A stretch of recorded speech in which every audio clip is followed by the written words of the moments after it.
I'm getting thumbs up. I think that means that we're live. Everyone can let me know when you hear me, and we will get this celebration, this party started. I hear that we can hear us. Sweet. Hello, everybody. It is launch day. How you doing, Buyan? Oh, I'm amazing and great fun here at the office. People are quite amazed that we finally have the opportunity to see how the fans will react to the game now that it's in their hands. It's coming up Yeah. soon. I would be lying if I'd say I'm not a little nervous. Have a little bit of that twisty inside my chest. Definitely. No pressure, like Pavel says. Yeah. Don't f it up, right? Isn't that what he was saying? We have people out here in the office. They're hanging out in the break room. Everyone, it's like that. Hey, there's Pavel. How you doing, Yeah, I'm Pavel? just watching you. It's gonna be a fun stream. We got a lot planned. We have everyone's kind of hanging out and we're celebrating. We're gonna stream the game live. We're gonna just start a playthrough and chat with everybody and we have our countdown for the launch in about 30 or so minutes. I have my celebratory glass ready to 47. pour. It's a little strange for me being an American to having a drink at 8 in the morning, but it's launch day, so there's never a bad It's time. basically 3:30 somewhere, and that somewhere is in Sofia. Right, that's somewhere in Sofia. Hey, Clay PL, how you doing? Let me grab my bazooka real fast. Yeah, it's gonna be a fun day. I think we're gonna have, and I don't know, we have a lot of different guests that are gonna be coming in joining us. I'm really excited to talk to different people we have set for the schedule today. It's gonna be an exciting stream. How are you feeling today, Pavel? How are you feeling about launch? Crazy. I've been probably up until 2 o'clock at night last night just to watch some of the more interesting reviewers and some of the people who had like 3-hour play sessions. It was amazing. Yeah, I was doing the same. I actually was watching a number of the YouTubers last night and was watching some of the live streams. I was actually just watching Burka Black a little bit earlier, and there's some other cool people playing today. So it's maybe we didn't screw it up. Maybe we did okay. We won't know until you guys get a chance to download and play it. But it might be possible. Yes, let's wait for 35 minutes. Yeah. Let's not jinx it. I know we have a separate cam, and there's only Simon, our wonderful producer in the background, but a whole team over at SCAD Media that's helping get this thing organized. We'll go ahead and put the 3 cam up for a second, and you can see everyone's walking around. They have some food in the office. It's funny because everyone has the same T-shirt on, so it's like everyone wearing the exact same thing, which is yeah. But we're gonna have it's gonna be a lot of fun. There was actually a question being asked earlier in chat, and I don't know the answer to it. What does Hemimont stand for? Someone was asking that. Yeah, it's the old Roman name of one of the mountains here in Bulgaria. It's the Stranja mountain. There used to be a Roman province that was also named Hemimontus, and it comes from that location. We used to make a lot of Roman games as well. It basically meant Iron Mountain, right? That's not the one. So I know that when I was out there, one of my trips, we myself and Evanison and a few others, Nelson was there. You were there, Buyan. We all climbed. Is it Vitushin? Is that how you pronounce it? It's Vitusha. Yeah, we went to Vitusha. Well, Stranja is more to the seaside, so it's a bit farther away. Oh, okay. So it's not the same mountain. Yeah, it's a very different climate there. Actually, it's very interesting to go there. Yeah, I love hiking in the mountains, and if you have a chance to go to Sofia to Bulgaria, I really recommend going up there. It's beautiful up there. Yeah. Thank you, 104th Raccoon. Happy release day indeed. It should be a lot of fun today. Clay PL asked how many people working on the project. It's tough to estimate because there's a lot of different people that get involved for different segments of time. We had some external parties that were working on it. We had some consultants. So I don't even know what the exact number would be. It'd be tough to estimate. Oh, you'll see in the credits, I think. Yeah, that's true. It's true. We had a pretty extensive QA team. We had multiple QA teams that were supporting the project. So if you count everyone that's involved. It's pretty extensive. But you're gonna get a chance to see that all in the credits when they come live. Do you have a? It's gonna be a fun experience here today. We're also gonna be playing the game live here, off and on throughout the stream. I'm gonna start a full playthrough. And I actually did like a trial run a couple days ago, started a new playthrough, and just kind of started going through in the beginning. So it's been a little while since I've played, a dry run with no, improvements or cheats or anything. Hopefully I won't embarrass myself and do something silly. And we're gonna make sure we go from the beginning, so we're not doing any kind of major spoilers for everybody. It'll be very, very intro stuff. But we got to figure out which mercs we're gonna take. That's gonna be a whole thing. And what imp character you're gonna make as well. Oh yeah. Oh yeah, I should totally do the imp thing. That'd be fun. The imp character creation is hilarious. Yeah, oh yeah, D'Amica, thank you for the kind words. It's gonna be I'm excited for you to be able to play it. Yeah. I'm also very curious how long it's gonna take people to mod different things into the game. I'm waiting for the Hemimont developer mod, where we have Merc Pavel and Merc Bouillon and Merc Nelson, and that'll be a fun one. And Radu Merc, don't forget. Oh yeah, I still think Radu should offer himself to help write half of that. He'll do it actually. So he does some modding as far as I know.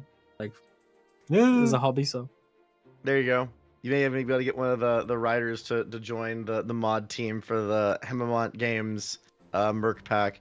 As we're going throughout the day, by the way, if anyone has questions and want to throw those into chat, we're going to be taking questions as we go, and it should be a very interactive and fun time. We got 30 minutes now until this sucker goes live on Steam.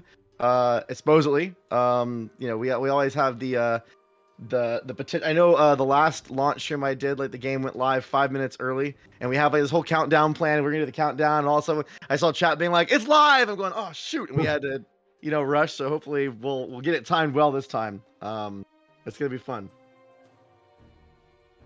Yep. So what's been your most as far as just the reviews and as things have come in, what's been your most what meant the most to you, at least as far as like the people that have talked about it so far, as far as like streamers and people watching? I really enjoyed the GameStar review. Actually, I did read it mostly through Google Translate, though I have a friend that also speaks German. I really loved how they, both the aspect of the old fan and newcomer to the series, and how they enjoyed each aspect of the game. That was really dear to read, and I really enjoy how people love the complexity and openness of the game. It's something that we really wanted to come true, and actually reading that people enjoy that. That's really amazing. I actually loved yesterday when we watched the first stream. The guy that streamed 1 hour before everyone else. He was going through making his own merc, and like there was a lot of laughter on all of the questions of the test, and I just loved just seeing him switch to another page and then chat just reading through the options and then just exploding with with new chats. It was very fun. We were watching it here from the break room from the TV. It was really fun. Awesome. By the way, if you guys don't mind on Twitch chat, if you keep it in English, I'll be able to respond, because that will make it be better for everybody. So please keep the conversations in English so we all can participate if you can. Yeah, I feel like there was a lot of moments just in the last 24 to 48 hours that have meant something to me. I don't know if Nelson's nearby, if Nelson wants to jump on. We were talking about this in terms of like the visuals, and he had mentioned a couple things about like people noticing some small little details that we put into the art, which is really, really cool. Oh, okay, D'Amica, no worries. And that was really it's nice to see that the level of detail and the extra stuff definitely helps. That comes across, and you feel like, hey, it was worth it. We tried to put those details in, and it was definitely worth it. So that was cool. Let me see. There's a couple questions I want to grab here real quick. I'm gonna go and grab Nelson. Perfect. So, minimum charge. Is that right? Yeah. How do you feel about the longevity of the game? This feels like something that could be more popular as years and mods go on. We'll see. I mean, it's. I think I expressed yesterday in yesterday's stream that our hope is to be able to support this game for a long time and add new stuff to it. It all kind of depends on how things go. But you know, we really have enjoyed. There's a lot. Booyan was saying there's a long list of things we want to add and more stuff we can do. So I personally think that the Jagged Alliance games that are done right have that open world nature you can play for forever. So we're maybe it's a game that does have some long legs to it and people get excited about it over time. Yeah, I really love even with the old Jagged Alliance, and I think it's here as well on tour represented too. The idea that you could go from time to time, just start a new playthrough and try something new and discover new things. And adding modding to this, I play a lot of games with mods, a lot of Civilization, for example, with mods. And every time I install a couple of new mods, it's a new experience. And having this in Jagged Alliance 3, I really hope add this idea of renewing every time you play the game. I think also it was really it was always planned this way, so it was something that was important to us at the very beginning. But getting it, really putting the time into releasing the full mod kit and allowing everyone to express themselves in their own creativity, that makes a big difference too. It allows sometimes people have to go like kind of hack the game in order to mod it, and we're trying to give them the whole toolkit they need in order to make things work well. So I think that will hopefully give people a chance to really expand the content and do different things with it. And I know you were talking yesterday about hoping and I'm wondering if someone starts recreating Jag 1 or 2 inside of Jag 3, so I'll be curious to see that. Hey Nelson, how you doing? Hello. Excited as expected. Yeah. Yeah. I was just talking. I was kind of quoting you before. I think that's why I went and grabbed you. The team was asking kind of like what people were or what everyone was surprised about or what meant a lot to them in terms of reviews and YouTubers and influencers kind of playing the game in the first shot. And we were having that conversation in stream prep about people noticing the backgrounds in the loading screen.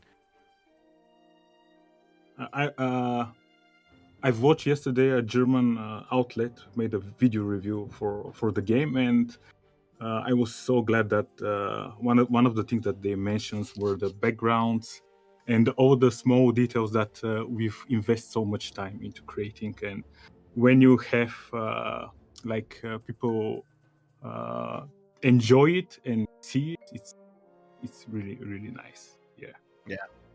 Yeah. I feel like it took a lot of effort to get those immersive backgrounds in when you first load the game and have them reflect where it was you were. But I'm looking at it right now. I'm staring at it on my screen as we're talking, and it's just some of them are so cool and really pretty. They really capture, I think, that mood and an atmosphere before you get started, kind of welcoming you into the experience each time and reflecting where you were last. It's those little touches, I think, that just make the difference. Totally agree. I'm really glad that we had the time to do all that work and put it into the game, because I kind of talked about it in the dev diary, but it's really nice when a project enters love stage, which I call, and you just have the chance to put more and more into the game and polish it even more, add stuff that previously you thought that you wouldn't have time to include into the game. But I'm really glad that we had the time and a commitment into to make the game it is right now. Yeah, Mole the Maggot said he's gonna go our Majo. I don't know if I'm pronouncing that right. I have my energy drink here, and I have my celebration beer, and I got some other stuff. So get a drink and join everyone as we celebrate. Yeah, it's people were saying in chat, they've been waiting so long for this, and it's we all started this journey. I mean, I started this journey with you about 4 years ago or so, I think. And I know some of you have been working on it even longer, as far as like pitching the original Hot Diamonds pitch. It's it is Oh man, like when you pour so much of your heart and soul into something for so long, that moment right before, I mean, we're literally staring down 25, less than 20 minutes before everyone gets a chance to launch this thing and experience it. I mean, how do you, what's your emotions coming into this, Nelson? I know we're talking to Buyan and Pavel about this. How do you feel? Oh, I can't wait. I just can't wait. Having the game, because of course we are developing it and we are looking at it every day, but there comes a time when it's really nice to see how people react to what you have done and you have kept closely to your heart. Let's just say that way. Yeah. And I'm looking forward to reading the forums in Discord, and I'm really glad that people have the opportunity to play the game finally after 20 years or something like that, and see the game for themselves from themselves and play it. Yeah, one thing that's actually Yeah, jump cool is Buyan, who in the world's walking around with like a vest and the like the World War II helmet on? Like, who is it's a that? merc. It's a merc. Oh, It's a merc, yeah. Yeah, I didn't know we were cosplaying in the studio today as mercs. a couple of people are walking around, yeah, with all their airsoft gear. I don't know if the helmet's actually part of their airsoft gear. It sounds heavy. Do you? Oh, that's funny. Any nerves in you guys end or all full of excitement? All I got on mine is extreme excitement. Me and my buzz are jumping straight in co-op play. Yeah, Core Breezy, I think it's excitement, and there's definitely some nerves. There's always nerves. The you know the every release there's that anticipation of how people are going to react and what the response is going to be, because you just never really know. So absolutely. And I think a lot of there's so many I think when we were first working on this project at the very beginning, we were just like, oh my gosh, there's so many hardcore Jagged Alliance fans. How in the world are we ever going to live up to those expectations? It's almost impossible. We just want to make a good game, right? We're not going to get, too distracted by trying to make something that's going to necessarily, you know, we're not going to get trapped in thinking about that. We're just going to focus on making the best game we can with the IP and the license and the heritage of the franchise. But as you go through that, you have that. I think when Pavel had that comment in that first video, that was real, right? It's like we talked about that multiple times. Like, oh my gosh, how do we, what do we do? But I think people are excited, and I think they're going to enjoy it. So there we go. Yeah, and even after what's 11 games we released, 12. I think it's 11 or 12 for us. It's always exciting on release day, and having the opportunity to get a bit closer to the fans via Twitch right now, it's very different experience from what we were used to from our first games. Like then we were just reading forums or getting reviews, and it was a bit more distance. So now it's even more exciting. Excitement builds up more and more. Yeah, it's fun. I saw like Clay PL and a few others were commenting, and actually someone mentioned we're reading the forums, and yeah, we definitely read the community site frequently. We don't talk on there very much, and that's somewhat by design, because we don't want to influence the conversation. We like to see what everyone says without feeling like the people from the studio are in there kind of expressing their opinions and influencing things. So it's good to see what people talk about. But I noticed a number of people were really grateful, both on the Steam forums and on the Jag forums, about the dev streams and the dev diaries and getting to know and interact with us. And it's the same with us. It's really fun to get to know the community and get to know different people's personalities. There's the regulars that have been on most of the dev streams, and you get to know some of their personalities and whatnot. It's a lot of fun. Yeah, definitely. I'm really curious, what moments are going to really jump out. There's so many different I saw during one of the streams I was watching earlier today, this morning, a few of those moments that, someone's going, oh my gosh, this is, this game's 10 out of 10 because of that one line or that one moment that really, got them excited. So that's something that I'm super looking forward to. What are the water cooler moments, so to speak? Like, what are those things that everyone latches onto to go, oh wow, that was something that I really appreciated? You just don't know where those are going to be. Yes. Yeah, and I'm I really enjoyed when watching different streamers and YouTubers, the just noticing which mercs they pick and getting the laughs of different characters reacting in the world. And it's always a bit of a different experience, and that's always interesting to see something new when people react to the mercs. Wilden's like, push the button now, push it. 15 minutes. We can't. Well, I mean, for all I know, our release manager may push the button early. It's happened before, but hopefully we can get the countdown and everything timed in. It's gonna be the button's gonna come, and I saw some people talking about they're starting some like summer vacation today or having a long weekend. So, it's having been making games for a long time, this is what you live for, man. Like, this is why we do this stuff. This is why you spend all the time trying to make art. I do believe games is an art form, and this is what it is all about. It's all about doing that. Yeah, and I saw actually an interesting question. Somebody was asking for if Silent Storm was an inspiration for this game, and of course, being something that actually some of the original creators of Jagged Alliance work on Storm, I also enjoy Silent Storm as a game, and there were elements that we looked at. Jagged Alliance is ultimately the biggest inspiration, but Silent Storm is an awesome game as well. Yeah. Someone was asking if Ian Curry was going to be around. Mr. Curry's going to be around. Turrican, yeah, he's going to be joining a little bit later. We have a number of guests. Ian's going to join, I think, in like 2 or so hours. He's on the East Coast. I think 2.5 hours or so. And we have George, the composer. He's going to be joining for a little while. We're going to talk some music. So we have a number of different things we have scheduled throughout the day. We have Angry Joe, the influencer, is going to join us shortly. For like a 20-30 minute Q&A session with the dev team before he goes and does his own stream. So there should be a couple different people joining the stream throughout the day. We have a good 5 or 6 hours. Obviously, some of you are going to go bounce and play the game, but there's some other cool stuff that's going to happen throughout the stream today. We get a chance to hang out and to a certain degree, the hard part's done for us.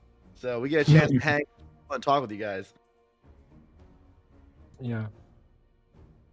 And we have 15 minutes. I kind of want to start my playthrough, but I also don't know. So what do you guys think, chat? Do you want to just like hang until after the launch time and then I'll start my playthrough, or should I create my mercenary group in the next 10 minutes and then we start? What do you guys think? I'm curious if chat wants me to start playing or just chill for a little while. That's a good question. I don't know the answer to that. I think they keep them. Mr. Fisher asks, what happens with the weapons that mercs have equipped if the contract expires? I think it goes with them. No, they leave it in the sector they were in, so you can go and reuse their equipment. Wait, that's right. I remember that now. Okay.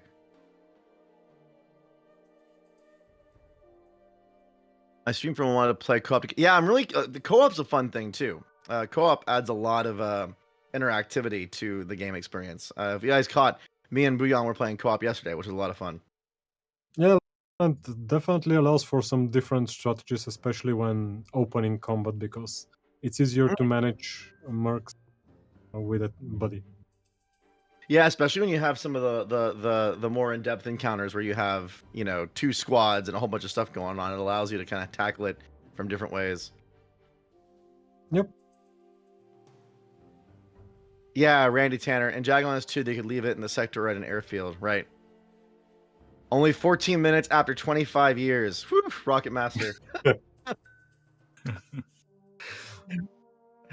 That's definitely a thing, right? The only thing that was a downer when it comes to co-op was the only host can create its own merc. Yeah, well, we had to put some limits because the create your merc thing is would be super OP if you could do more than one, because it's a free merc that doesn't have any financial implications. So there's a big balance change if you can get too many of those. So yeah, you can only create one. Thanks for the congrats on launch day, Burpishta. I think so. Steve Burnell, I believe the reason why we don't have the preload is because the game is not a large enough download size. If I remember correctly, the Steam has a couple different considerations for when and how you can do a preload. So I think that's the reason why. How how many guns in the game? Do you know what the Four. final number was? More than 40, I think. I'm not specifically sure of the number, but it's close to what Jagged Alliance 2 had with lots of guns option. So Yeah, 40. the difference is that there's a lot of, you can do a lot of modding for each of the weapons too. So the behaviors of each weapon can be modified or magnified by quite a range. Yeah, and this adds quite a lot of variety, and there are some lower tier earlier weapons, but they can still remain useful even late game. And there are some unique ones you have to find as you explore the game. Yeah, Grim BP is asking about 4-player co-op. I mean, there wasn't really per se a technical reason why we didn't add more seats. It was more of a design reason. I mean, there's not.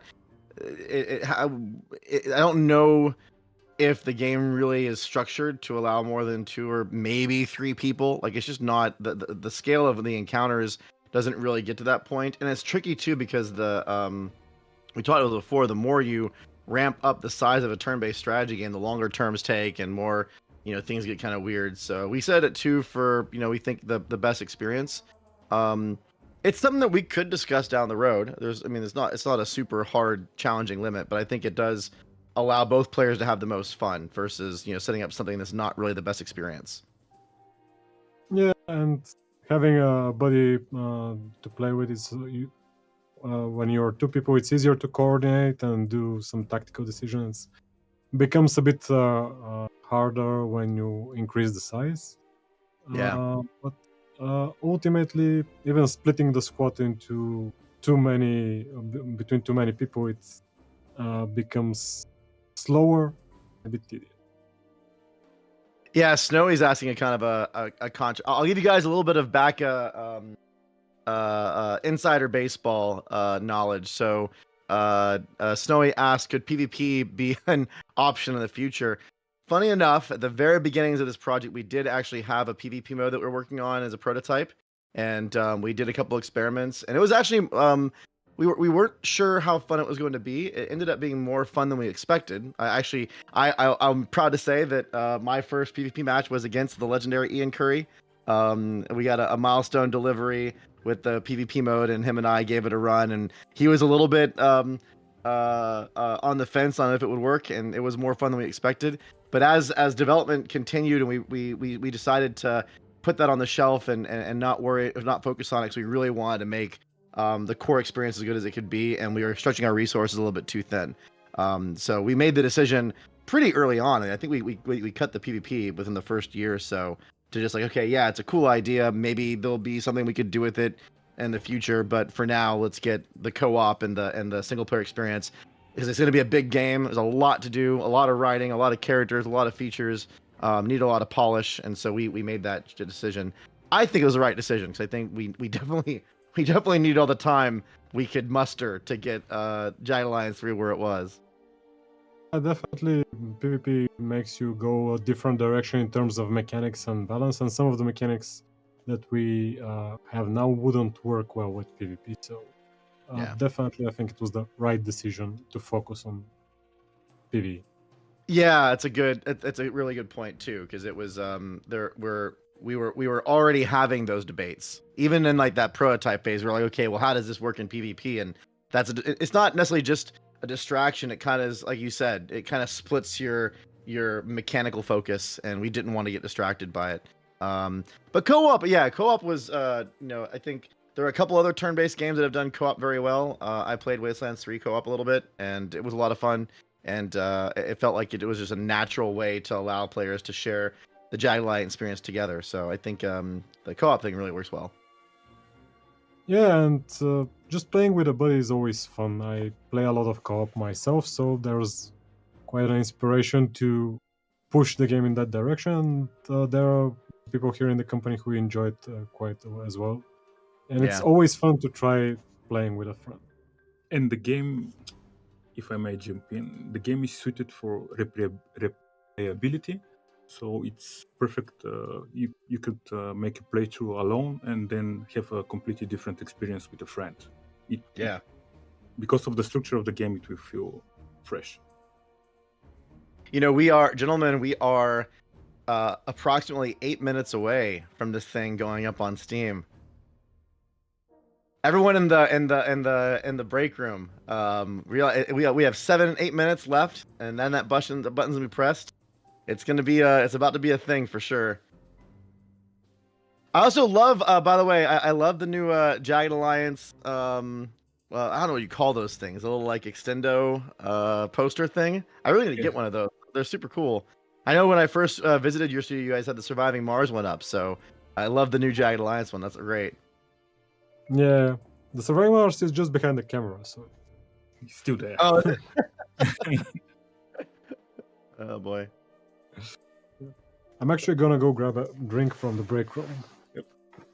Could you grab one for me? Yeah, sure. All right. Steve Brunel, we aren't doing any merch giveaways today because we wanted we thought about it, but there was a decision to not do merch giveaways today. We may do some other merch giveaways at a later time, but for today we're gonna stick to just focusing on the game, which is gonna go live in 7 minutes here. I will brag a little bit though. I know that they were tough to come by. I think I showed these on streams yesterday. I do have my collector's edition. Maybe I'll unbox. Some of my stuff is still sealed in here, so maybe I'll do an unboxing later on to show off some of the cool swag that came with the collector's edition stuff. Domeka, that's why we have to answer our questions very fast. We have no time today, and we all need to go in 8 minutes.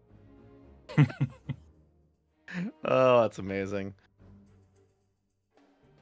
That's why. Okay, Biggles. Yeah, Biggles. That's why I couldn't buy a CE. You got it. That's not. We had a special run that were for the development team. Don't worry. We did not pilfer from the numbers that were available to the public. But yeah, it's oh good, you got your t-shirt. Excellent. We got 4-5 minutes to go. Is there an underground region like in Jagged Alliance 2? I hated that place. There are a couple underground spots. There are some mines, there are some bunkers. There are a few. I don't know. Go ahead, Nelson. We have basements, like underground bunkers, as you said, and mines. Yeah. I remember the first time I saw the silo bunker, the one that's like the 3 or 4 story one. That place is super, super cool because it kind of feels a little more labyrinth-like, and it creates a lot of verticality, which is a neat, different way to approach a tactical challenge. Yes, and it was really hard to create. I remember you're talking about the old fortress, which is turned into a prison. Mm-hmm. Yeah. It is a very interesting layout to play because it's multiple levels, and it's quite dark, so it requires a different approach. It's not like you're playing just in a basement or in a mine. Alessandro is saying that the old bug layer in Jagged Alliance 2 scared him when he was a kid, or her as a kid. That's funny. You always have all those moments too, right? It's one of the most. I really enjoyed that the game actually has this level, but it's very annoying to play because you have to go down quite a lot to go to the alien queen, and Yeah. if you run out of ammunition, run out of resources, and you decide to go up a level, everybody respawns in the level above. So if you don't have enough resources, you're a bit screwed. Yeah, there was someone. Jamaica was asking, do you guys have a release date for the modding tools? I believe the modding tools go live immediately. I don't think we have. No, they're coming with a patch. It's gonna be around. We don't have a specific date, but like around a month. Oh, okay. For I the- thought those were, For the first tier, and there's a second tier, which is the level editor, which is gonna take a bit more time to polish.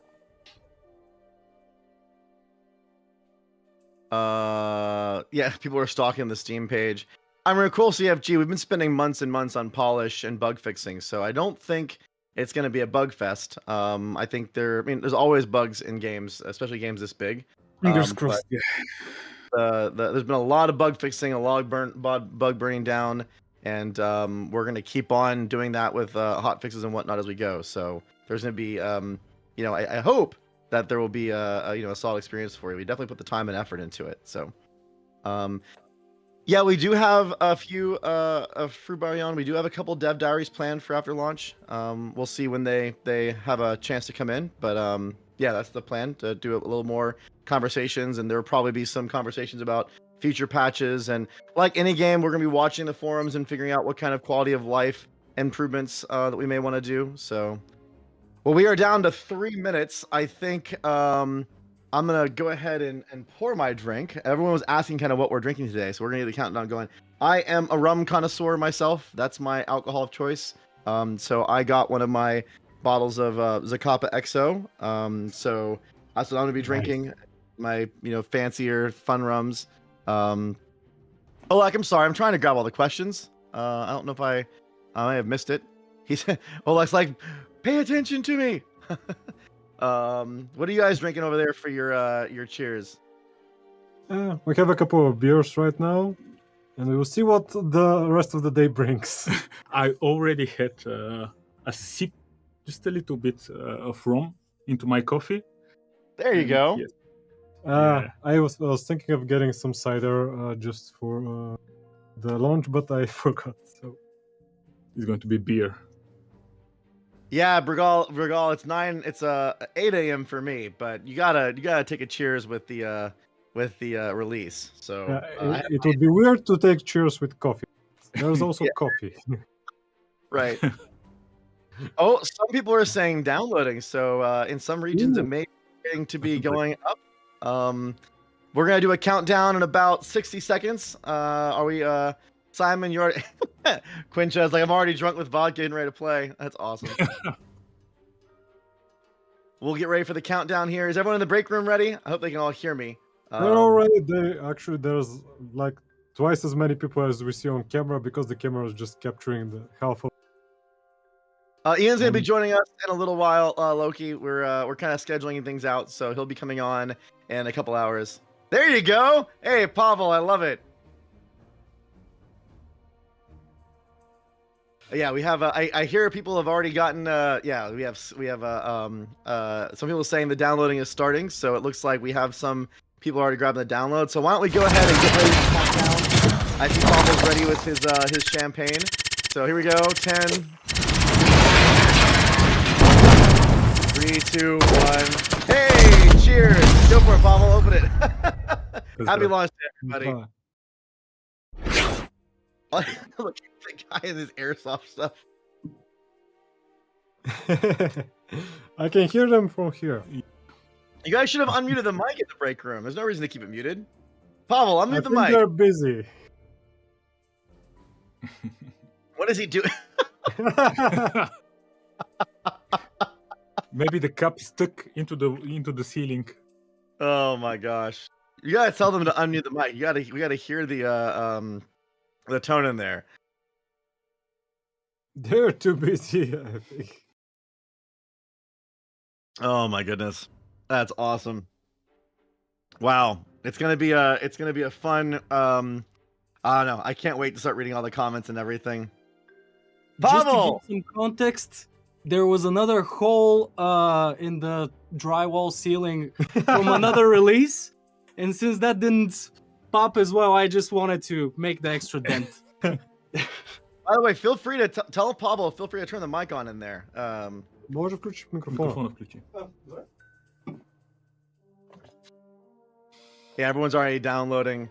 No, it's an airsoft weapon. For everyone wondering, the gentleman wearing the Merc costume, if you notice, it's an airsoft gun. It has the little red tip on it, so it's all airsoft equipment. Yeah, there's no live weaponry in the studio. It's all airsoft.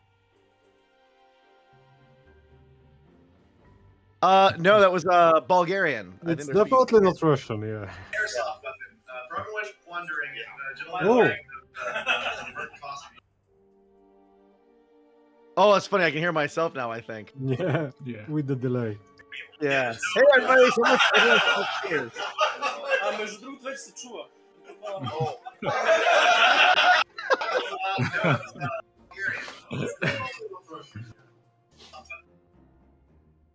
So did they? I'm curious if they were able to get the hole in the ceiling when he threw it. Yeah, and there's actually a dent from a different release. So now there are students. Yeah. You Cheers, know, that's team. part of, it's always fun to have those kind of moments with these releases, especially since everyone is in so many different locations. It's good to bring everyone together and have that celebration. The launch party is definitely a thing. It's actually, it's funny because in the earlier parts of my career, launch parties were always private. You'd have like your big launch party event. You'd always do it on your own. I really like the being able to do these online with the community. It's a lot of fun. Yeah, it's actually with Twitch and this, it really creates a better, different atmosphere, and it's really fun. We had our private party a couple of weeks ago because it was scheduled a bit differently, so we went to a resort to rest for a couple of days and see each other and drink a bit more there. But now it's time for us with the fans and everybody who's now able to download and try the game. Yeah. And someone's asking if this is the entire team. I would say this is probably, 60%, 70% of the Helmont team. I know there are some people on... Once in the picture, there's like 20%. Yeah. There's at least twice as many in there. Off camera. Off frame, yeah. Yeah. And there's and like I was saying before, there's a lot of people that were involved for a long time with a lot of effort that aren't in Sofia that obviously aren't here. The QA team, all the voice acting team. We had some external partners. You'll see a lot of that in the credits if you watch the credits. So it was a pretty epic effort from a number of different people all across the world. So this is part of the Helmont team, but there's a people out there. And by the way, I just want to say again, everyone support on chat and everyone support following us and supporting us and being hyped. It means a lot. We're really graceful and grateful for that. So yeah, a lot of fun there. And feel free to hang out with us and also jump off and play on your own. We have a cool show coming on throughout the day. Like I said, we have a number of guests. We're gonna have I think next up is George, the composer. He's gonna be jumping on in like 20 minutes or so, and we'll talk music for a while. I saw, by the way, someone was saying, "All right, now this release, get back to work. Keep adding more stuff." Actually, some people are doing that right now. I even had to go and say, no, today is for resting and celebrating. We'll do that tomorrow. Oh wait, it's the weekend. It was funny when Bouillon first came on the preview or the prep part of the stream. We were kind of talking before, and he's like, I was noticing the break room was kind of empty. I'm like, where is everybody? Like, aren't we hanging out? And Bouillon's like, everyone's still working. And I'm like, tell them that this is the day to not work. Like, come hang out and relax and chill. And I was like, yeah, we gotta stop them from adding more stuff and getting on the next patch or whatever. So don't worry, Desire is always there. Yeah, but everyone is chill now and they're just celebrating the moment and celebrating the launch. And there's like so good. There's already 82 people in the team playing, so I see that people are actually starting to play. Yeah, I see a Burfisto has like locked their PCs, so they can't. They have to come and celebrate. And then take away their keyboards. Oh my god, that's my favorite question. The question right away is, so when is Jagged Alliance 4 coming out? Like soon. Yeah, soon. TM, right? Oh man. It's never on Brad. I think this is only the beginning of this game. This work. This team is just the base to get big and make the franchise successful again. I mean, that's the. Oh, there you go. Nice camera pan. We'll see how everything goes, but we're definitely hopeful. It's a big day for us and for the Jagged Alliance franchise. So we'll see how that goes. Big ol' Sam, the viewer count here will drop rapidly as our downloads finish. Oh, it's all good. We're here for all demographics and all time zones, and for anyone that wants to jump in and hang out and celebrate with us. And if celebrating is going and playing this game that we've loved and worked on for so many years, then that's awesome. That's great for it. I have no ability to. Is there a new laptop theme? I'm not sure if I understand that question. And also, someone was saying about the music. I think it was Calbert was talking about the music for George. Yeah, but we're gonna talk music with George for a little while. That'll be a lot of fun. The music in Jagged Alliance is very close to my heart, so super excited about it. Nelson, while we're kind of hanging out here, and we're gonna start playing the game in a minute, but maybe we didn't have a chance to do the really in-depth visual or the art stream. You want to talk a little bit about some of the what kind of your vision and what was meaningful for you and the team on the art side? Of course. How should I start? One of the key and most important aspects of the visual style was how to make the game not only look like it's part of the series, it's Jagged Alliance looking good, and this of course took a lot of effort and searching before we ended up with what we have right now in the game. And as I wrote you can go and read the dev diary, but maybe I can try to expand a little bit. In the beginning, we tried all kinds of different approaches from making the game, as I wrote, make look a little bit more stylized, like more dark and gritty, and grayish version, and there was one version with a lot of colors, a little bit more colorful, but nothing was working. So in the end, it's really strange whenever I think about it, how we ended up with the style that we have. It's almost like during development, the project always starts with a vision, with a great idea, and there comes a time when the project starts talking back to you.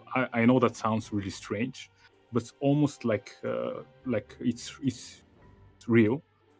And what we had was the idea: why not turn everything upside down? Let's make our story, our place, our fictional country be at the center of what we are trying to show people. And this idea was really huge. After that, all of our efforts and subsequent ideas were informed by these decisions. Making the game used a contrast idea between wet and dry, because we have different regions in the game. We kind of, from the vision perspective, we kind of separate the world into two. We have like the dry sections and the lush green sections of Grand Chen.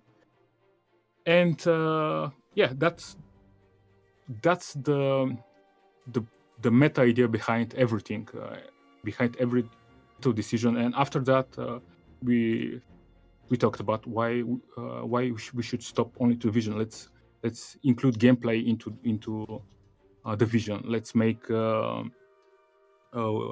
weather be an aspect of the game and stuff like that.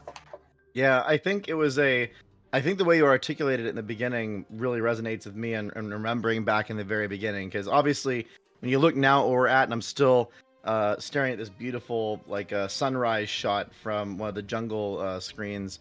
It's I haven't done this in a long while, but I wonder what it would be like to go back in time 3-4 years ago in like 2019, and look at where we started, because there was this there was a longer than I would have expected, but there was a long period of time searching for the Jagged Alliance 3 style and what the game was gonna look like, because we didn't want to go too far into like the hyper realism area, because it didn't have the vibrance of color and character we wanted to have from all the different scenes. We wanted a really range of palettes to play with.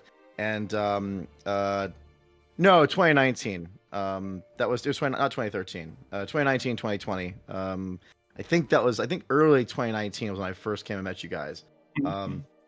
It was we had a lot of different things where it was like, okay, what if we pushed it this way and made it super hyper colored and super saturated, and what if we put it this way and made it more dark and gritty and raw, and especially with a top down camera. I mean, people look at pixel art and pixel art has its own character to it. But when you're doing more, 3D art and nice balloon, we're doing more 3D art and trying to make those things come across. Some of that stuff just doesn't work. Like you look at it and you may think in concept it's cool, but as you're messing with it, it doesn't. It looks very samey. It looks very bland. You don't get the. And we had that problem for a while where things were just they didn't have characters. You're going from scene to scene. And I remember that one time we were getting so frustrated, we ended up going and doing like an entire, like we're like, I think we were almost a year plus in, and we're like, this isn't working. What is missing? And we went back to the drawing board to a certain degree and created those. Remember that concept art exercise where you took like 4 or 5 different concept artists and said, okay, do your version of these different. The one scene, I think it was the fortress with the gun and the cliffside and the bunker. With the bunker, yeah. Make it look like just to try different things. And I think you're right. Eventually, even that exercise, though I don't think the game looks like what we produced there, it was like you're talking about trying different edges and pushing where the visual style could go. And then eventually I think the game started speaking to us as we were trying these different things. Like, okay, wait, this is kind of where we want to zoom in on. And I don't know if Simon, you want to throw just the loading screen up while I'm talking for a second, just because I love this. I think this particular scene here embodies what we were trying to hit, and I really think it does a great job. Like you get that depth and just this one shot. It's really, really cool. I think that the issue back then, when we try different approaches to when it comes to visuals, were it's not like each of them were bad. Right. Yeah. What they lacked was the Jagged Alliance feel, and we don't want to create a game beautiful just for the sake of being beautiful. We want to connect each and every aspect of the game to each other, and I think the approach that we chose, this is the heart at the center of the vision. It's not only let's make the visuals be informed from the story, be informed from of course the location, be informed from gameplay, and all that interconnectivity. I think it's what makes everything click.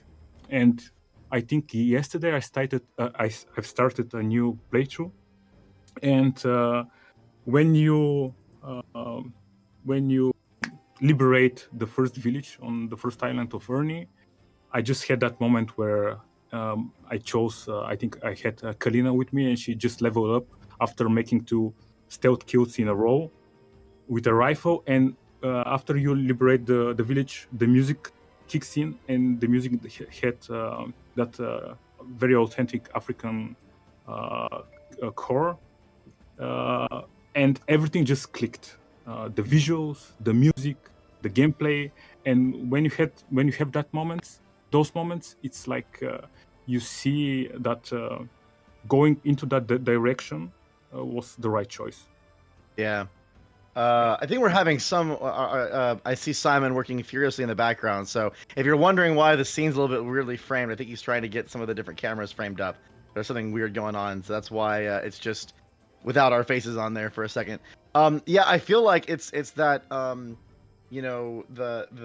you get those moments as you progress through with the music and the visuals and all the different elements that kind of come together, and it really does create an experience that it's I'm gonna air some dirty laundry, but I remember all the effort we put into trying to make some of the different spaces come to life and sound or feel like they're correct. And there was one particular building in I can't remember which village it was in, and we were sending notes back and forth, and I'm like, yeah, but this building doesn't make any sense, because why would you have these things here and there? And you're like, this back, like, why would we?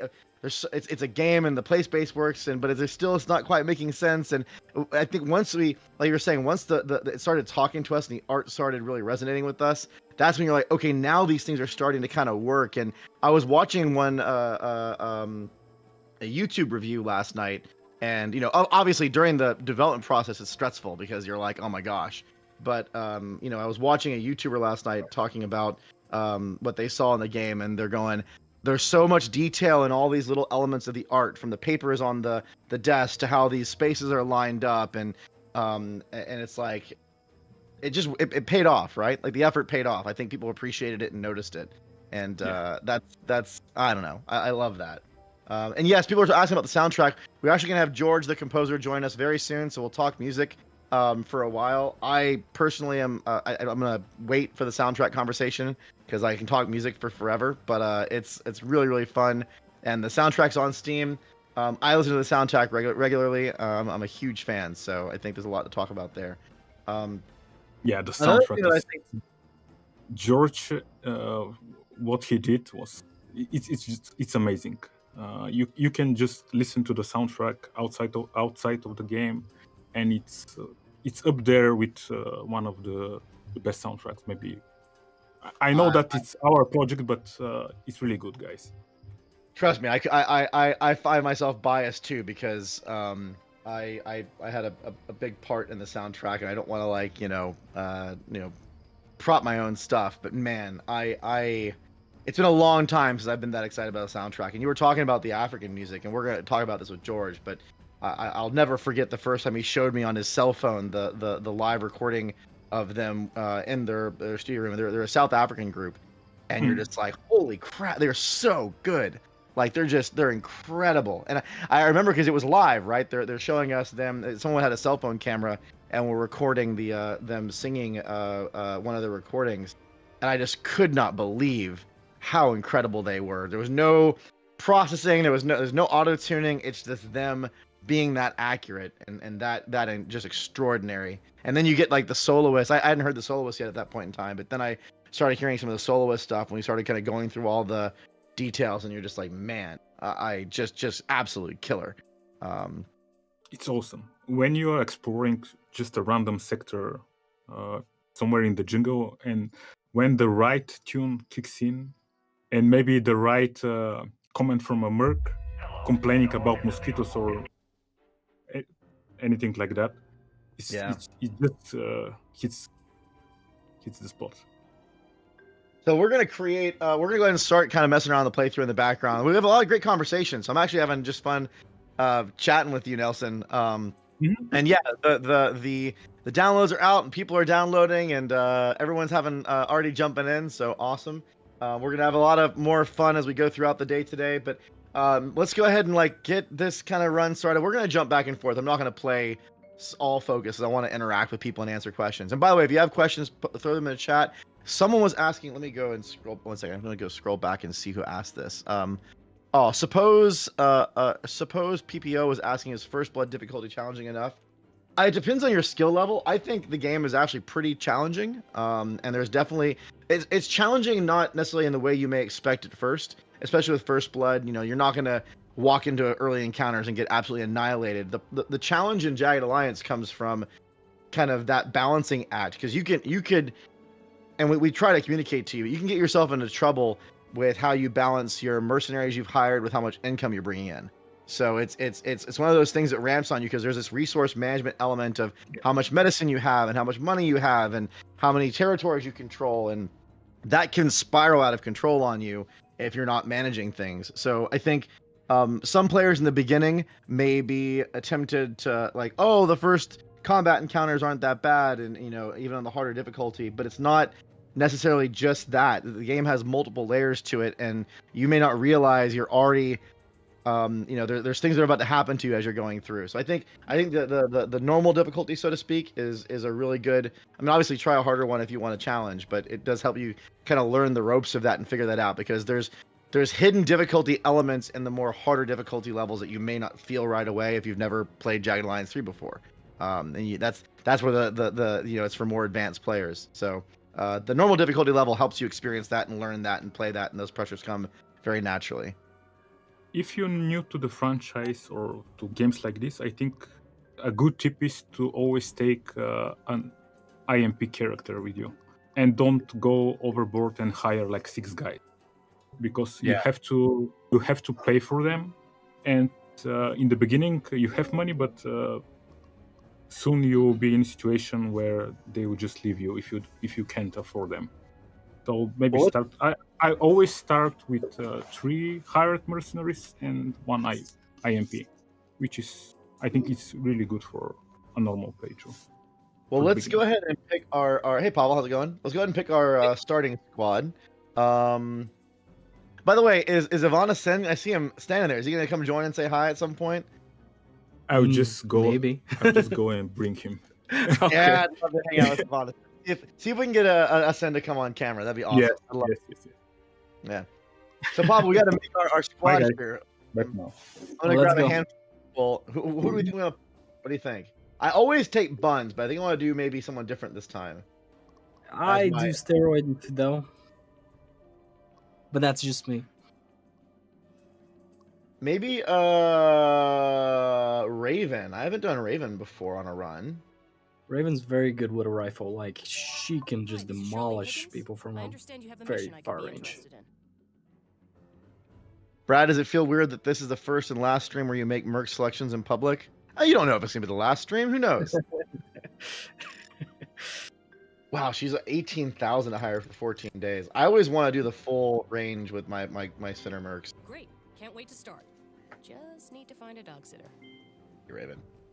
That's so Raven.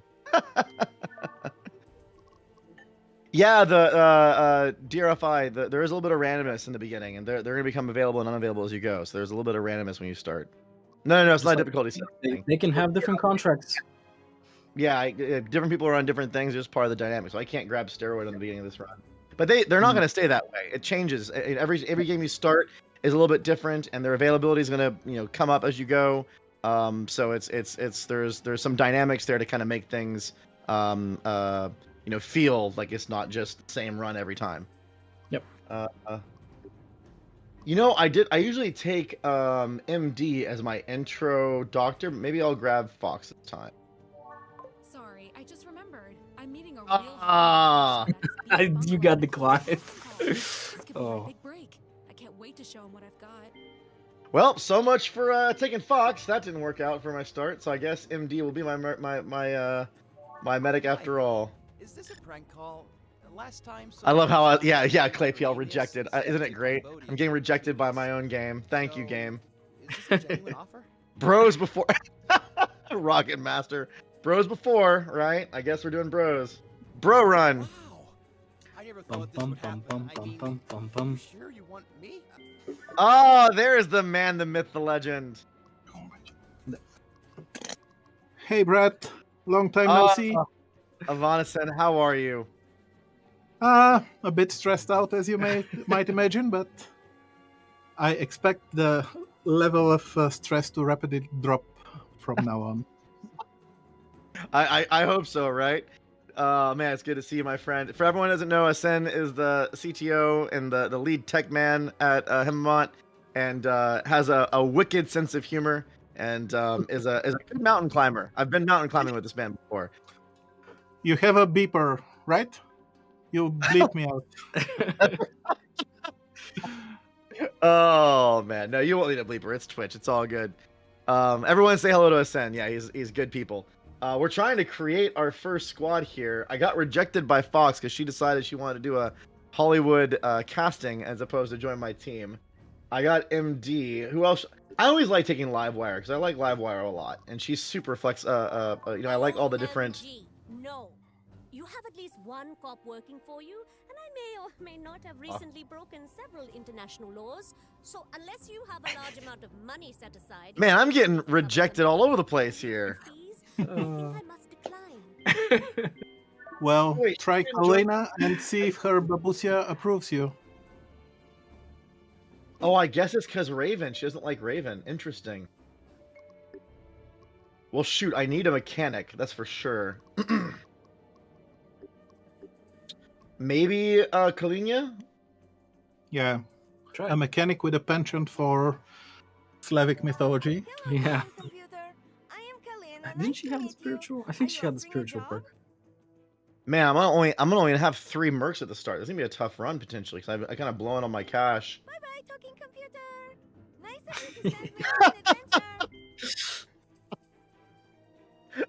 adventure. Bye talking computer. Oh my goodness, love it. I only have 6 grand left. Maybe I could grab. But I'm not gonna grab any of these guys on a long contract. I always like Barry because of the shape charges. Yeah, I don't have a. So, I'm having one of our colleagues is joining us by phone, so here's also Bisser. Brad, you know this guy. Bisser, hey! Everyone say hi to Bisser.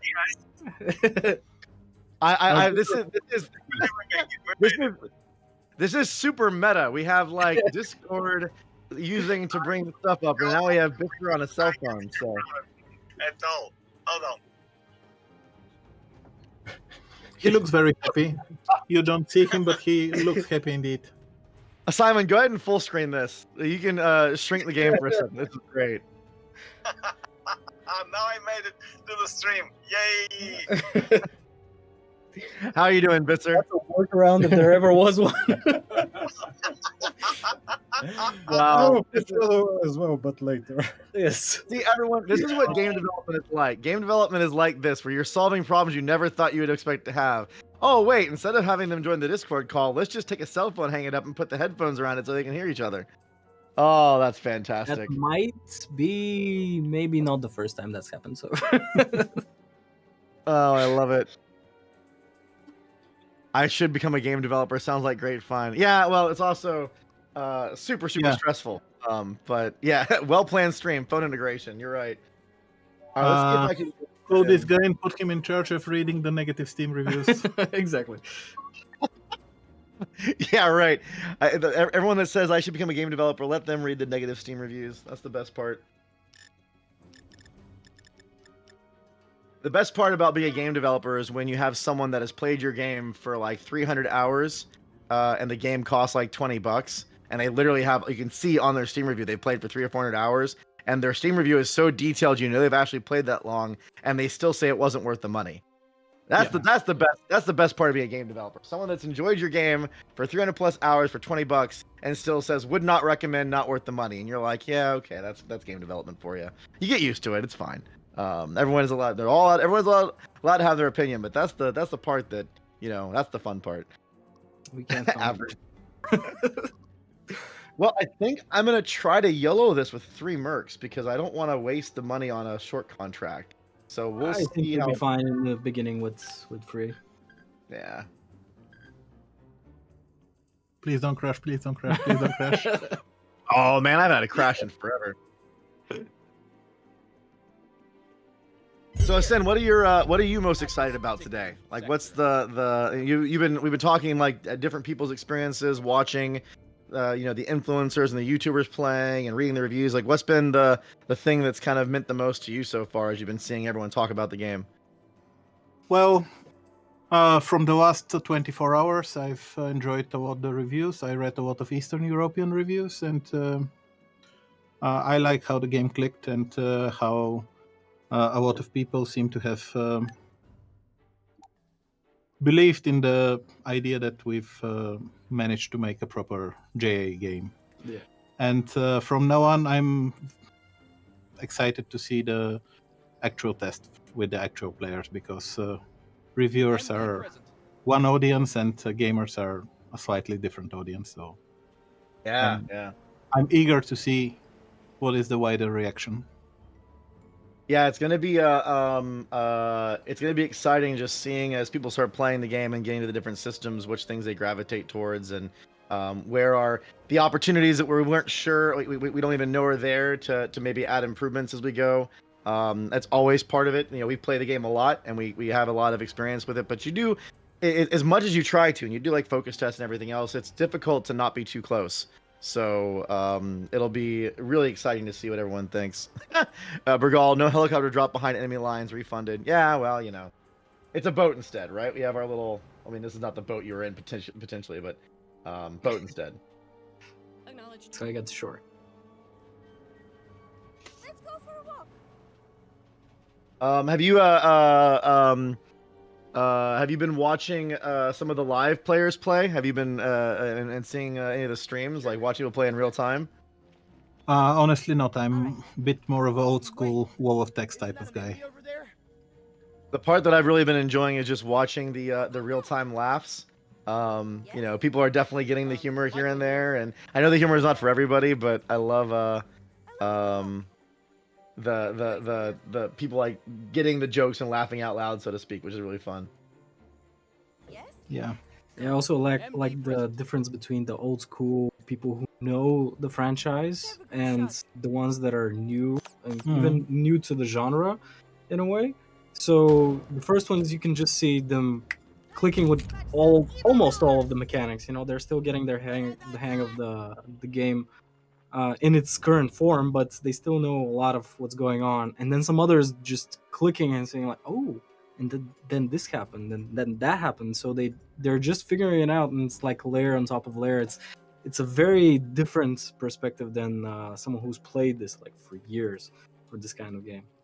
Yeah. Yeah, it's interesting. Someone had mentioned that there was chance to hit in one of our early trailers. I don't remember ever having a trailer that had chance to hit on it. And I did all the trailers, so I unless I'm missing something, the very first I think trailer it we was did, in one of the early UI screenshots you showed in the dev diary about UI evolution. That might have had one with chance to hit or some kind of percentages. Or even in the beginning when we had the cinematic trailer, there was a really small early stage gameplay footage. oh, Had it might have been the showcase trailer, the one where we did the we showed that CGI teaser, and then we had the small little clip of gameplay at the very. I mean, that was early. that was very early. Yeah. I think that footage was captured in. I can't remember how early that was, but yeah, that may be true. But it wasn't in any of the mainline trailers. Like once we actually started releasing trailers, that wasn't there. By the way, did you see? I don't know if you saw. I missed my my YOLO headshot shot there in the beginning. First world kid problem. Okay. I hit it, but it doesn't say 100%. Stop. You know what though? I get it, right? Like it's. I was watching someone play yesterday. Oh wow, I love the pen right there. Right, look at that. That was a good shot. Yeah. I think it's not. I think as I understand when you're attempting to get into a new game and you don't understand how things work and you're trying to figure it out and you're like frustrated because the mechanics don't click and you're used to having a different type of thing. I get that. Like that can be annoying. But I do believe as players get used to, you know, how to experience Jagged Alliance 3, they're gonna enjoy it the way it works, hopefully. I don't know. Hey, that reminds me, do we have anyone from France in the stream? Today is their national holiday. Oh wow. Yeah. Oh Happy really? holiday, Sin France. is Yeah. full of all of these, you know, weird factoids. Come on, it's Day of the Bastille. Oh, yes. You should know that. Oh, you saw the French flag and that reminded you? Yep. This was my first thought when I saw the release date, when it was fixed, but now the French flag reminded me, yes. Oh, nice. Remember when you guys added this flag to Flag Hill? I really like the flag. Looks really cool. Oh, of course. As I'm see, this is the problem. I'm talking to you guys and not paying attention, and MD warned me that was a bad shot to take, and I'm like, whatever, click. Oh, wow. MD can be annoying, but you should listen to him. Sometimes he has something really smart to say, but. All right. This is probably not gonna be the best shot either. You're obstructed. Yeah. Yeah, of course. All right. I probably should have just overwatched it, but whatever. We'll come around this next time. Charlene Higgins. Ready. Think this will be a much better shot. There we go. And that's where the thing, like once you figure things out, it makes a lot more sense. Or if you're, you know, paying attention and not just YOLO shooting.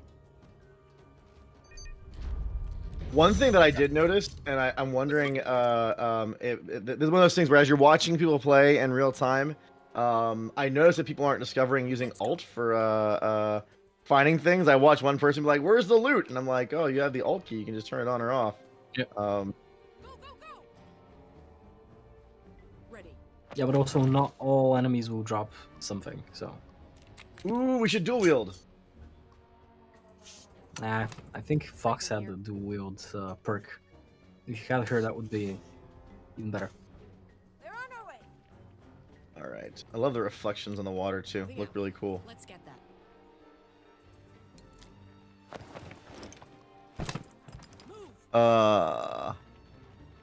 Yeah, it really does make a difference, the highlight feature. I mean, I think people find it eventually, so it's not like it's bad, but oh, that's right. We do have George in the background. What do you guys say we talk some music? What do you think? Oh, we're down with that. You want to talk some go music? and grab a beer. Yeah. And hear you guys. It's about time. All right, SN, I'll see you around. So See ya. let's go ahead and bring. So if everyone's been, we'll go ahead and full screen for a second. Again, I'm gonna be playing the game back and forth as we go, but I think we're gonna bring George Strezov in. I think a few people in here were really excited about talking music for a little bit, so I'll still play off and on as we go. But Clay PL got rejected by Nails just now. I guess ladies only for this guy. Funny Clay PL. We're gonna have George Strezov join us and do some music stuff. So I'll give I'll buy some time while Simon is shuffling screens and getting ready, and then we'll bring George over, and then we're gonna discuss music. If you haven't had a chance to check out some of the soundtrack, there's a lot of really cool stuff on the soundtrack side that I hope you guys will all enjoy. So yeah, Brad, it's karma. Well, Clay PL, you know, it's not you have different things going on. That's part of the dynamics of Jagged Alliance 3. You never know what you're gonna get.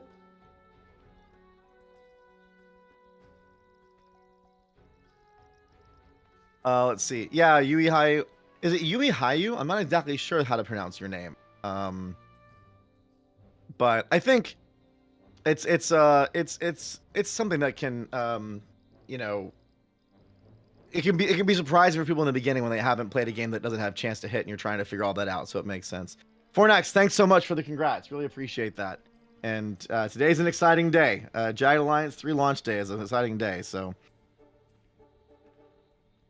yeah, the thing though, Yui Hayo, I mean, it's personal opinion, but I would really suggest playing without it in the beginning and trying to feel it out, because I think if you play it that way, you're gonna have a lot more of an immersive experience, and it's gonna, like, the game is balanced to have you try and experiment with things as opposed to try to play in a min-max type way. That's why it's simulative, right? It has that element where you hear and learn and listen and try different things, because you may, you know, find a different experience there. So I see George is in the channel, but I think they're still getting his camera on and stuff, so I'm going to continue to kill some time here. Yeah, Clay PL, we're going to bring our first guest on right here in a second. We're going to have George Strezov, the composer, join us, and we're going to chat music for a little while, so you're going to get that here in a second. Yeah, I mean, Yui Hayu, I don't want to tell you how to play. That's why we have mods and everything, so if that's what you want to play, enjoy the game as you will. It's just a recommendation because I feel like it allows you to the game does want you to experiment and try and learn, and that's part of the way we've designed the enemies. And you may find the game too easy, or things just not, you know, you're making decisions based on the wrong metrics if all you're looking at is the math. But again, you know, play as you will. So I got a thumbs up from Simon. I think we're gonna have George, my friend. Hey. Happy release day. Happy release day, everybody. How are you? I'm fine. How are you doing? I'm great now that I'm seeing you. Oh, hang on. Cheers. Hey! Yeah, my cheers to you, my friend. Yeah, but it's not rum. It's not rum. It's not rum. Yes, of course. What are you drinking? It's not rakia, is it? No, it's not. It's too dark for rakia. No, it's just whiskey. Plain, good old whiskey. Right, from the legendary shelf in the studio, I imagine, right? Yes, that's right. Yeah. So George, so if everyone doesn't know, and it's up there too, but George Strezov is the composer and conductor on the music, helping bring this beautiful soundtrack to life. We're already getting some comments in chat. People really like the music so far. I was hearing people talk about it earlier. It's how does it feel having this art out there, right? Finally having it there. Yes. Well, I have to say it's a unique, a very nice experience because first of all, me obviously I'm just a small part of the whole thing because music is part of the entire art, dialogue and all the scripting, programming, everything that makes this a wonderful game. And I've been working on this for maybe 4 years, something like this, and it's really, really great to see it come out. And huge congratulations to the entire Hemimon team and to THQ Nordic, of course, and to you. Just if I can say some insider knowledge, basically Brad was producing the soundtrack and helping me out with a lot of stuff and constantly pushing for a better for better music. So I really hope that we managed to do it this way. I just saw. Thank you for the compliments, and I just saw Hiyu talking about that. When you first free Ernie Village and that first African chant kicks in, and the whole tune or the tone changes, and you just get that vibrance. And he was like, "Man, it just was magical." So he said, "Hearing the African chant for the first time after freeing the first village is absolutely magical." And I think that's where you get that life. I think we're gonna try to do a whole stream sometime down the road, maybe just focus on music. Today we're doing a whole bunch of different stuff, but I will say I was super.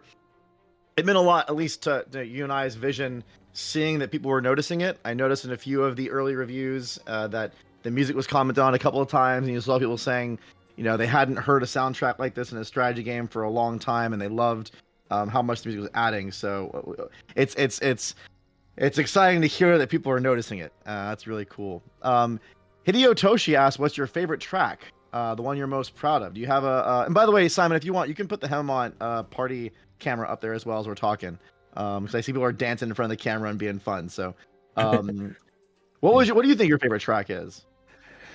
That's a tough question. I have a couple of those. Let's see. I would say that maybe this would be really, really strange for you, but there is a track called Ajani Valley. And I really like this one. It's they're much more complicated and complex musically tracks in the game, but there's something about this one that kind of makes me click for some reason. I don't know. Yeah, well, I mean, I also think the favorite track sometimes changes over time. Like there's ones that you fall in love with at certain times of writing and development and recording, and it's definitely moved around. I mean, my favorite track that I've been in love with since the very first time I heard it, which is the I think you ended up calling it the Guns Go Silent. I think Guns Are Silent. That's right. Yeah. But there's another. I think it's one of the African tracks. I always forget the name of it that I just absolutely fell in love with. Magsina? The solo one or Magsina, I think it is. Magsina. Okay. All right. Gosh, that. Oh, I was actually listening it on repeat a couple days ago. Just having it cycling in the background between the one with the lyrics and the one without the lyrics on it, and it's just, I mean, he was using the word magical earlier. I think it's magical, like incredible. Thank you. Yeah, means a lot. Someone was asking, Spiny was asking, were there any throwback cues to Jagged Alliance 1 or 2? I know you studied the original first two soundtracks quite a bit to kind of draw some inspiration from. Yeah, especially the second one, the one by Kevin Mantei. It's a lovely soundtrack, and I remember it even from my basically youth. I would say, yeah, a bit ashamed to say it, but but there's also quite a lot of other, I would say, influences in like 80s action scores, obviously, and. If I can say some like insider knowledge, we actually produced almost 1 hour of the soundtrack at first, but then we decided to scrap it because it was it wasn't going into a Jagged Alliance direction. It was a different thing, so more contemporary. So it didn't fit to the whole ambience of the game and the visuals. Yeah, I remember the first exercises when we were going through and kind of writing in a style, and we're both kind of talking about it. Just wasn't it wasn't fitting. And I'm happy though that you were able to bring. I know we kind of hit the reset button and started fresh and started writing all new music after spending all that time. And I remember you approaching me a couple of years ago and being like, "Hey, I think there's a way for us to bring some of that melodic material and some of that into from the stuff we did a long time ago and bring it into the soundtrack. Let me try a couple things. What do you think?" And I think that even though we ended up changing that direction, there was a lot there that ended up actually still ending up in or being in the game and turning out quite well. Actually, Johnny Valley is is an example of something that makes sense. Yeah. So parts of it. Yeah, and it's fine to said. I think it's quite tricky to have music that you can listen to for many hours, like what plays when looking at the overview map. And that was one of the challenges that we had, because we, originally I think the original direction was a little more loopy and was supposed to be more in the background. But like Huey was mentioning earlier, it had it didn't breathe the drama and the excitement and the tension into the different moments the way we wanted. And so we have some tracks that are a little more groovy and have some stuff to it, but all of them have moments that they kind of expand and contract and breathe, and you get those different emotional responses that I think really, allows the game's dynamics to really shine through. Like when you free Ernie the first time, or when you walk into a village where there's tension, or when a combat thing starts, and those transitions, like they really drive those moments, and I think it come together really well. And I also think that obviously music is very subjective, as art is. But I think that in such a, like, especially in like this turn-based scenario, having the music be actually very dynamic and develop gives more energy to the whole experience. That's my opinion, of course. But no, we didn't. And Calbert was asking if the music was interactively dynamic. So we're not doing anything when it comes to like jumping in and out or adding layers that are being put in or taken away. Everything is recorded live, or most of it's. I actually think everything is recorded live. So there's we are leveraging that dynamic in order to create the soundscape, but there is a lot of dynamicism in how Rado's distracting chat. I know Rado's sitting there in the background. Don't worry, we'll bring Rado on in a little while. He's gonna laugh more now that I've acknowledged him. I'm surprised he's not sitting there like doing the whole like come out of the side of the computer thing and like not that he start doing more goofy stuff. Distract. No, you hope it's alcoholic beer. Rado on beer, I'm sure is way more fun. I feel like the music is still responsive, so you're not getting a static track that just plays all the way through. You definitely get reactions to what's happening in the world, and I think that it's a good blend.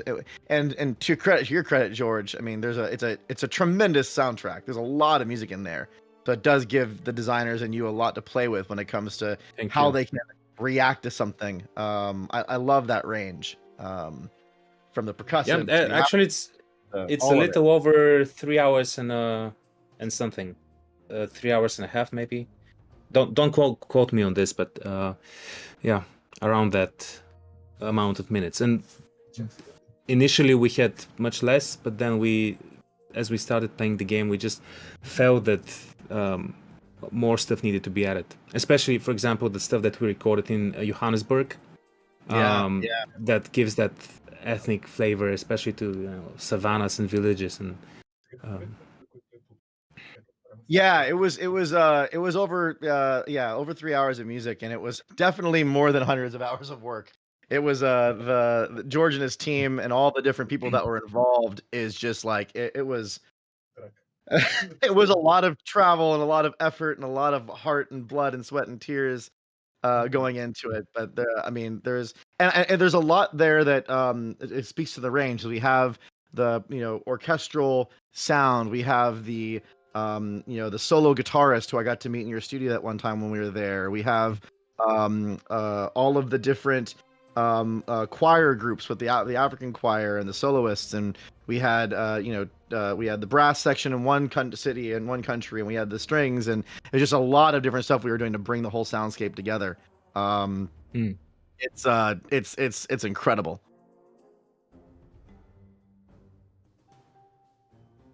And also just for the information of all the viewers and listeners, Brad is also an amazing musician. He's been a conductor, composer, and he's a timpanist, which is one of the hardest things. That's the person that controls the orchestra after the conductor. And sometimes the conductor, couldn't do it, so it's up to the timpanist. So. Yeah, now well, okay, I told you that story before. That's I don't know if my old conductor would want me to tell that story, but yeah, I did play music a very long time ago. I haven't played in a while, but it was funny. Hi Toshi. George, I wouldn't say ambushed me, but definitely for one of the days when we were recording was like, hey, maybe you should come and play a couple of these tracks. So I did get the privilege of playing a little bit on the on some of the African tracks on the African percussion parts, which is a lot of fun. And also the main theme. So the main theme when the percussion kicks in, that's Brad. Yeah. That's true. That's right. I forgot about that's true. Yeah. The man, it's fun. But yeah, it was I was telling this story earlier, and I'll never. I mean, this is one of those moments that you remember for the rest of your life. I will never forget when you showed me the first, like the phone footage of the choral group down in South Africa, and I mean, it was just. I mean, I get chills even thinking about it. Like they're just so incredible. Those voices are just extraordinary. Like they're so good. What an incredible talent they have down there. I don't know. I mean, we got very lucky to get such an incredible group involved. That's right. Yeah, and also all the soloists and who sang the solo songs and you can see, especially on the video, even though it's like just a silly video with an iPhone or something, and but they actually click to the music and they really enjoy performing. Yeah, and I mean, we'll talk about this more, sometime down the line. But that music is very authentic, and there's a lot of richness of cultural heritage and stuff that we're pulling in. We wanted to get that layer and the dynamic to come in when it comes to when you go into these villages and you're kind of exploring this make believe, but still it's rooted in some realism when it comes to like the visuals and everything. We wanted the music to be able to speak to that too. So, getting a chance to bring some of that forward, and the privilege to working with such a talented group on all the talented teams, but especially with the choir group was just really cool. Tegus123 asked a really good question, which is, did you create the music based on the set pieces in the game? If you looked at the game a lot when you were recording and writing music for it. Yeah, well, just to say a couple of things about my background. So I've played games my entire life, but in my throughout my professional career, I've mostly written music for films and for TV. So I'm kind of used to looking. So I'm here at my studio currently. I have like a TV screen on top of me, and I usually look at something that's happening on screen. Then I write music to it. So I kind of wanted to adapt the same thing for when I was writing the music for Jagged Alliance. The only problem was that I'm using a Mac, so I couldn't play on the any of the alpha versions of the game.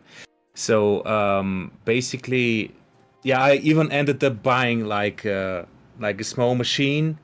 It was so distracting because it had like a fan noise and it was really distracting. I couldn't write anything down. So what we ended up was I asked Bojan and Nelson to capture some videos for me, and I often went to Hang On Games just to play and to experience the game there. Yeah, I feel like there was I remember you asking for certain footage of certain regions and visuals to kind of breathe in what was happening on the screen and figuring out how to match it, especially as we were kind of trying to explore different areas like the savannah or some of the different cities and whatnot. And I think that you have to have something to draw your inspiration from, so you could tell you were pulling in from those different angles. And there's I feel like there's so Tag was also, did you create the music based on any set pieces in the game? And I think I wouldn't know if we really approached anything with set pieces. I think we did create music based on certain emotional or like the boss fights, right? We knew that we were going to have these epic encounters. We wanted to create a music that would encapsulate that, so that when you got there, the tension would be there. We knew we wanted to create moments for emotional drama. We wanted to create moments that sparked awe. So we had, they were more emotional set pieces, I think, than, oh, we have this particular map with this particular statue and this thing's going on. We didn't really approach it that way, but we definitely talked a lot about, okay, we've written a lot of music in this space. Now we need to create music that kind of sits in this emotional space so we can use it for certain behaviors or certain things in the game. Because to your point, we started working on this 4+ years ago, so you didn't even know where all the narrative was going to be. We didn't know all the story yet. They were writing it. You couldn't wait. You needed to get writing. I mean, there was 3 hours of music. There's a lot to put together. So that's right. Yeah. That's right. Yeah. And that's the great thing about working in this industry, is that so many people put all their hearts out for something that like takes shape after a lot of time, and then you end up playing it, and then you see all this creativity which was spiced up by different people from with different mindsets and so forth, and different opinions even. Yeah. Some people in chat are saying they're having issues with multiplayer, which is strange because we're reading chat, Don Dosh. I just didn't want to interrupt George in that thought process. I know we were playing multiplayer yesterday and had no issues, and we did multiples, and I've done multiplayer quite a bit. So it's sometimes when games launch, there could be something weird going on. And we have the team here, so we'll find out. But yeah, that's odd because I know. I mean, just yesterday we were doing multiplayer with Bouillon, and I saw some streamers doing multiplayer sessions. That's odd. I'm curious if there's are you trying to do well? I'm not going to troubleshoot during the stream, but I can promise you the team is here, and we'll make sure that we get a reaction to figure out what may be going on there. And glad you chat's on P. I'm glad you've been enjoying it and having fun playing it. I thought the soundtrack was already on Steam, Yui Hayu. Is it not? I thought it was.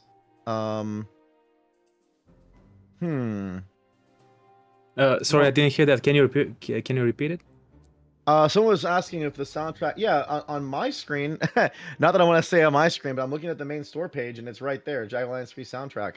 So you should be able to get the soundtrack just fine. It should be public. Yeah, it should be on. Yeah, it should be on Steam. Mm-hmm.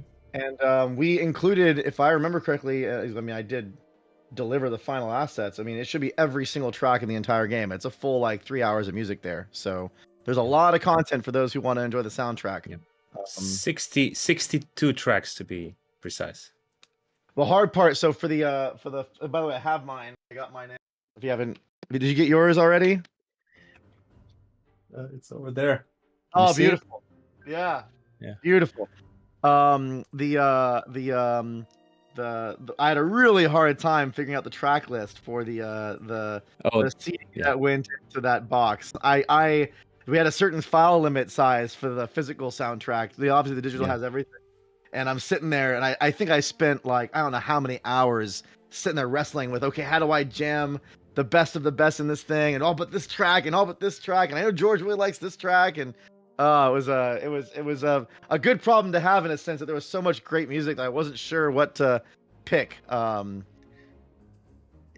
Yeah, and by the way, I have to say something. I do hope that I won't offend anyone.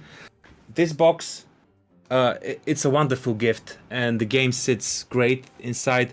But as soon as I received it, the first thought that came to my mind was like, "What a great box for microphones!"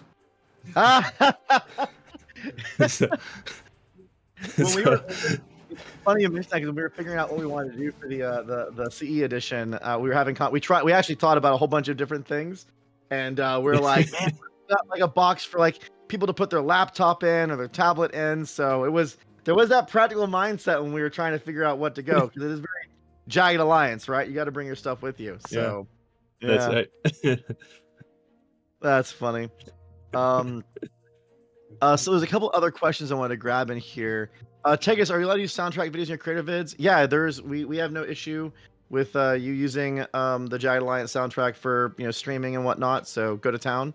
That was we own all the rights and we did this all together. So you should be able to use those for all your Jagged Alliance content. You're good to go with that.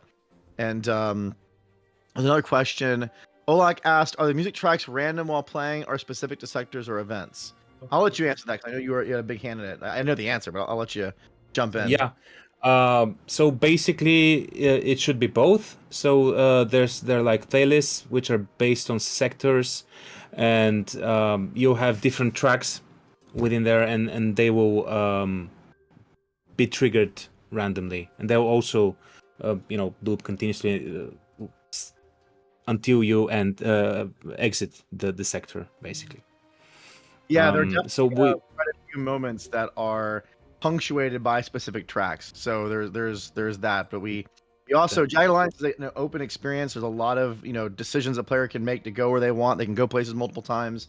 So as you're doing a lot of the open moments, it's a little bit randomized. Same with like we have what we call satellite music, which is for the main satellite screen, and that's the normal track that plays there. But sometimes you go to the satellite screen, you're gonna hear a different track. So there's some randomness there to keep the musical experience fresh, while still leveraging those emotional moments and those like the Ernie Village capture to really bring things home when it comes to that impact we want. So we should get I don't know if Pavel or anyone in the background is hearing me. If maybe Nelson or someone, it would be great if Nelson wants to come. We could talk about how art, like the visuals and the music, play back and forth. That could be kind of a fun conversation to have. Yeah, we actually had like multiple meetings after the soundtrack was recorded, where we basically talked about which tracks would fit different sectors and zones. So basically, when I was composing, I was kind of in the sense of Jagged Alliance 2. I would do like Battle Music 1, Battle Music 2, Battle Music 3. In the release, they have different names, obviously.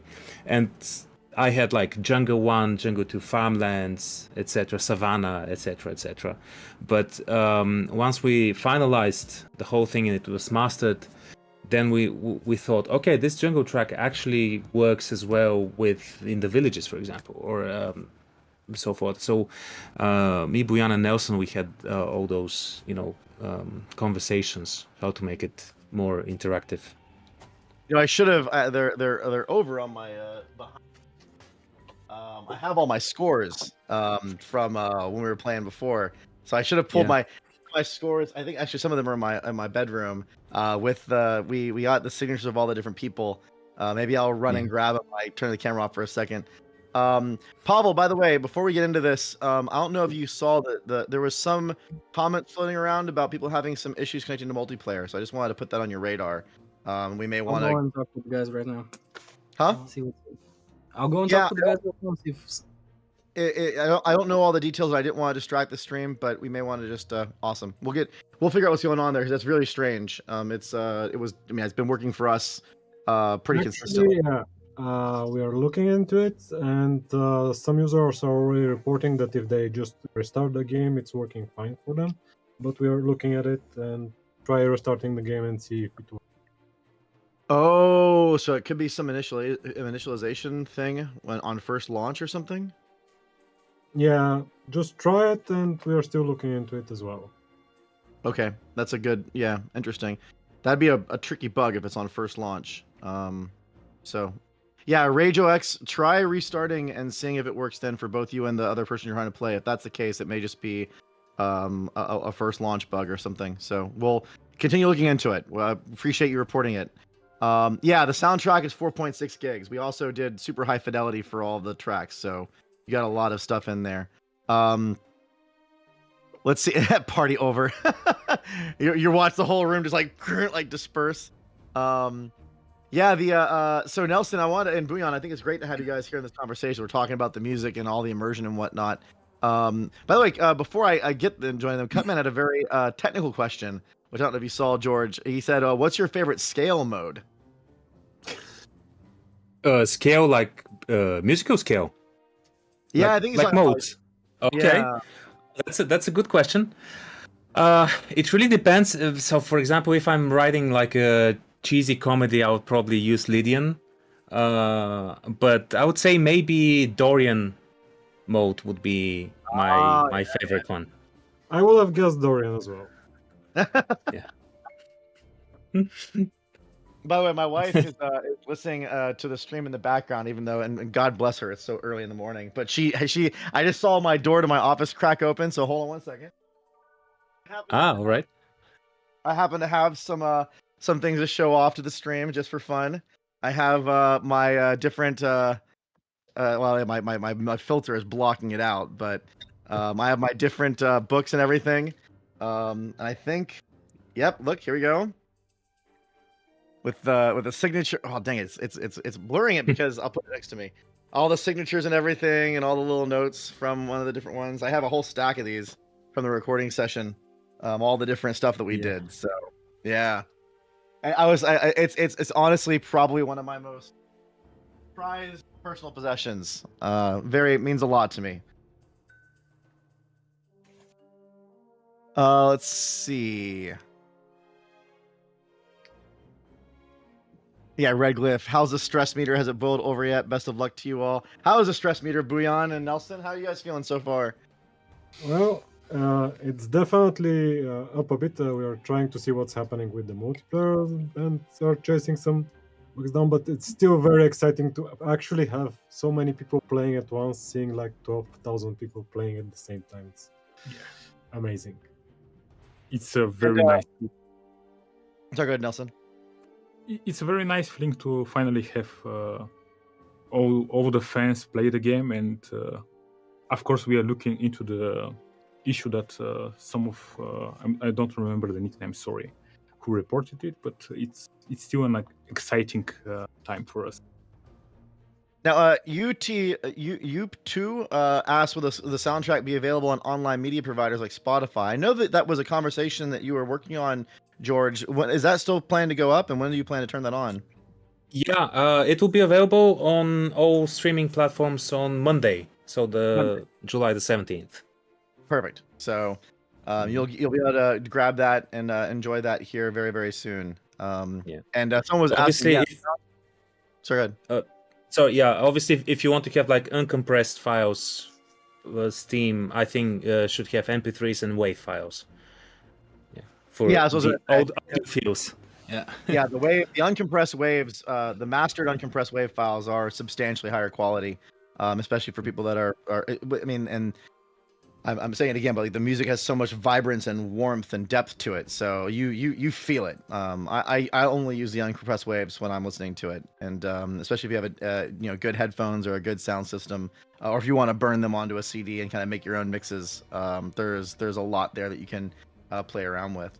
I was curious, Nelson or Bouillon, do you guys have like a favorite track or a favorite musical moment that you want to speak to from George? Now I'm going to embarrass George. We're always talking about the stuff we love the most about what he wrote, but do you have a favorite one you want to cue into? It's an interesting question.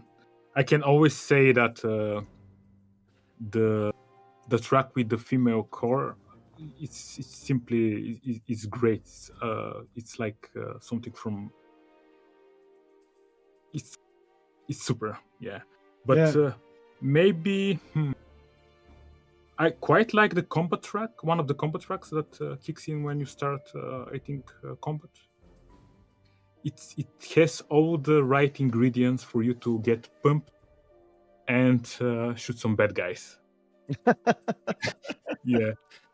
Get pumped and shoot some bad. I know the trailer team had a lot of fun playing with those combat tracks for all the trailers. Yeah. I definitely love the satellite view track because I spend a lot of time in satellite view just planning my moves, and listening to it never gets boring. It's always just so relaxing staying in satellite view and listening to it. Also, of course, all of the vocals when you go into a city and it's liberated and the vocals come in, and that's always a very enjoyable moment to hear. I was listening.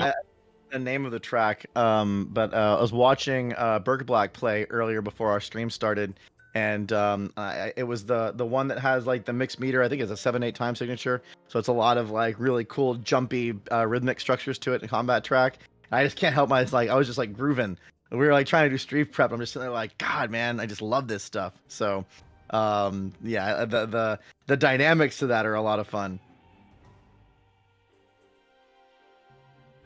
We were just talking, me and Boyan and Pavel, about the soundtrack, and we just saw maybe a couple of days ago a B-roll video with some recordings from the track from the main team, and once you see how much effort is put into producing it, and each and every, like the solo guitar, I think, I'm not sure, maybe George, you can remind me what's the name of the musician who played it, but Kirill. Now Kirill, yeah, Kirill. Now when I play the game, I always hear it, and it's like, oh, it hits the spot. It's really nice, yeah. Well, apart from the all the wonderful musicians in Sofia, in Prague, in Johannesburg, there were like, I would say, three main soloists on the score. So the first one would be Kirill or Kirill Georgiev. He's a guitar player. He played various types of guitars, and they're like right? really weird stuff. Yeah, that's right. Yeah. And here's his studio. Yeah. The other one is Christian Georgiev, who he plays in a local Bulgarian band called Oratnica. It's a really nice ethno-fusion band, and he plays all the ethnic woodwinds.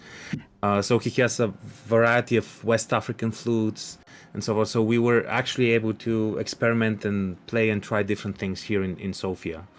And finally, I would say the hardest job was my friend Nicola, who's a percussion player, and he played all the marimba solos, and these were really hard to do. So because there's a lot of marimba, like the instrument marimba in the game. So it was a tricky thing. I felt kind of bad for the percussion. I mean, I think anyone that's worked with me on music knows my attention to detail when it comes to making music come to life. And some of those marimba parts were very, very technically challenging. And I'm not a marimba player expert. I was a timpanist mostly, even though I played all the instruments in the percussion family. And he's sitting there just trying to get the notes down. And I'm like, yeah, you got the notes, but what if we did this? And we're like trying to get all the phrasing in there. And I'm just watching and be like, like it was, those were some real, you wrote some killer, especially some of the four mallet parts. Like there was some killer parts in the marimba. But it comes out, man. Like it so comes out. You hear all those like pieces talking to each other and just those little phrases, because we got them in the marimba, and then we use the orchestra to do the question and answer sections, and you just get that depth to the sound profile. But yeah, those marimba parts were killer. Like he did it. He did a great job. He did it, and we're still friends. We're still friends after the recording. So yeah. And there's another fun, and you'll get more of this. We are working on a video that's going to talk about that's going to show a lot of the behind the scenes stuff, and we have some interviews with George and I and whatnot. So we're working on that video. Will come out sometime in the next period of time. But it was the two percussionists were brothers. So we're doing all the percussion recording, like watching these two brothers like poke fun at each other in Bulgarian, and you'd see everyone laugh, and I'm like, what did they say? And they're having to translate the jokes to me. Oh, it was great. Like you're watching the other brother kind of mess with the marimbist, because he's having to play marimba, and it's like a really hard part, and he's like, not making mistakes. It's a really technically hard part. And you saw his brother kind of like taking jabs at him, like, hey, why can't you play it? Like, what's wrong with you? Why don't you just play it right? It was hilarious. It was so much fun. And once he nailed it, like the last take, his brother would say something like, "Oh, that was perfect. Are you thinking about doing something with music professionally in the future, or?" Oh man, what a fun time. What a fun time. So Hi Toshi asked a question for you, George. What kind of music do you usually listen to? Like, what's your favorite movie or TV show, game? That question's always so hard. Like, favorite game, favorite music. But do you have any you want to like, share with the audience at all, as far as kind of your taste? Okay, that's a hard question. I listen to a wide variety of music styles, and I would say that normally I would listen something to, like, for example, Miles Davis' "Kind of Blue." That's for example one of my favorite albums. When it comes to film and video game music, like film music, I would say hands-on Lord of the Rings. The Fellowship, but the Fellowship of the Ring. I think for me that is one of the most impressive pieces of music written in the last I don't know 40 years or something. Especially when it comes to film music, I love I love John Williams, of course, Jerry Goldsmith. But I think that what Howard Shore did with Lord of the Rings is truly spectacular. And when it comes to gaming, I have lots of favorite game soundtracks. So one of my absolute favorites would be World of Warcraft. For some reason, this soundtrack, especially the first, like the vanilla World of Warcraft by Jason Hayes, has been so atmospheric in a way. So you enter like a zone, and then it really gives a specific vibe. Yeah, what else? I love from the recent stuff. I love God of War, Bear McCreary, and also. I remember when you picked me up from the hotel for some of the recordings. You were listening to the God of War soundtrack for quite a while. Right. That was Yeah, one of your that's right. Yeah, that's right. And I also like what Gareth did to Ori and the Blind Forest. Completely different game, but the music is amazing.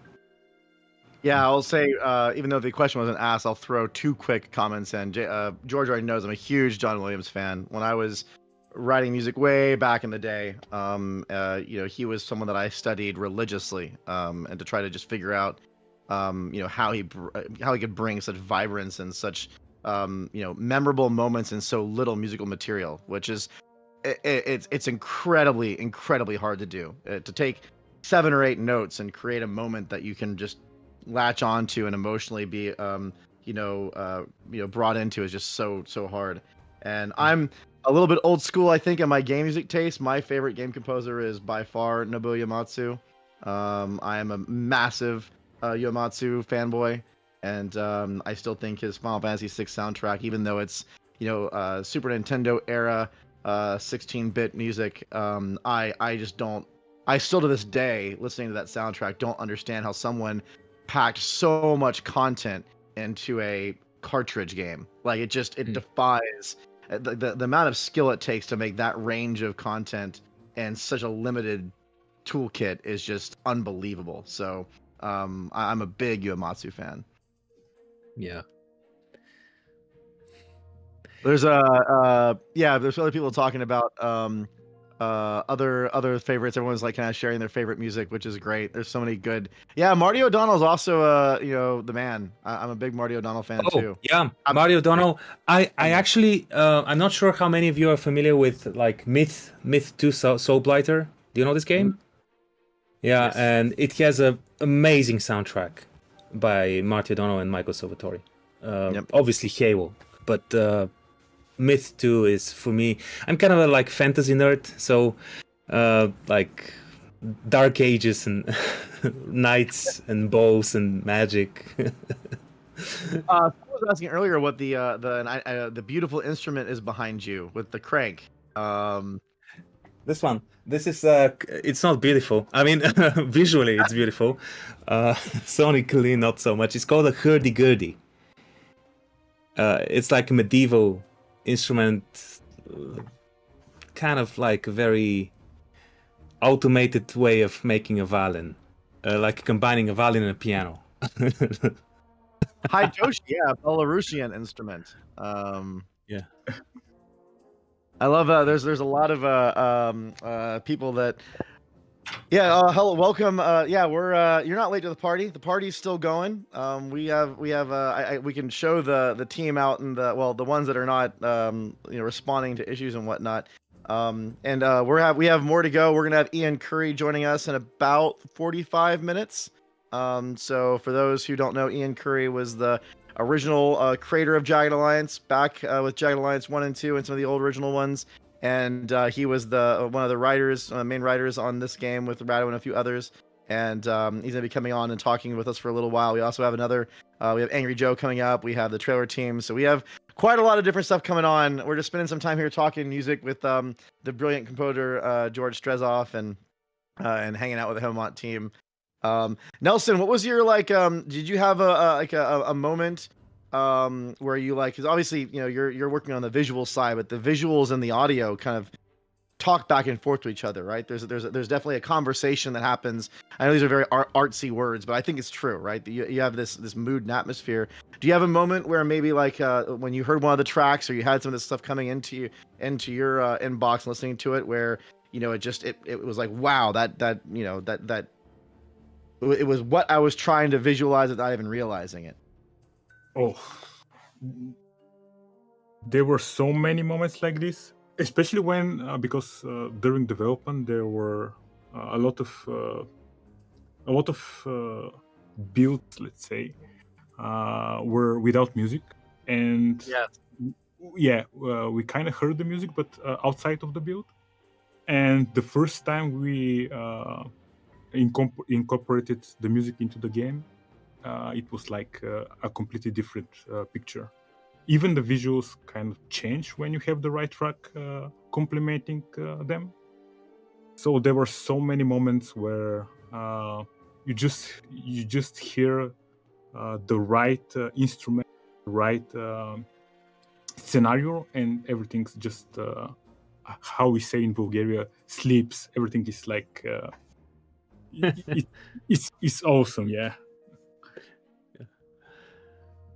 By the way, that's going to be another small. I'm not checking my text mail. By the way, I'm turning the AC up because it's getting warm in this room as the sun is hitting my office, and I'm realizing, oh my gosh, I'm under the key lights and everything else. I'm going to turn the air conditioner down a little bit.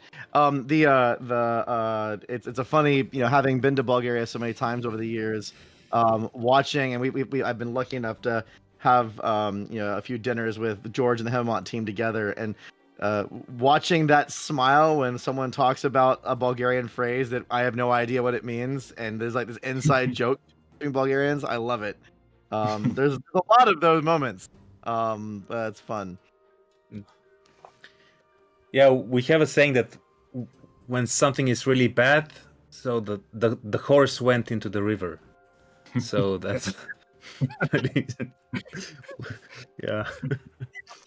Which, I mean, that's not a good thing. So that makes sense, right? You don't want the horse to go into the river. Yeah. Oh man. Oh God. You know what? It's I'm just realizing this now as we're kind of having this conversation, and I'm gonna not get too emotional, but I mean, it's been such a journey these last 4 years, and we've worked on this for so long with so many conversations and moments, and it's a little bit bittersweet. It's been an extraordinary journey to get to this point, and it's great to see people enjoying it. And by the way, TA Daddy and everyone else that's been so supportive and gracing us with compliments. I mean, it was a way to get here, and I feel very privileged to work with so many incredible people on this project, because there was no ego. We all just wanted to make the best damn game we possibly could with this, and really do the franchise justice. And even talking about 3 hours of music and all the, God help you, Nelson, art iterations we went through to try to make this thing as beautiful and as vibrant as we could. There was a lot of heart and soul poured into this game out from all of our creative areas. I'm gonna miss it a little bit. I'm happy that everyone's having a chance to play it, and once you're done, you put your art out there and have everyone experience it. But man, it's a thing. Yeah. And in a way, we had to do it this way the game is beloved by so many fans, and spending all the time having all those conversation, discussing everything into oblivion. It was a very challenging, but I think rewarding and humbling experience. And me too. I kind of looked from the position right now. I kind of look with nostalgia almost. Yeah. It was a great journey. By the way, hi Toshi, just to answer that question real quick. The physical CD inside the tactical edition is a choice of tracks that we put together that we felt like exemplified the best of the music. We definitely could not fit all 3 hours onto a CD. So we made one kind of like, greatest hits album, but 100% the downloadable soundtrack has everything both in WAV and MP3 format. So you can experience all 3 hours if you decide to get the digital version. We just had to make tough choices on what to show off on the physical ones. So the physical CD actually has the first, by memory, first 20 tracks of the downloadable soundtrack content. So yeah, we wouldn't want to say these are the best ones, but because it's really hard. As I said, there are so many tracks that I love, and when you have like a physical CD, you have like certain limitations when it comes to, size, file size and length. Yeah. I mean, I spent, like I was saying earlier in the stream, I probably spent a good, not exaggerating, I think it's been like 4 or 5 hours trying to maybe more than that, trying to figure out which tracks to put on that physical CD. I spent 2 nights. It happened fast. We decided we were going to do the physical CD, and we had to get the track list up really quick. And George, bless you, you were on vacation, I think, that weekend. It was Easter. Yeah, it was Easter weekend, and we get the note we were going to do this physical CD, which originally hadn't been planned. And I'm like, oh my gosh. And I remember reaching out to you, and you're like, I think you're at the beach or something. I can't even I'm not even sure how I'm going to help.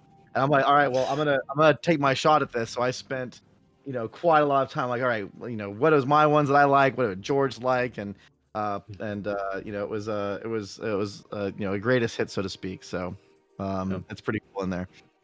And it's actually kind of very, very fluid when you listen to it. Like one track waves into another one. So maybe you should also think about like a career in radio, like playlist management.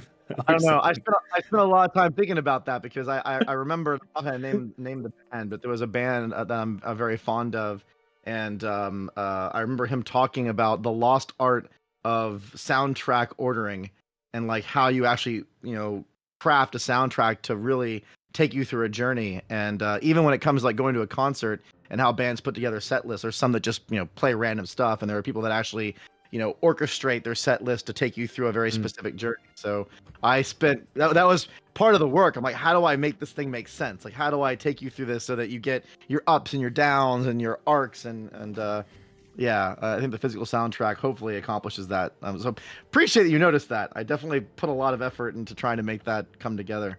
Hi Toshi wants to know when and where and when the first Jagged Alliance 3 concert is going to be. Yeah, I would love to see the marimba player play that live. That'd be fun to watch. Yeah, with his brother next to him, doing... Oh goodness gracious. By the way, chat's on P. Great work on the art direction, Nelson. It must have been difficult to come up with a satisfying modern result while keeping it in line with previous Jagged Alliance games. You succeeded. Really sweet of you chatting to say that. How does that make you feel, Nelson? It has to be a thing. I just want to say that it was a team effort, and there are a lot of people which I represent by being in that position, and I think we are happy that kind of managed to capture the Jagged Alliance feel for the visuals, and I'm really glad that people are appreciating it, because there was a lot of we put a lot of love into the project, into making each and every merc how they look, each and every environment, to the smallest detail, like insects crawling on the ground or mosquitoes flying or something like that. Everything, and especially the special effects, everything was looked through how we can deliver a great looking game for people to play, which works well with everything that we are talking about, the music and everything, the whole idea. So yeah. Yeah, I want to also say, there's a lot of people on, different parts of the project that are not necessarily being represented here today that put a lot of effort in. And one person I want to, give a shout out to specifically is Roger. He was my contemporary on the production side, and really did a lot in the last year to bring this thing home.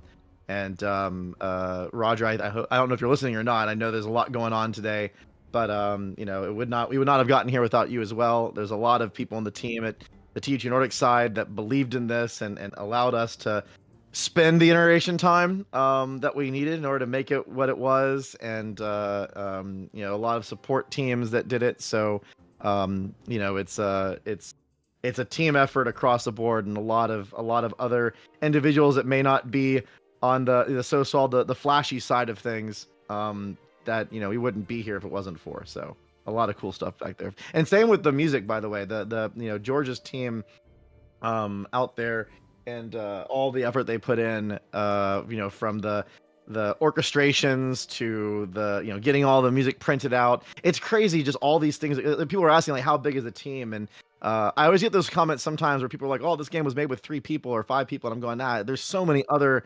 individuals that are involved in every project that aren't necessarily like the artist or the the programmer or the designer that really put real work in to make these things happen. Even when it comes to the people that are putting out the chairs for getting ready to record a session, or setting the mics, or recording the footage. And we're gonna have the trailer team out here making all the trailers, which takes a tremendous amount of effort.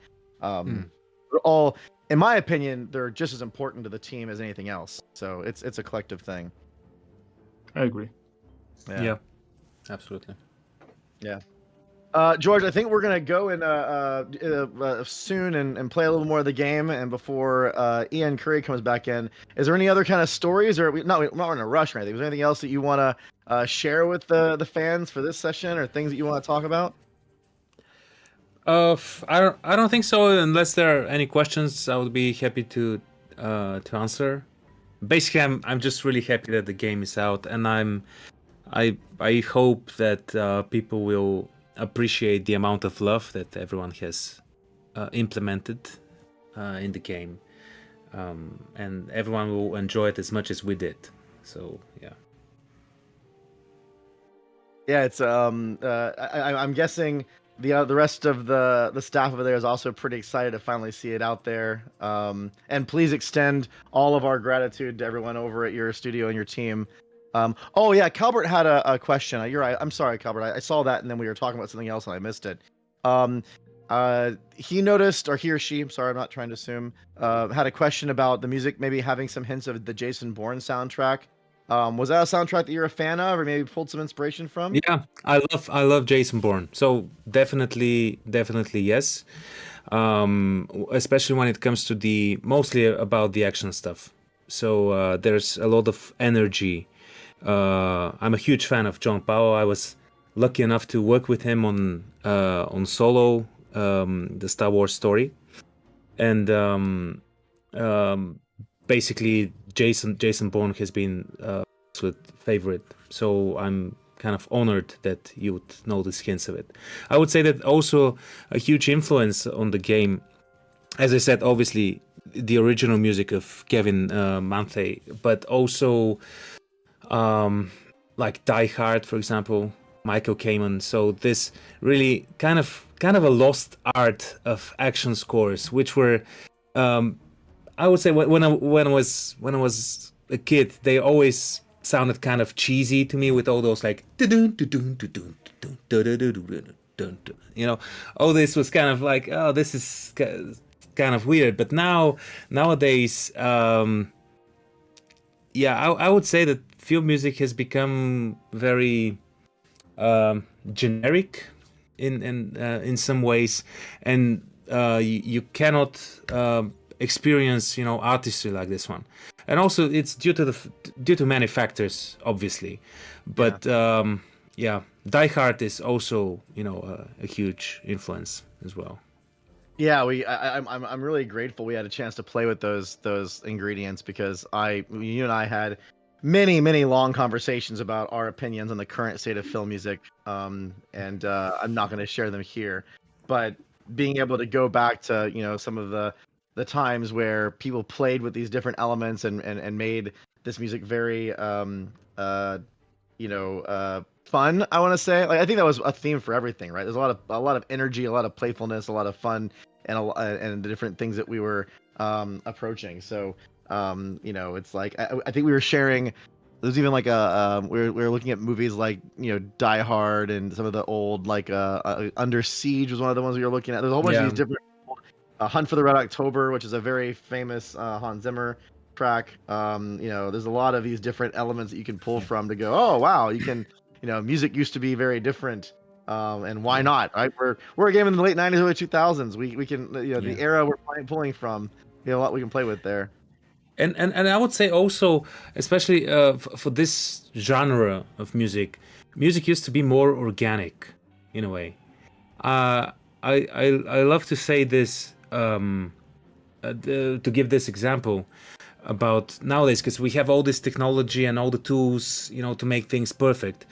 And if you open up like the original soundtrack to Conan the Barbarian by Basil Polidoris, and you listen to it, and it's it has its flaws from a like conductor's point of view. You can notice musicians not entering properly, their mistakes here and there, but it's also very raw, and it just sounds like Conan the Barbarian. And recently they did a re-recording of this one, and obviously the quality is much better, like from the technological point of view. Also you have a bunch of top tier microphones and so forth, but the feeling of the music, it's not there. It's just too perfect. And scores like, for example, Die Hard has this, because you have a bunch of people playing together, and it's not always 100% perfect, and you can hear the orchestra being one single like body forming. And this is something that Brad actually surprised me with, because he didn't when we were talking about the music, and when we started to talk about the recordings, I understood that he's not only interested into the music itself, but also in the performance, which is now a completely different level. Yeah, I mean we actually wanted to get that. We didn't want to use the cheap outs. There were a couple times where it was an interesting conversation to have, because you're sitting there in the recording studio, it's like, oh, we can always fix this in post, right? We can always use, and I'm like, but fixing it in post is not going to create the emotion we want, and we want someone to walk into that village and feel the village and have all that come to you, and you don't get. I personally feel like there's something very human to music. There's something very visceral and raw to how you respond to vibration into music, and once you start, not that those things don't have value in there, they can be really cool to use some of those technological elements. You lose some of that when you start leveraging those tools overly much. So fighting to get the recording to have that level of performance, and let the emotional arc be in there, and let the instruments talk with each other. I think people don't consciously necessarily know what that is, but when they hear it, they react to it. It's a subconscious thing. It's like when you eat certain kinds of food. You may not know why you love this food, but there's something in it that the chef has put in there that makes you respond, even if it's comfort food or whatever. So there's this. I don't know. I think it's what makes the difference. It's that, and it comes out in everything, even in the art style that we did. There's that level of just, all right, let's not take the cheap way out. Let's try to find a way to make this thing real. And I think people notice it. Yeah. No, Clay PL, we're just spending. We have an hour with George. We're geeking out about music for a little bit. By the way, DJ turned two turntables. I think I was doing paradiddles in that scene. So that's kind of fun. Yeah. Good eye. Bye. Well, George, thank you so much for joining us. Thank you. Hanging out, and congrats on the release and the soundtrack. Yeah. Happy release day. Yeah. Thank you for having me. Yeah. Yeah, it's a pleasure. And you have a great evening on your side, and we're gonna keep on doing the stream here. But yeah, thank you very much. Nelson, do you think maybe I think I'm gonna play here for another like 30 or 45 minutes or so before we get Ian Curry on here. Do you maybe want to grab Rado for a little while? I know the team. There are people that are like wanted Rado to come out here, and maybe we can have Rado join while we play some games. Is he available? Yes. Someone will bring him.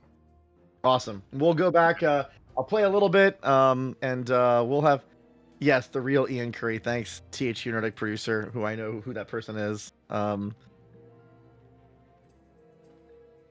Like the real JA guy. Yes. I feel like I'm having a conversation with you, even though you're in the THU Nordic persona, and I can hear your personality coming out when you type. And some things don't change.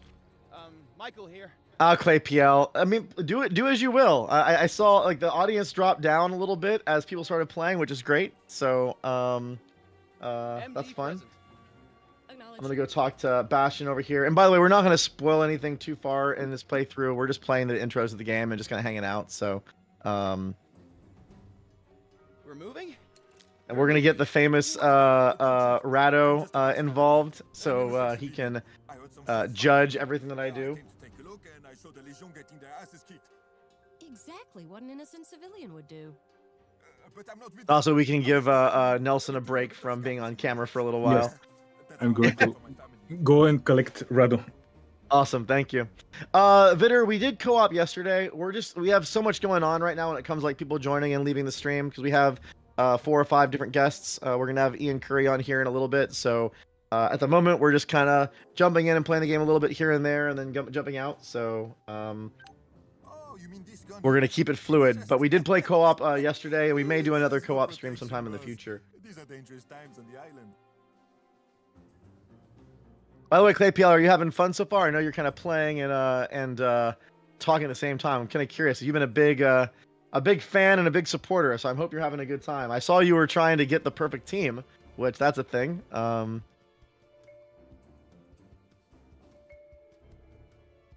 Bag over Rado's head stuffed. Okay. Yes, they're gonna go grab Rado and wrestle him into the streaming room. Oh, I don't have. Oh, so usually I have a person in here that I can actually do one of the wisdom checks with. That's the Patriotic Legion of Grand Chien. Oh, there you go. You're the Legion. I do have a wisdom check. Yeah, MD. Okay, cool.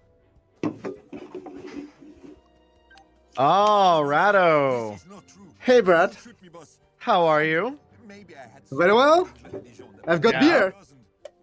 You got beer. I have my beer here too. Maybe. Oh, it's still cold. You know what, Cheers, Rado? Brad. I'll open my beer and cheers with you, even though it's 9:45 in the morning. Prepare. Yes. Cheers, Rado. Cheers. Oh man. I've been trying.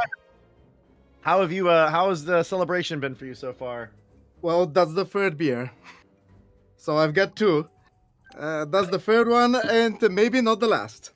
Oh boy. What's this? Should we have Pavel sit there next to you just in case he needs to like? No, Rado, don't say that. Do you need him? No.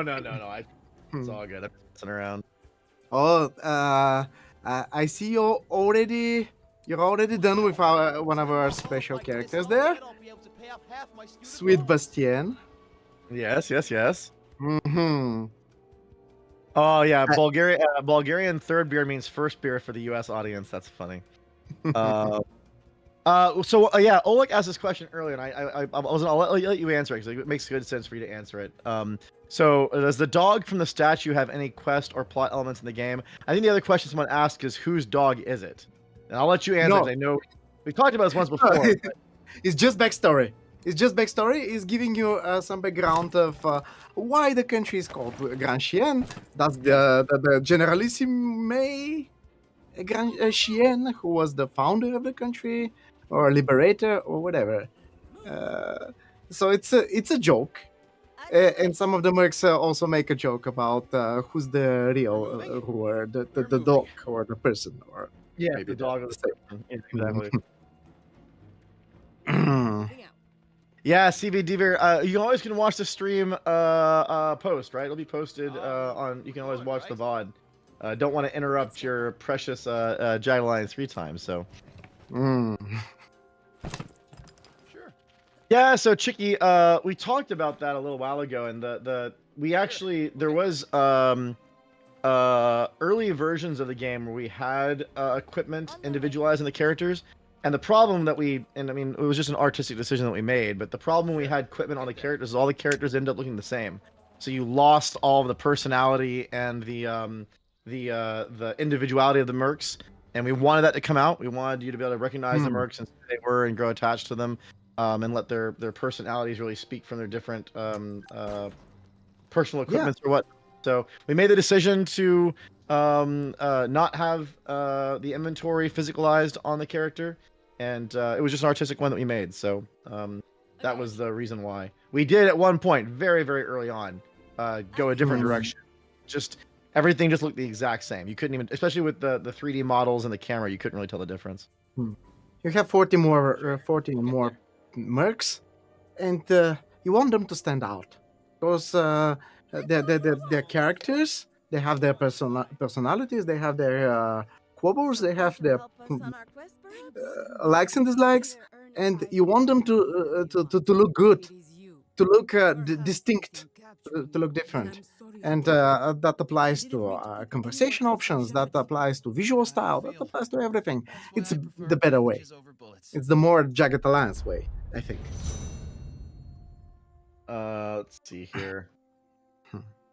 Chat and PS. Yeah, it's a good question for I think one of the bouillons, but a lot of this was based on the this is Hemamon's engine. They've been working with it for a very long time. They know it really well. So it adds a lot of speed. And there was I think we talked about this actually on Rado's stream. When we had some of the writers on. There's a very comprehensive toolkit we needed for all the dialogues systems, and being able to build that all from the ground up to fit the exact needs of the project made. We expanded it a lot. We expanded the part, especially about the conversations, and Jan and Dan were also instrumental to that. We wanted to have so much possibilities, and at some point we tried to translate those options into the banter system, and I was like asking the programmers, can we have that feature from the conversation options into the banter system? It should be easy, right? And they were like, yeah, easy. Right.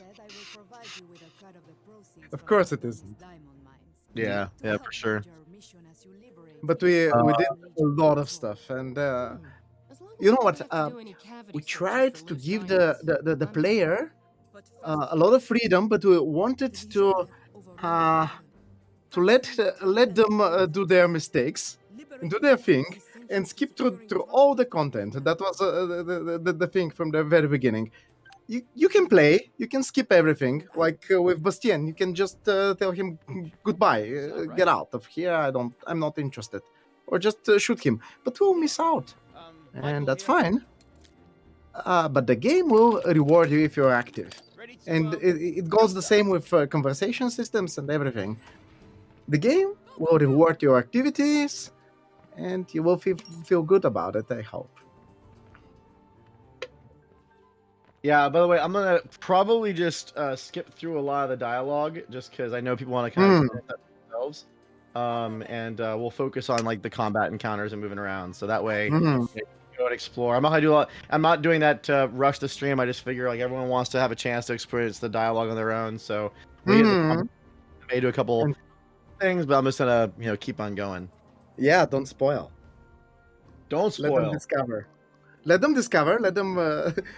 I already watched some previews of YouTubers and such, and it was adorable. The guy that met Bastien the second time and was like, "Oh no, but he said he has a family." Don't spoil. You don't even know. We don't know anything yet. You just yeah, right. It's not obvious at all. Not at all. Rado's already going off the rails. Okay. Yeah, we need Pavel Yeah. to stop me. Ready to That's what producers are for, right? Oh man. What's your I love the chain you have going on. Oh yeah, that's a LARP thing. Okay. Live action roleplay emblem. So yeah, that's my thing. Sure, we'll get there. I'm half tempted. You know what I've never done? I've never done a like an evil playthrough where I just start running around and shooting everybody I see. I don't know if I'm gonna do that right now, but part of me is just like, I wonder if I should just say bye. Go on, shoot them. Shoot them. No. You'll get some consequence out of this. No, I'm not gonna do that. I'm gonna be good. Gonna be nice. Gonna be a good mercenary. Here, because it's a kind of the tutorial area, we tried to give you the idea what to do without forcing it to you. So the characters will actually tell you things. Even the bad guys will probably trigger a conversation about that, about stealth, the enemies. Yeah, Clay PLR, that's not the way you're playing though, right? Like, come on. How many? It's like I had this conversation with a designer friend of mine a long time ago, and it's like the first time you play Fallout 3, you're like, oh, everything's fine, and blah blah blah. And the second time you let out the nuke in Nuketown, and the third time you're like, dude, that's a nice hat, and you just kill everyone you see and take their stuff. And there's this level of moral ambiguity that increases on every playthrough of certain games. Yeah. I think with Jack, he's starting to get to that point where I'm like, you have a nice hat. You know, it's like you just you don't even. I like that hat. I want Yes, that hat. One of my friends, a colleague designer, said, "I want to be a bad guy." And in my first playthrough, I'm gonna kill everyone that I can kill. I'm gonna rob everyone. I don't care, and that's fine. That's a fair style. Actually, I've provided special rewards in some case just to promote that play style. Understood. Yeah. I'm not telling you how to play.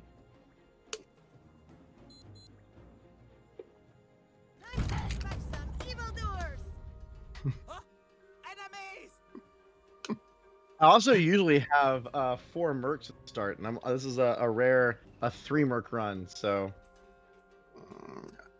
Michael That's here. pretty risky. I wonder what how. difficult here?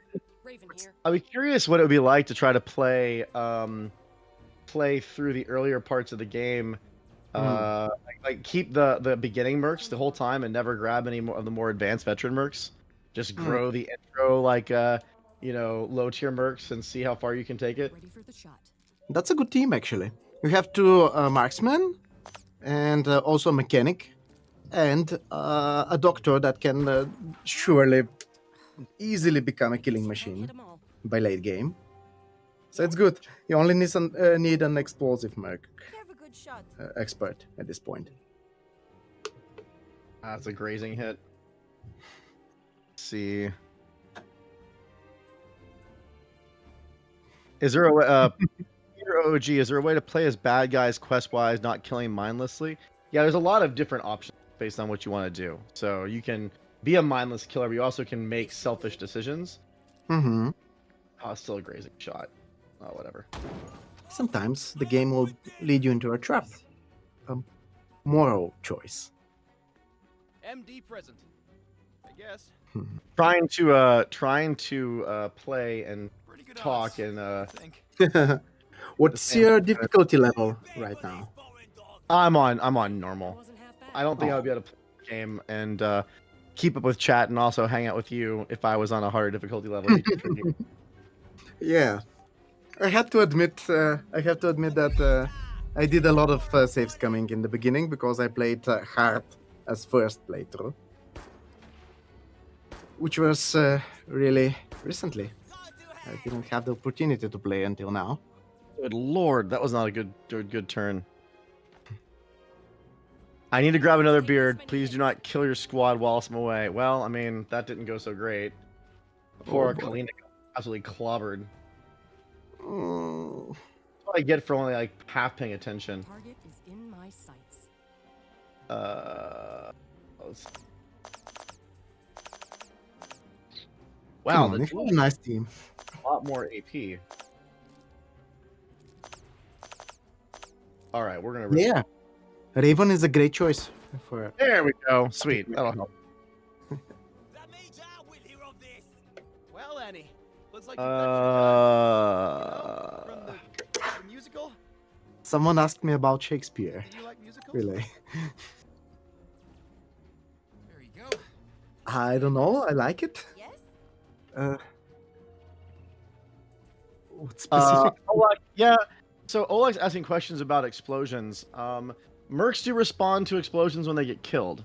Or enemies respond to explosions when they get killed, but if they don't get killed by them, I don't think they have an animation reaction.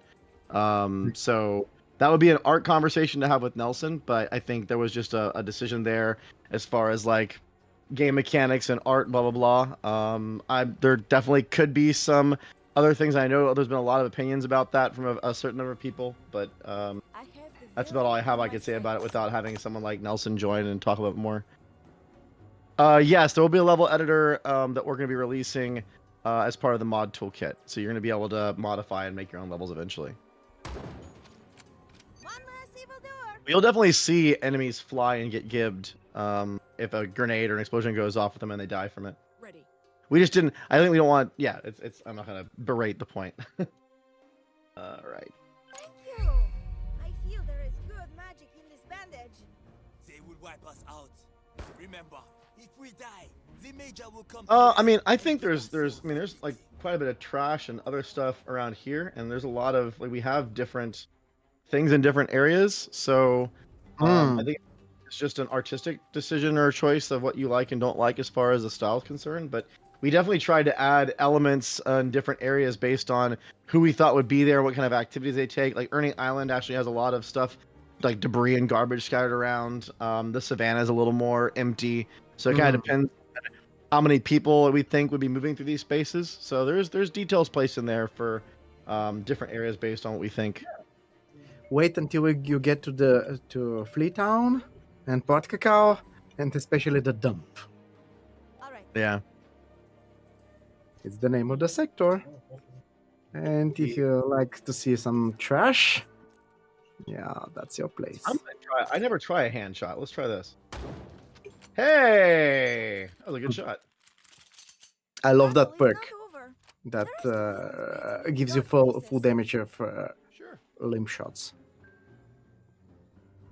Let's see.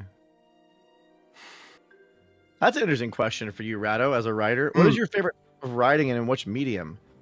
Do you have like a favorite type of medium you like to? I mean, obviously, I think games is probably one of them, but is there like another like genre or medium that you speak to?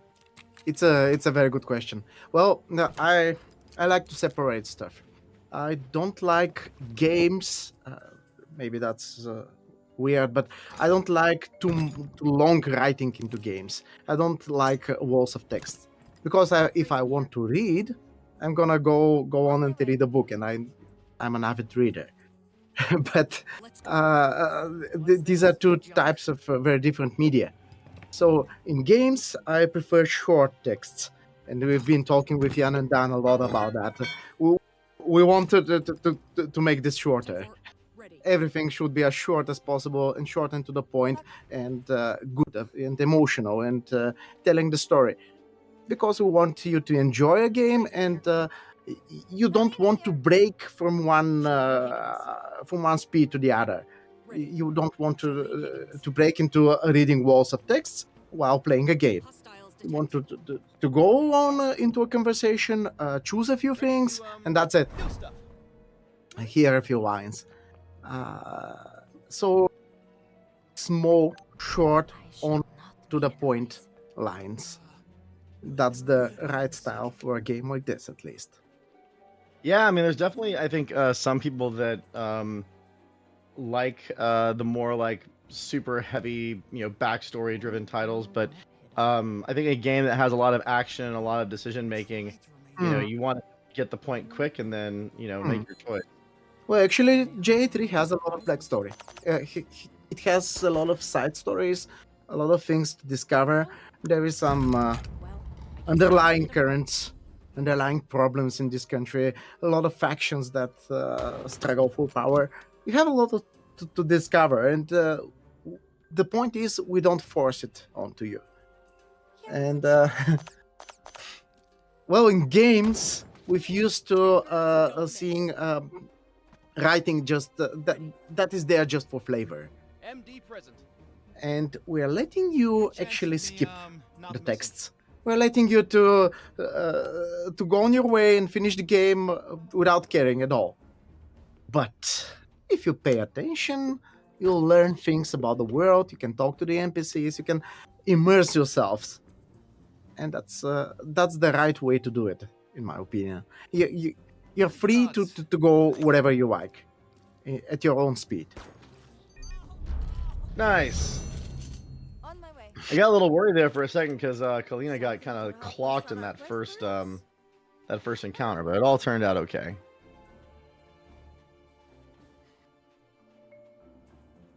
So yeah, Aaron Yark. I don't want to thing, but there is some continuity and some elements that are shared with the older Jagged alliances. So you're gonna get some of that coming in here and there. That's all I'm gonna say because I don't want to go.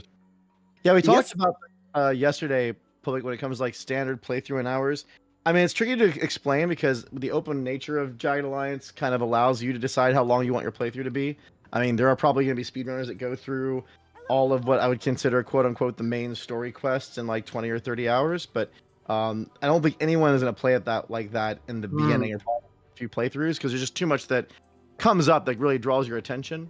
So I think I would expect a normal full playthrough to take 70 plus hours.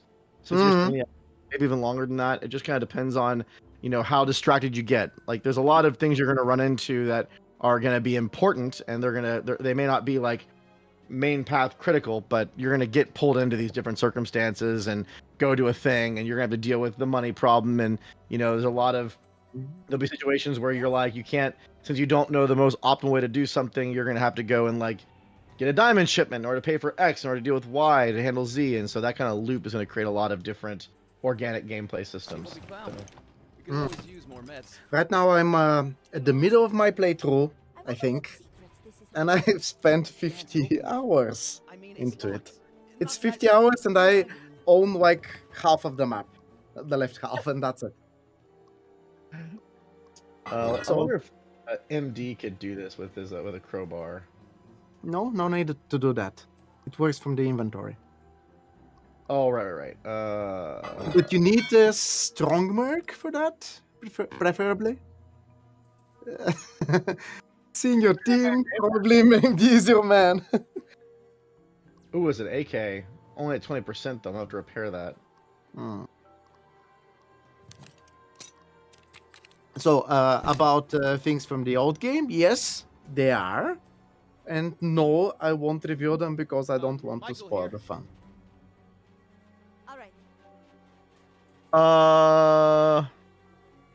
Yes, there is official modding support.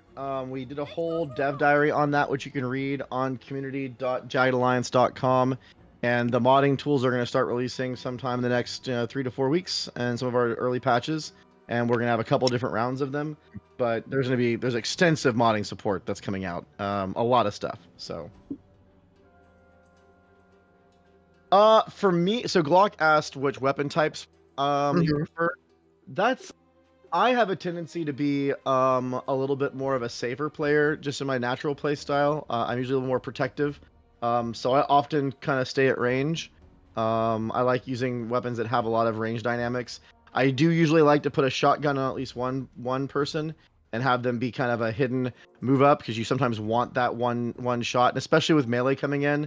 And there's definitely melee characters on the enemy's side that can move pretty quick. It's good to have that kind of shotgun defense, but I have a tendency to use rifles and assault rifles quite a bit just to get that kind of mid to long range coverage and kind of get people down before I get into a bad situation. Remember when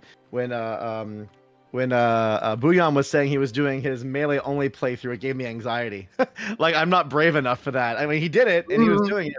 Like, oh my gosh, I would I would feel so nervous all the time that I'd make a mistake. But I mean, it's a viable playthrough strategy, so it definitely works. It would just make me nervous. It's machine guns for me.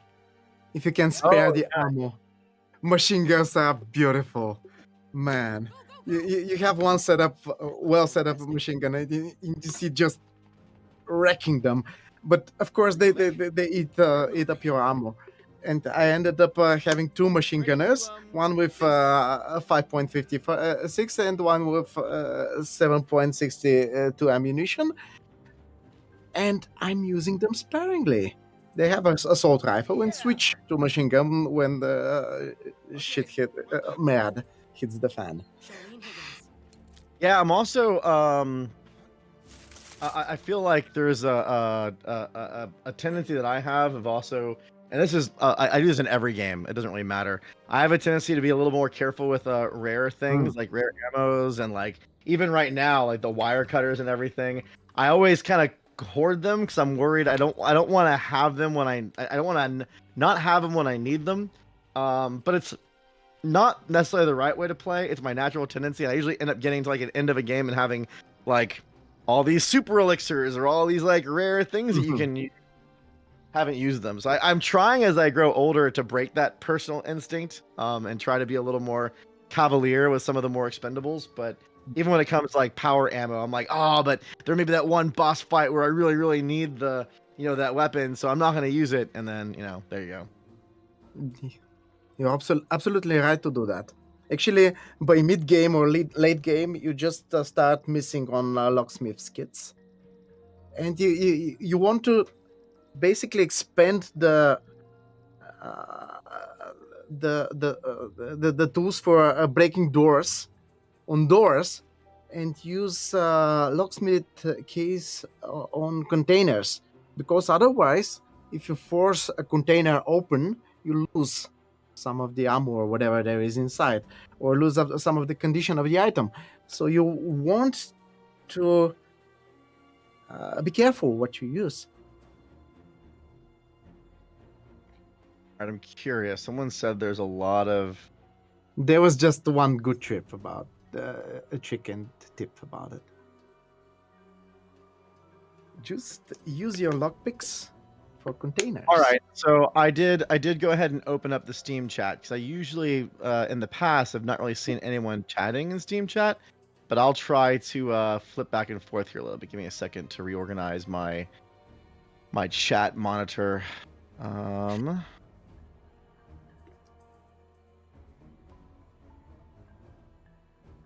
Second. Gotta do a lot of shenanigans to make this work.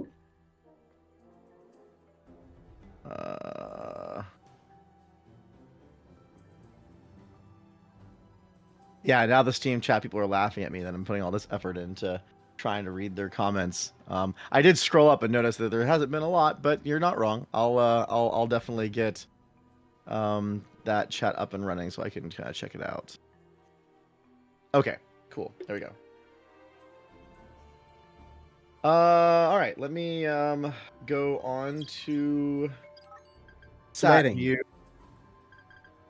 So last playthrough, I actually went to Ernie last, but maybe I'll just go to Ernie next. Oh wait, actually, hold on. Oh, cancel. I'm gonna. You can't. You have 2 options here. Oh. No, I want to heal Kalina before I go into Ernie. Oh, come on, she's okay. See, I'm safe though. Yeah, I'm doing the same actually. I'm training militia everywhere I can, and healing my mercs at any cost. Yeah, see, because playing safe. Yeah. All right, now we go to Ernie. But at some point, I've expended all of my meds, and I had to take a hard battle with injured mercs, and it was an adventure by itself. It was awesome. I love how the chat on Steam's like, finally we got his attention. Yeah, I don't know, whoever on the Steam chat sent their representative over to Twitch chat to get me to pay attention. That was smart. Yeah, Nelson, Ordinary Man 51 on Steam chat. I think Nelson did a great job. I agree. I think the Oh art. yeah. I'm going to get another coffee / energy drink here soon.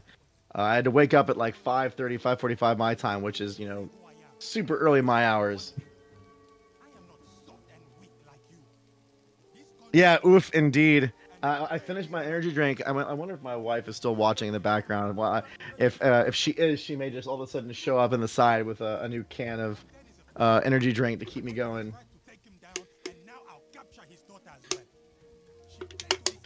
Here, I hear rummaging, so I may get my wish. All of a sudden, like poof, and a little arm just grants my my great wish. Hi Toshi. I'm not sure. Hi Toshi was asking any future plans to spread Jagged Alliance franchise to other media. I mean, you never know what's gonna happen, right? There's a whole bunch of different options available out there. Right now, we're just focused on, this game's success and everything. Check on YouTube. Oh my gosh, do I have to do all three? Are there people chatting on YouTube? Oh man. All right, hold on. I'm trying to save Ernie, people. Let's see here. Change over monitors. YouTube chat. Yeah, I was. Yeah, well, I'm not doing coffee with rum for the morning. Hooray! Look at that. Someone Other. mentioned that the Santos brothers. Hold on that fault. Let's see. Okay, how do I? Let me get the live. I actually have to go to the T. Where is the TH channel? Here it is.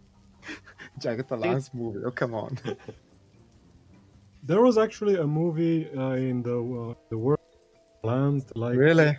after Jagged Some Alliance 2. Kickstarter or something? No. It was like 15 years ago. Somebody bought the rights, and they were actually planning to do the movie. Oh, come on. Yeah. That's gonna so of cheap. course It's it gonna be never- so cheap and I cringy. think Stallone eventually made the Expendables, and I think that's the Jagged Alliance movie. Pretty much, yeah.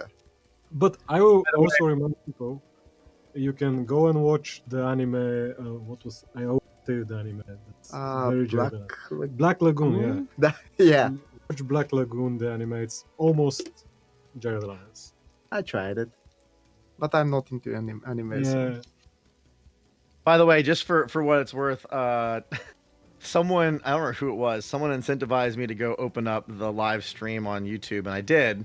And of course, Hyde Toshi is the only person talking there, just saying hi to me, who's also in the Twitch chat. So I feel like I'm getting trolled by different chats by just going and throwing, just to see if I'm paying attention, which, okay. Yes. So, okay, now people are actually watching the chats and commenting. Robert Vermeer over on YouTube asked, how does stamina work in Jagged Alliance 3? Yeah, stamina definitely will impact a couple different things. And Boone, I'll let you answer that because you're probably going to be more active than I would be. So ultimately, mercs do get tired and exhausted. It's more of different states that the mercs go through. That would affect your action points in combat, whether you can use your free move, and ultimately, if they get exhausted, they will refuse to move in the satellite view, so you can't travel in satellite view. Usually, they get tired because they have traveled too much in the satellite view, but there are some combat effects like high heat. If it's very hot or there are fires nearby, you get to roll on your health stat, and if you fail the roll, you can get tired.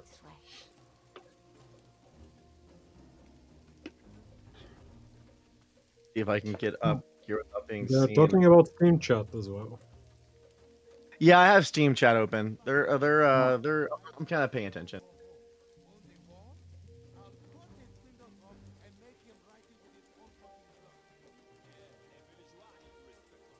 We're gonna go up here.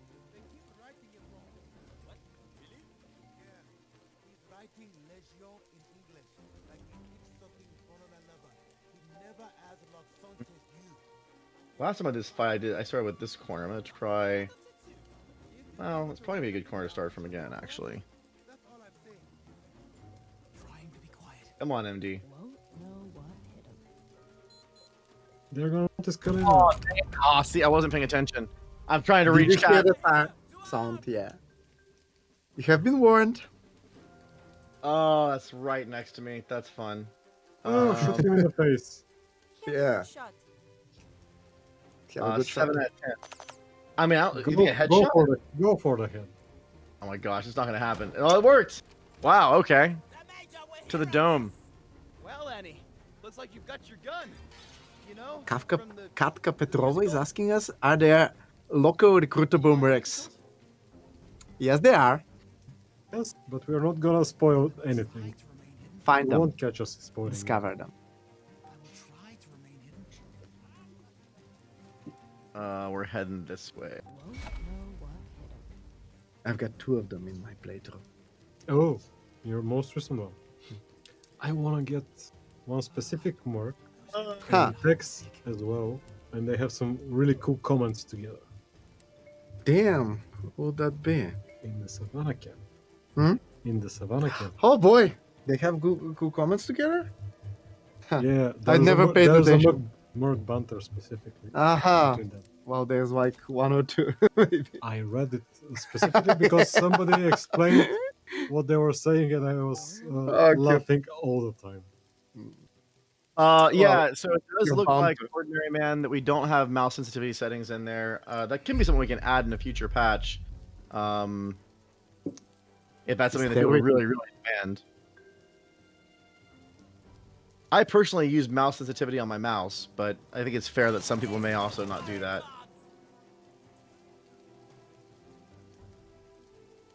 See, one problem I have right now is that my sniper, not sniper, my Overwatch person is the only person seeing, because everyone else is hidden. So there's every turn everyone's shooting at everybody else. I think I'm gonna actually stand up if I can get there faster. I don't want her taking all the shots. You mean right now? Because she's on top, right? Ah, yeah. Yeah, but she's getting suppressed and she's getting injured because everyone's taking their shot. There's no way he can hit this. Get out of there. Keep her safe. We need her. No, but she's also wrecking face, so. Oh, she's suppressed, and she was hitting the, so Yeah, she's gonna be slow. She was what? Well, She got hit in the leg. in the leg. She's crippled. See that range? Oh, sorry. More than enough. Okay, than enough. I don't even recognize our own icons. But she doesn't have enough. It's a very No, tiny it's monitor. smallish on the screen, but It's a yeah. very tiny monitor, so I have to. I'm gonna actually just do this, which will make it a lot harder for them to hit me. Risk it all. I want to see dead animations in FX. Earthworm Jim. I don't want. I'm a safe player. I don't want Mercs dying.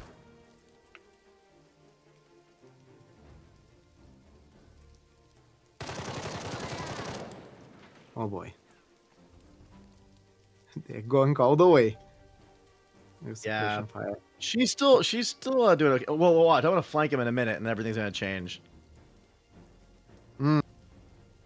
Well, watch out. They don't conserve armor like you do. They don't care. Oh, he's also suppressed, and MD's like kind of worthless.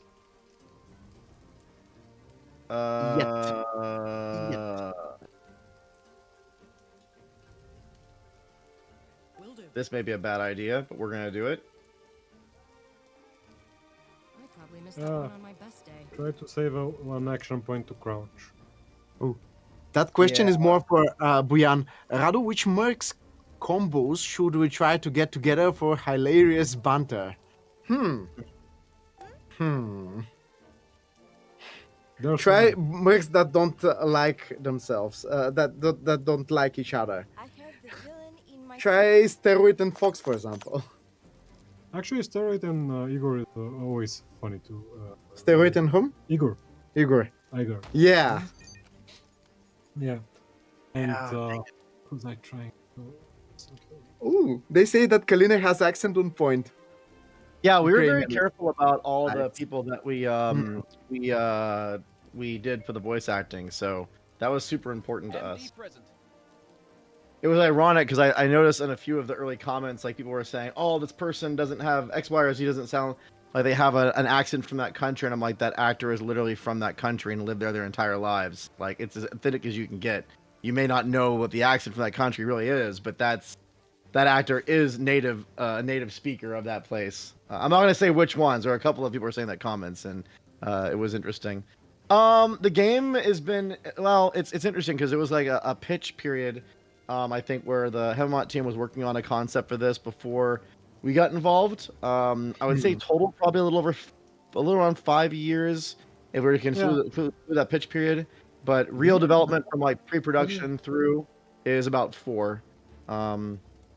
We started working together in 2019, so that was when things started there.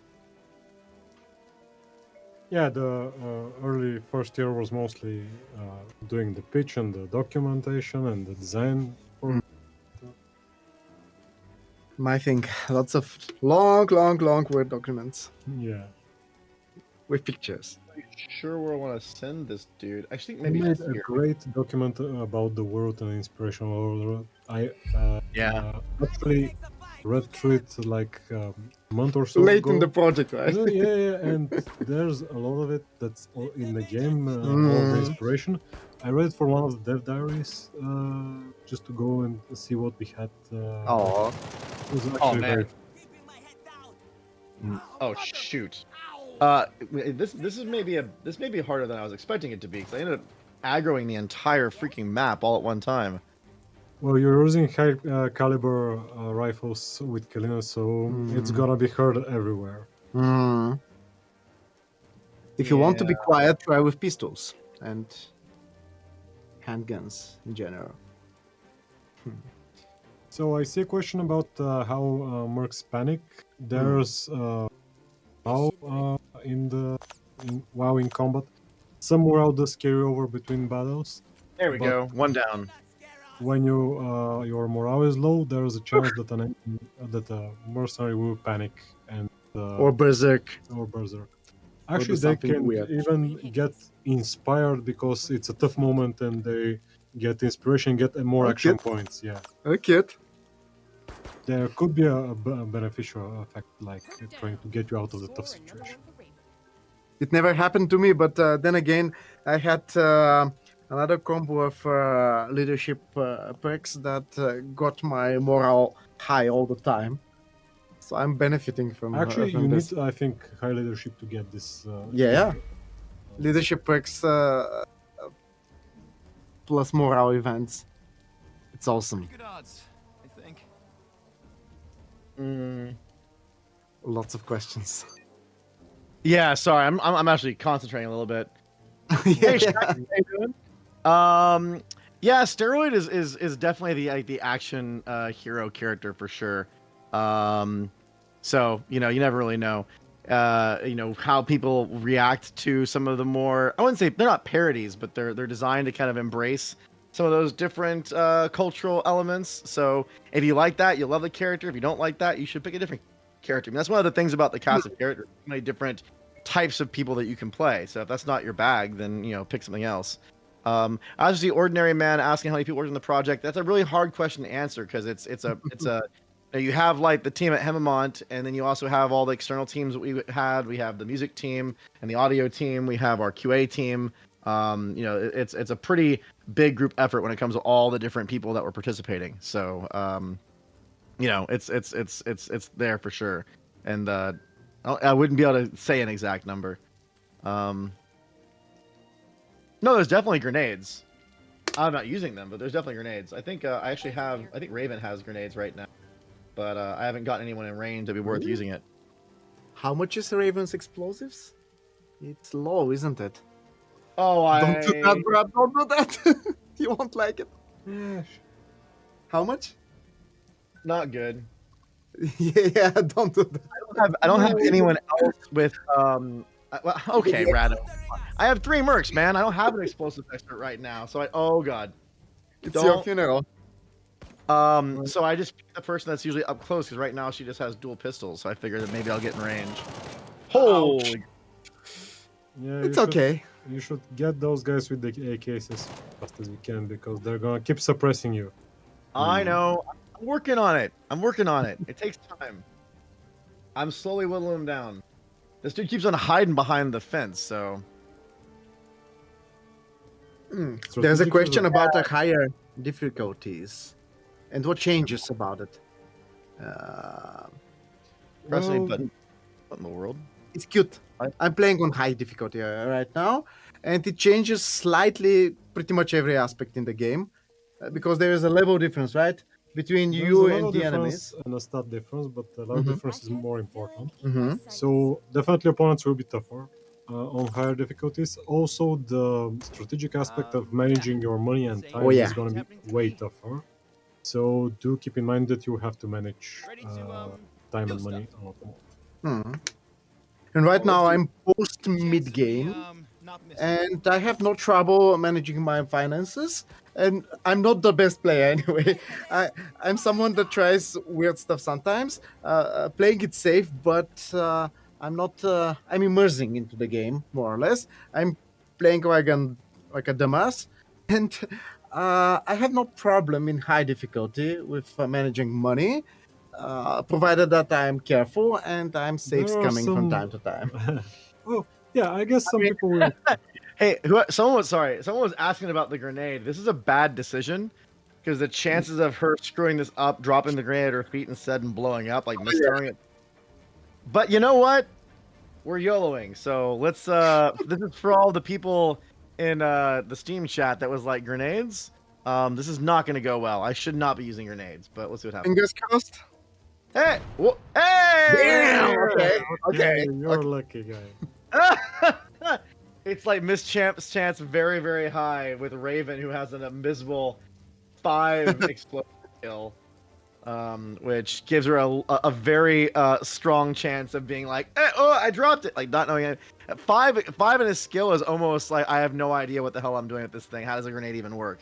But you know what? Yeah, Rocket Master trusts the process. That was for you, Bennett family. I'm telling you, that was for you. I almost destroyed myself. That was for you. Steam chat cannot say I never did anything for them anymore. I've now no. Next time, drop the grenade in your feet and see what happens. Well, that's a lot more fun if you have like a floor that you can blow. I've done that. I've done that in a more ridiculous fashion, actually. I was on a roof, and I ordered the Merc to shoot through the roof, not knowing that that shotgun, of course, it has a lot of power, and it half destroyed the roof before hitting the enemy, and I went down to the roof, and I was like, ouch, taking the damage. Oh, fuck, what I'm doing. And the main problem was not that I have taken damage, not that I didn't do much in terms of damage to the enemy, and that because I was in the building now, and I had to move that Merc out of that building to do something productive against the enemy. So that's that. So Simon, I think Ian Mhm. Curry about ready to come on. I would expect. Do you know Simon if Oh, he's nice. around? I'm asking Simon, the producer, because we had Ian want to come around and hang out with us, and I think we're like 15 minutes behind schedule right now. So we'll see if Ian's in the background. I said Simon's so producer Simon, who's in the background working on the stuff. Oh, I'm very diligent at the moment, so I'm kind of just. Yeah. Livewire is also welcome, guys. Sorry. They said weakest. There is a question in chat: who is the weakest Merc in Jagged Alliance? And somebody said Livewire. And Cordano said Livewire. Yeah, she's one of my favorites. In terms of combat, yes. In terms of usefulness, quite not. I like Livewire. Yeah, but not in combat. Oh, come on, she can learn. Yeah, high wisdom. Michael here. No, ordinary man. This is not made from Unreal. This is Himon's game engine. Mouse is amazing. You can win the entire game just by using mouse. Someone did just that. And we have a colleague that actually did it. No evildoer can stand before you. Really? Barry and Grizzly are the cheapest? Barry is Probably. quite cheap and it's quite effective. So Yeah. I like the combo Barry and Grizzly actually, but Grizzly has his pluses and minuses. And we are taking a lot of. Yeah. you can't rely on a bullet sponge in this game, guys. Well, he's At actually. least early. I think the biggest problem is he can go in several different. You can go for the machine gun. You can try the melee build, but all of the builds require some build up, so you have to level him. Yes. Initially, he's levels. just a cheap bullet sponge, and then yeah, you have whatever to you decide. be mindful how to develop him. That's good because every character can be developed in one or two or in 2 or 3 or several directions, whatever you like. Probably missed that one on my best day.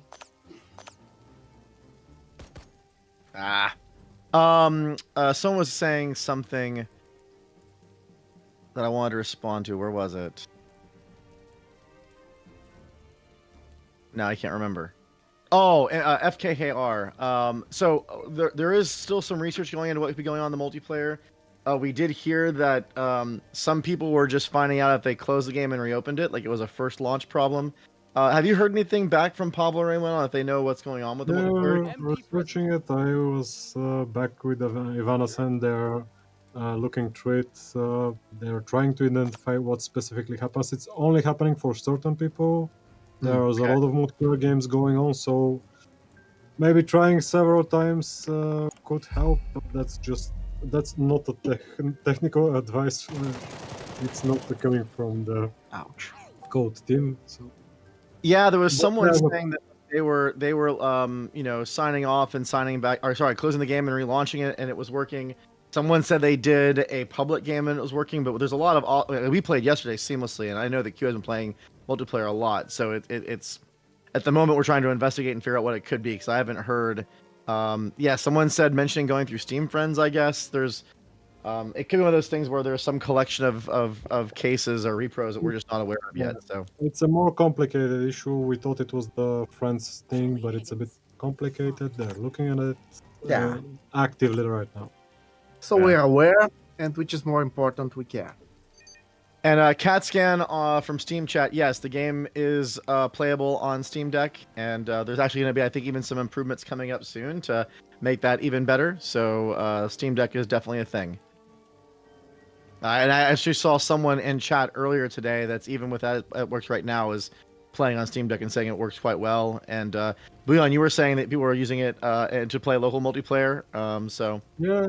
That's a great idea to just get two Steam Decks and play co-op that way. Some people are doing it at the office. So by the way, Cutman over in Twitch is saying that we have to pause the stream because they have to go on a work call. So it seems like we're taking a small break while whoever the stream is does the work call. I guess we gotta stop what we're doing. I guess I don't know. I see Ian Curry is down there on my screen, so I'm going to wait for a thumbs up from Simon, the producer in the background, and I think we're going to bring Ian on and talk a little bit about how things are going on from his side and chat with him about the launch a little bit. So we'll wait for I think Simon's staging up the thing. We'll do full screen with just the chat for a second. Simon, we can pause showing the game. I'll just leave it here.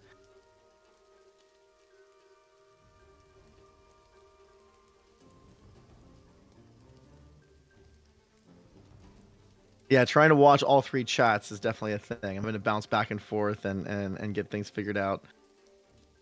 Where did Pablo go, Rado? I haven't seen Pablo in a little while. No idea. Probably at the party, drinking himself.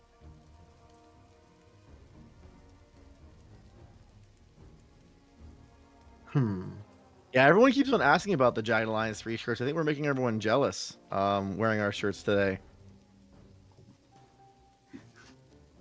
See that comment. Ian, thank you for the childhood.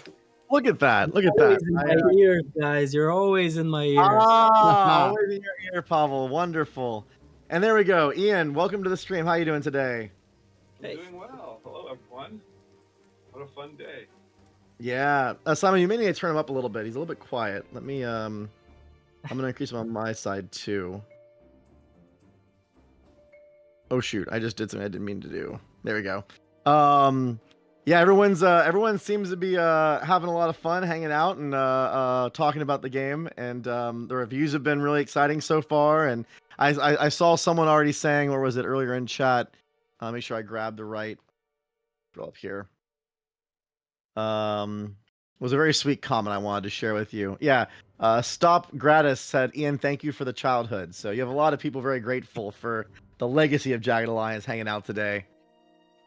Very cool. Very flattering. Thank you.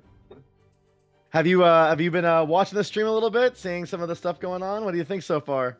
It's great. It's great. I was really enjoyed. I started watching with George, I think. So that was great, being a music fan and loving the music and Jagged Alliance, and never having met George, but knowing of him, it was really good to sort of get to see him a little bit. Of course, I've been watching the boys from Bulgaria doing their thing. I don't know, nice to see you again. Hello. Yeah, I love the fact that we had some people cosplaying in the studio today, walking around with like an airsoft rifle and like the flak jacket and everything. So much fun. Very cool. Very cool. I like seeing the stream of what's going on over there. Wish I could be there partying with you guys. Oh man, if you've had Rakia before, partying with Bulgarians can be a very dangerous thing to do.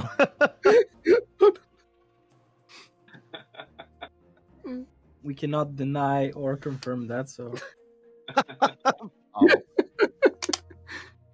Oh man, yeah, it's been a really exciting day so far, and it seems like at least the people that I've been watching have really resonated with the game, and there's obviously some people have different opinions on the humor and whatnot, but what I've really enjoyed, at least the last couple days, watching some of the streamers and even seeing chat react, you're definitely seeing some of the laughs and the human reactions happening in real time.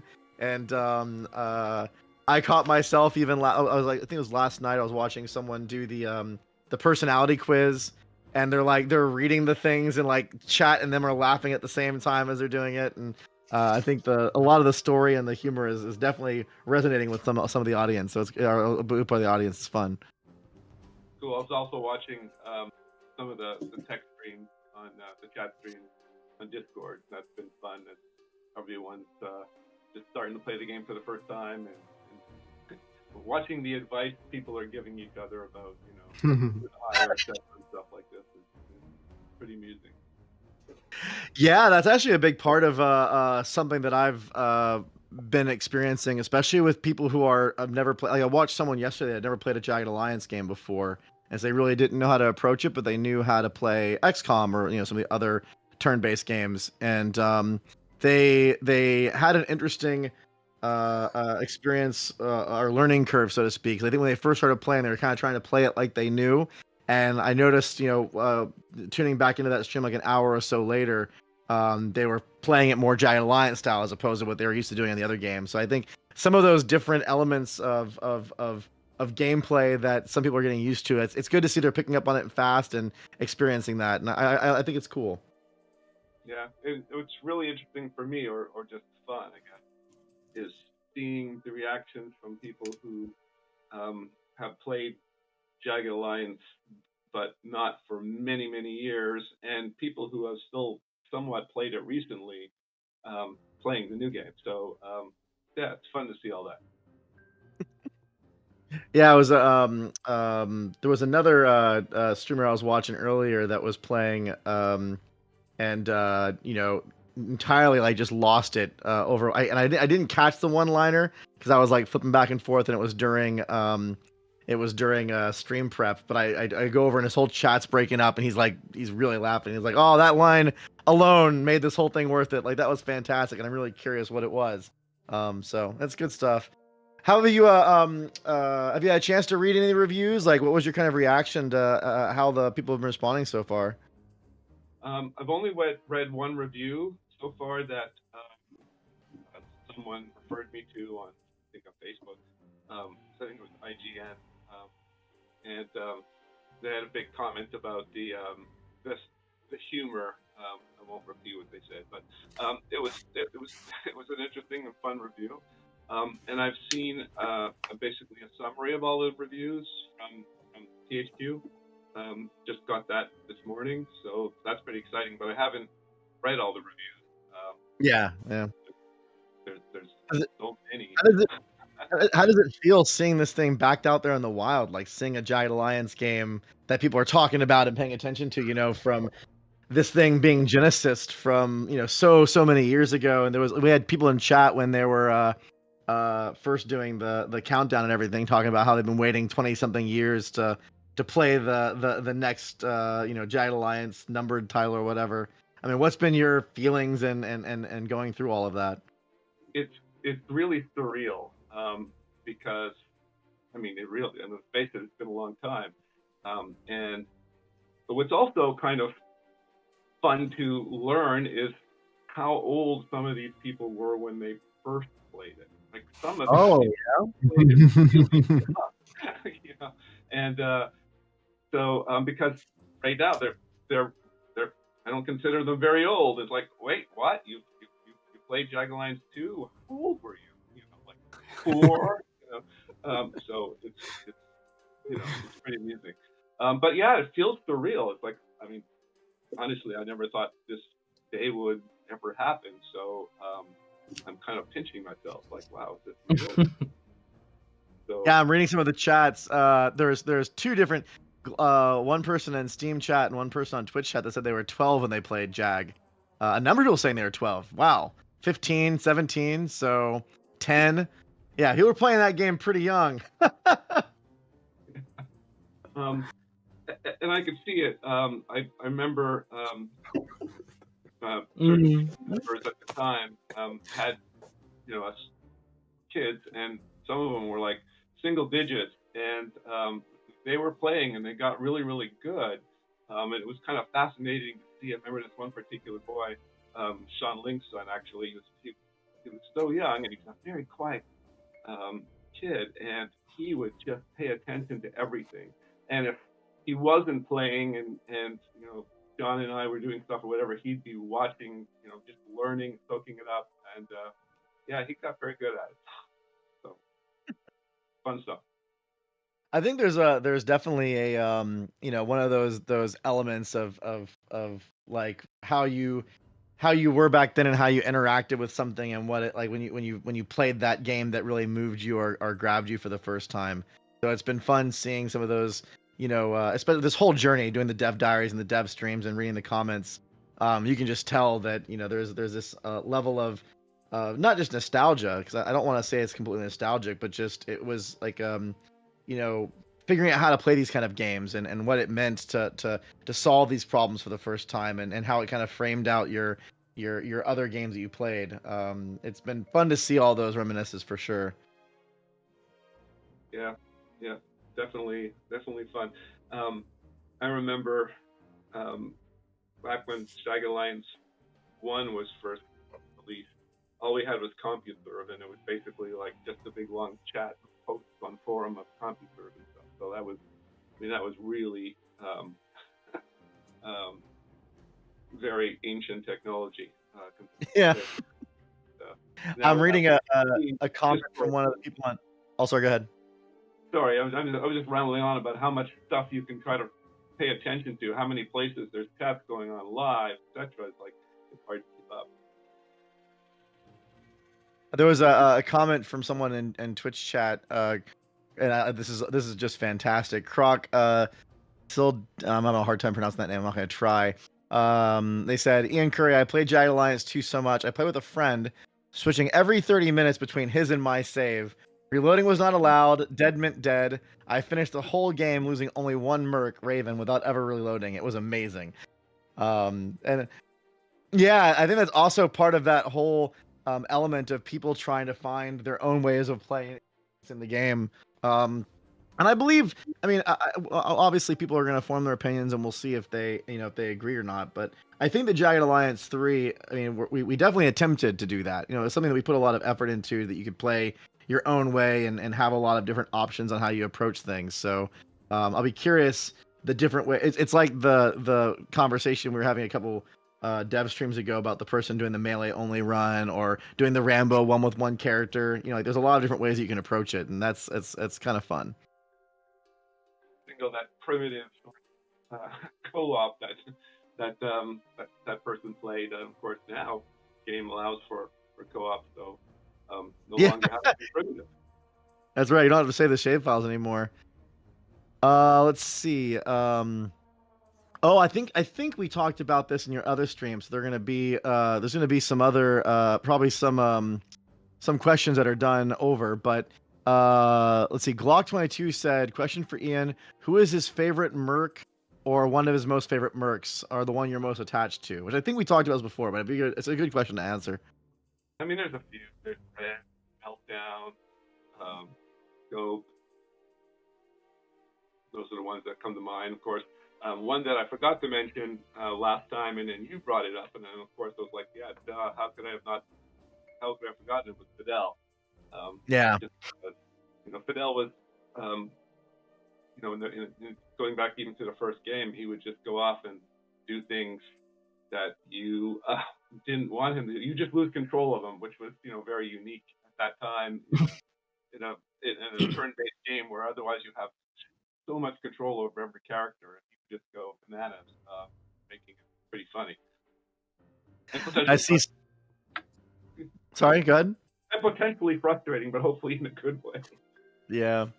I'm laughing because some people are trying to ask. There's like 3 or 4 different questions that are all about why did you kill off this character or kill off that character, which I'm not going to put you on the spot for. But it's funny. It's like that in every medium like this where people are like, why did you do this in the story that you wrote or whatever, or those moments. But I think it's a good show that people got invested. Yeah, it is, and that was really part of the idea behind all these characters and giving them very distinct personalities rather than just having them be cardboard cutouts or whatever, or just numbers. Yeah. Is to try to get you attached to them and then have to make interesting decisions about who you hung on to and who you said goodbye to, who you were willing to give up in a really tense battle, even though you could reload the game and go, oh, but man, that would be really, really hard. I think I'm going to have to just suck it up and accept, the death of so-and-so. So that was part of the intention.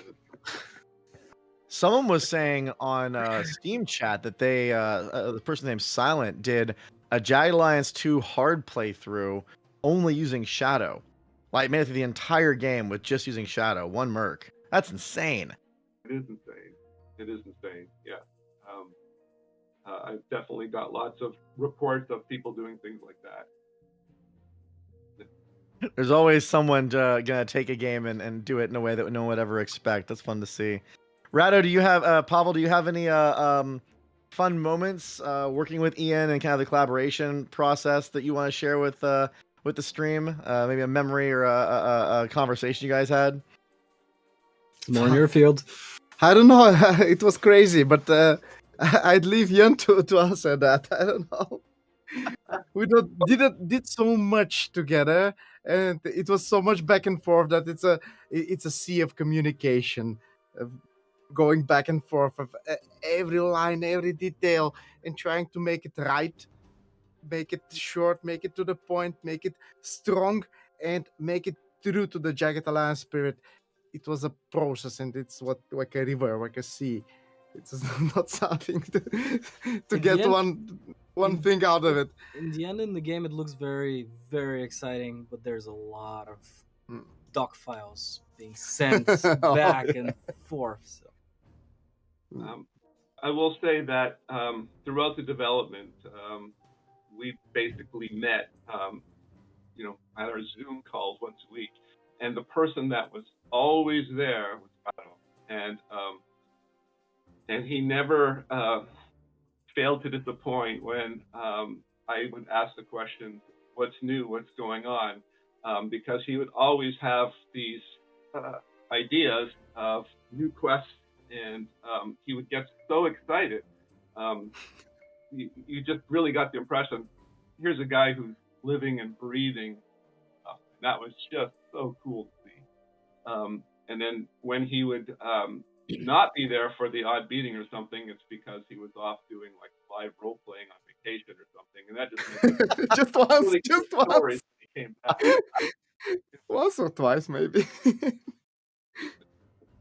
Oh, that's funny. Yeah. One day of the week in my heart was reserved for you. Like documentation and running all the things and checking everything, so that's everything is in the game and everything does it justice. Really I cool. see.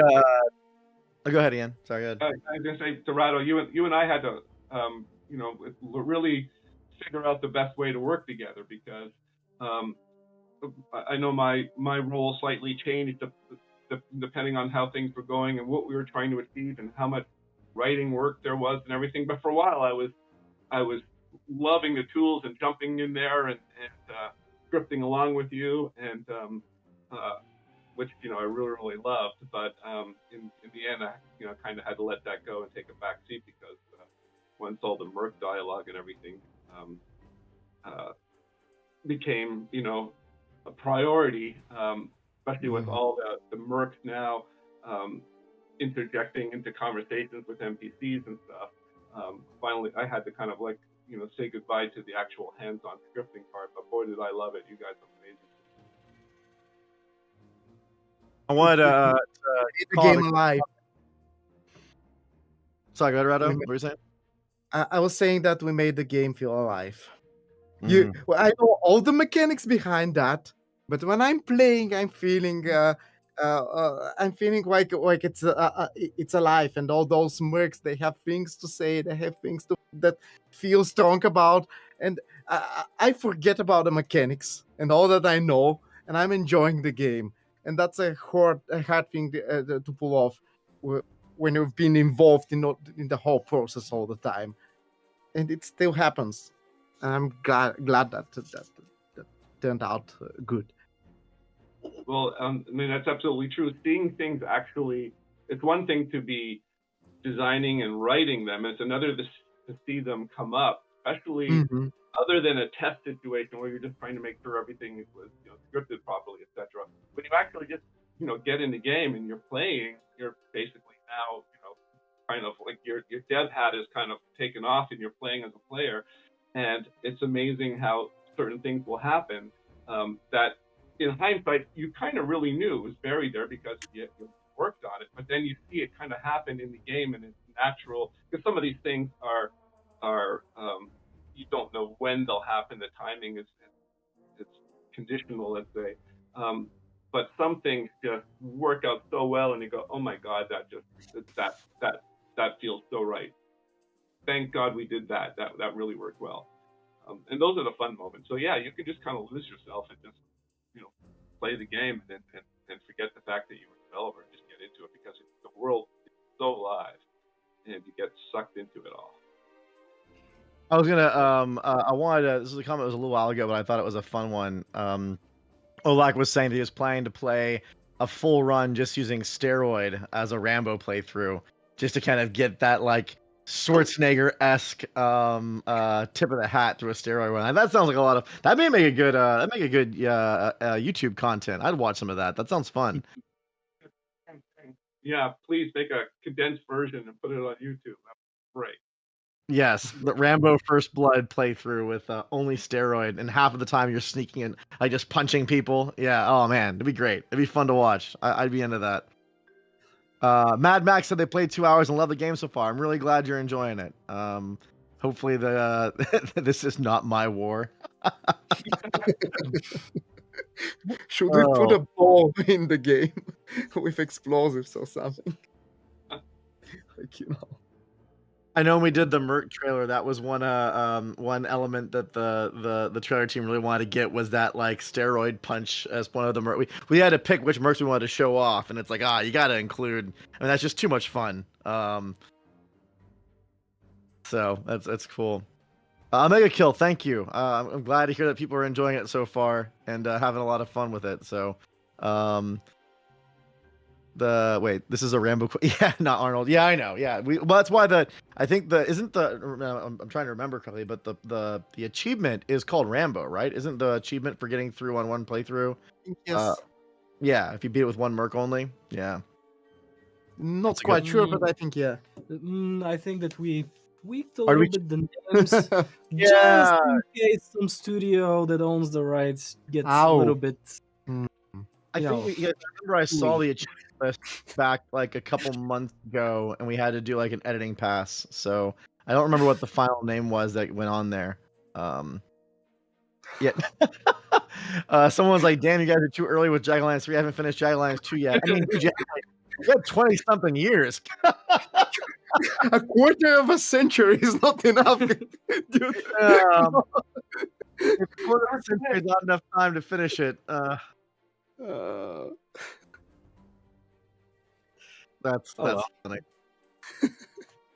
Don't worry, it'll still be there when you get through Jagged Alliance 2. Yeah. There's still. I mean, I like it. Oh man, that's funny. I can't wait. And I mean, we're not explorers. I really wish we could talk about like some of your guys' favorite quests, and obviously we can't go too much into it. But I mean, I wonder if I can ask this question in a way that doesn't spoil anything.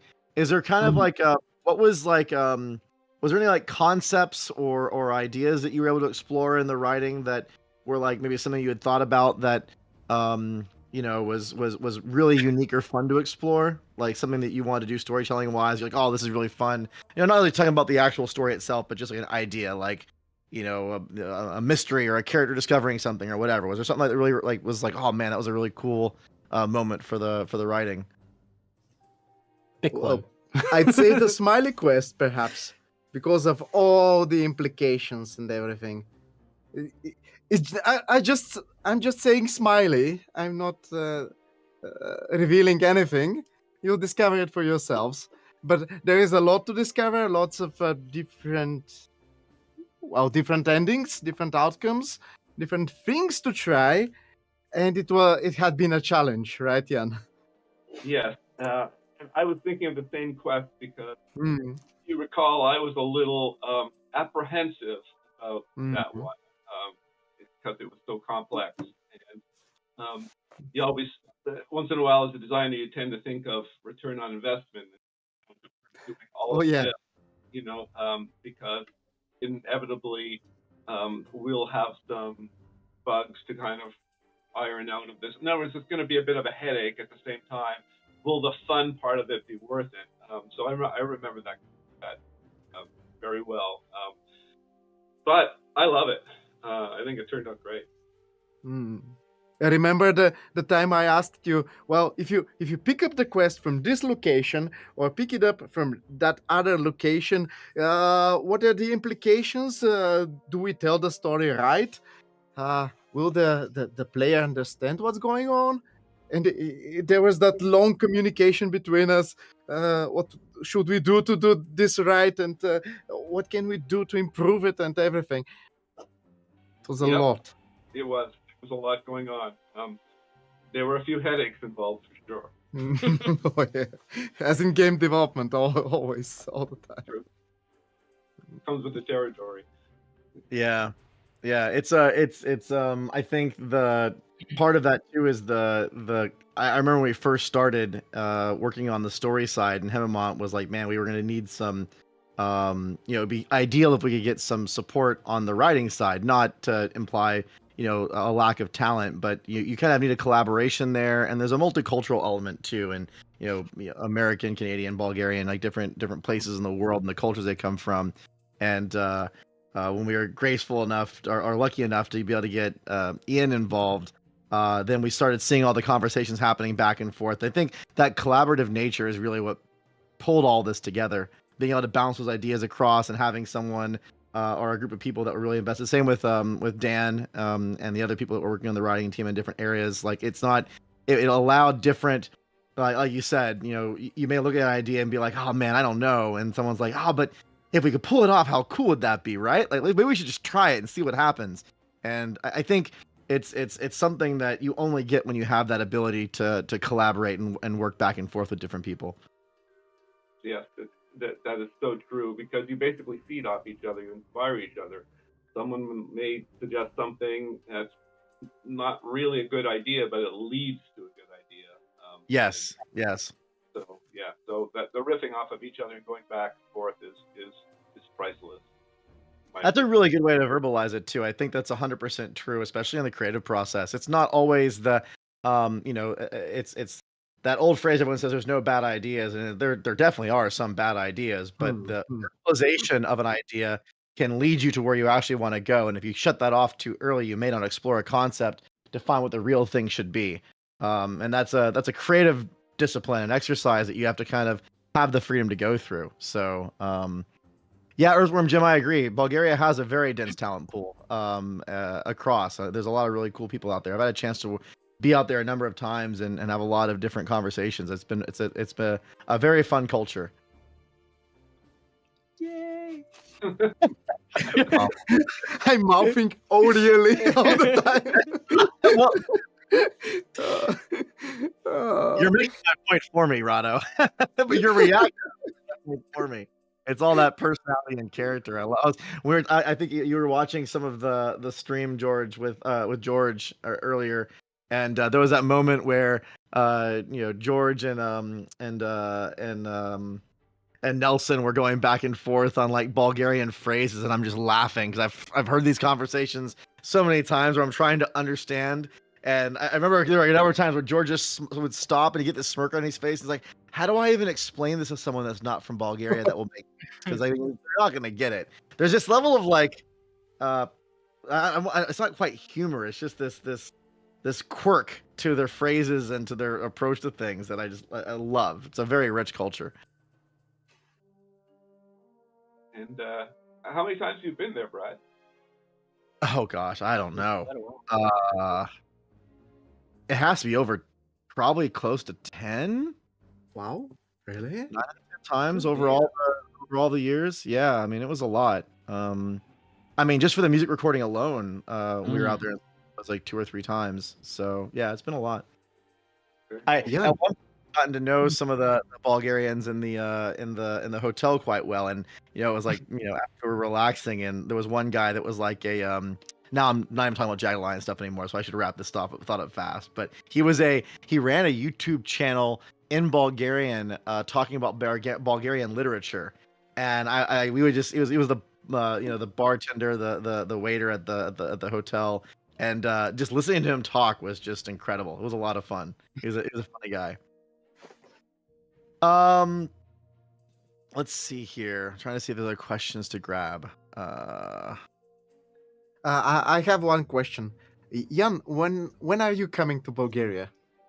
I want to see you in person and shake your hand. It's on my list of things to do. Okay. Should be a long list, huh? It won't be that soon because I just found out my passport's. Oh yeah. Someone asked a question. I think it may be tricky to answer, but I'll throw it out there anyways. Oleg asked how much randomization for quests and events are there? It's like that's a good question. Well, say randomization.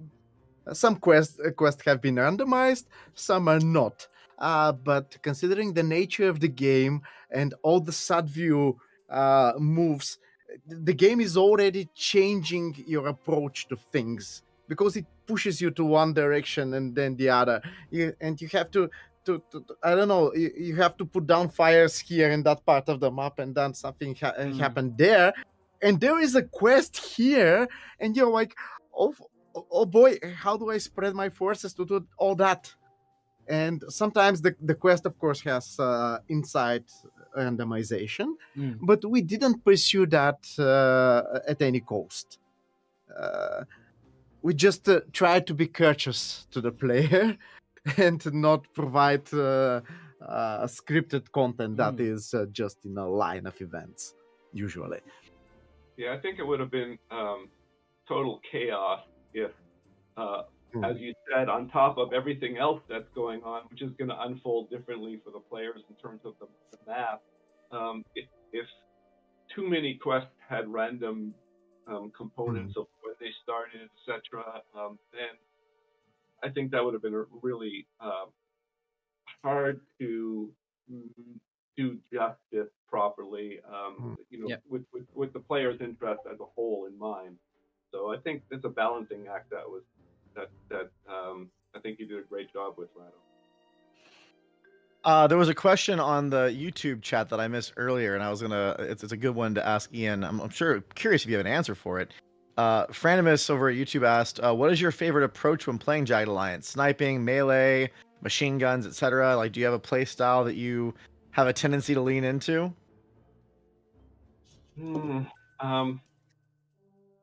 I tend to like machine guns. I mean, in games, that is. Probably that. I'm not. I'm definitely not a melee guy. I do like some stealth. That can be very, very satisfying. So I know it's sort of a mix. Depends on the situation. But I don't have a tried and true tactic that I just kind of use over and over. Because you might come up with one that works for a while, but then it's no longer going to work because the game evolves. Yeah, Who is the big melee fan of the team? Would you say, Pavel and Rado? Because Rado is the machine gunner. Is it Bouillon with a Y? 'Cause I know he's doing the melee. With Y had Pavel. The other Pavel. The other Pavel as well. Yes. Remember Mouse? Mishato. Yeah, we had both of them try and do melee only run, and they actually did very good. Pavel is a machine. Sorry, the other Pavel Yes. as well. We have another Pavel, and we have a Pavlin as well. So wait, there's two Pavels as well. Yes. I don't know if I ever did. I ever meet the second Pavel? I don't know if I. He's a level designer. Yeah. He's a very competent guy. Okay. And he's very good at the game. He's been played the whole game in what difficulty? I think all of the difficulties at this point. But with the mouse, with I one don't know merc. the mouse playthrough. I don't know which difficulty he had it on. He played the whole game with one merc. I can if he hasn't left yet. Maybe I can try in melee. Without weapons. Is Pavel spelled the same way, or do we have another Bouillon situation? No, No, it's it's the absolutely same. the same. Ah. So don't even get me started on the Dimitters in this company. There are a lot of Dimitters here. And several Alex. And several Alexes, so yeah. We should have had a stream with like double Bouillon and double Pavels. That would have been fun. Yeah, I agree. Rocket Master was saying that in the other in chat. I completely agree. Ordinary Man has a really interesting question. I don't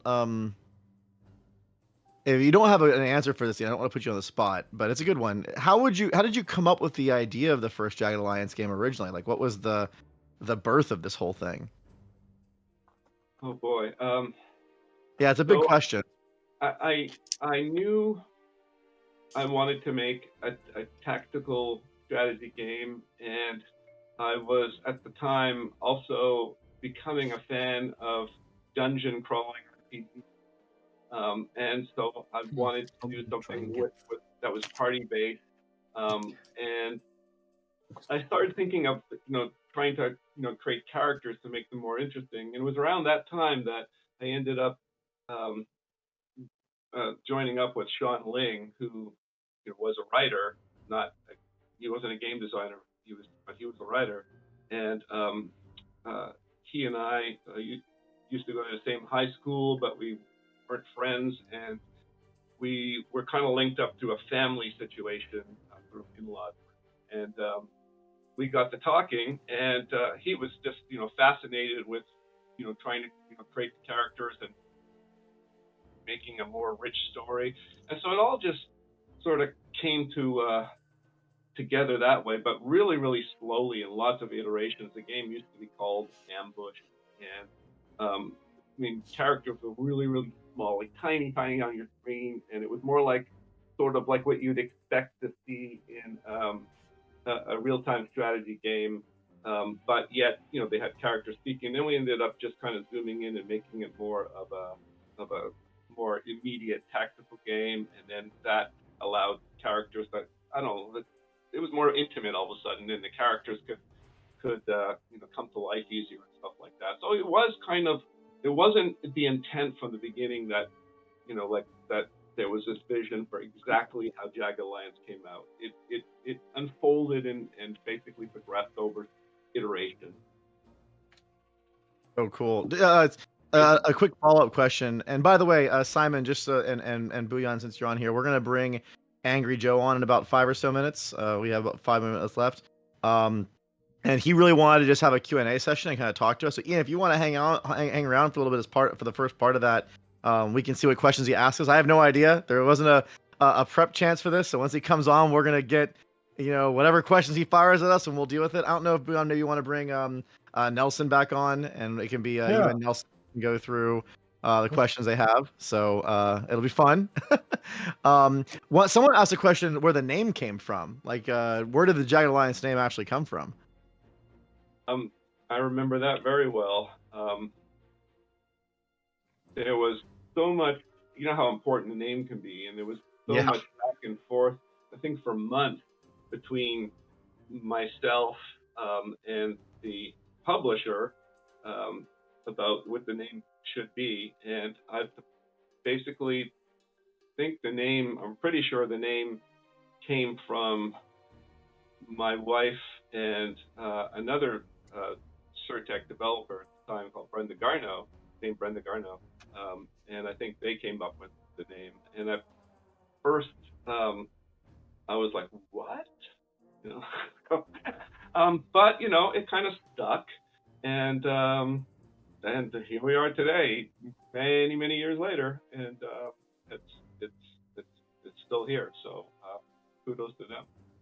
Yeah, it's crazy how sometimes you just stumble upon that name, or and sometimes you fight for it. Like it's naming something. I call it the name game. Whenever I've had to name a product or a thing, you sit there and you're like, sometimes you're just bashing your head and you don't know, and then you get into it.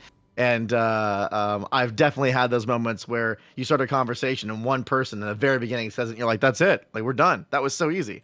So I think Jagged Alliance is a very rich name. That it's funny how it becomes natural after you say it for a while. But in the beginning, you're like, Jagged Alliance. Like, what does that even mean? Like, it's such a weird combination of words. I'm gonna let Booyan and Ian talk for one. I'm gonna go do it because I've been on stream now, I think, for 4 hours straight. I'm gonna take a quick bathroom break, and I'll be right back. And then we'll bring Angry Joe on here and do the questions. You guys have like 2 or 3 minutes to hold down the fort without me for a second. Sure. All right. Yeah. How are you, Ian? How are you? I'm quite very excited about the release, and very glad that people are responding so well to the game. Yes. Kudos to you. Congratulations to the whole team. What a wonderful job you guys have done. Thanks. Thanks. I got a question for you. Yeah, sure. Did you know? I mean, I knew you were a fan of Jagged Alliance and you played the game and a lot, but did you know how much you were signing up for and what you were getting yourself into? Because there's so many moving parts, and it's not an easy game to develop. Yeah, we discussed that actually just as we were pitching the idea, because it actually originated from another pitch that we were talking with THQ. But we were like, we want to do Jagged Alliance. It's like gonna be the hardest game we've ever done, because it's so much. It's like these 3 games in all in one. It's like an RPG and a tactical game and a strategy. We knew that was a lot, and when we started, we got a surprise. But how much more than we thought it was actually initially.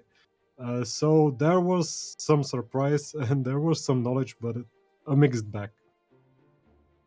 Yeah, and kudos again, because Jagged Alliance 2 really expanded from a feature standpoint of what was in Jagged Alliance 1. But we had already done Jagged Alliance 1, so we had a code base to start with. We had a lot of knowledge about what we were going to try to do with Jagged Alliance 2 on top of Jagged Alliance 1, and it still kicked our butts in trying to get it all done. And we were late, etc. You guys were starting off from scratch doing Jagged Alliance 3, so that's just crazy. But you pulled it off.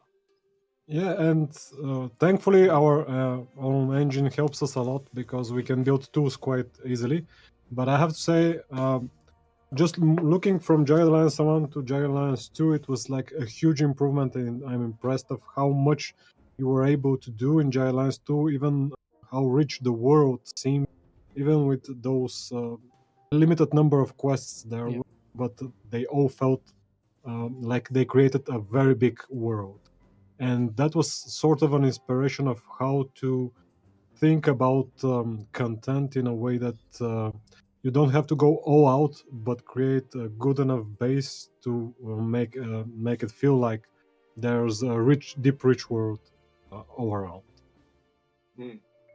Let's thank you for holding down the fort for a second. I know we have Angry Joe, I think, in the wings.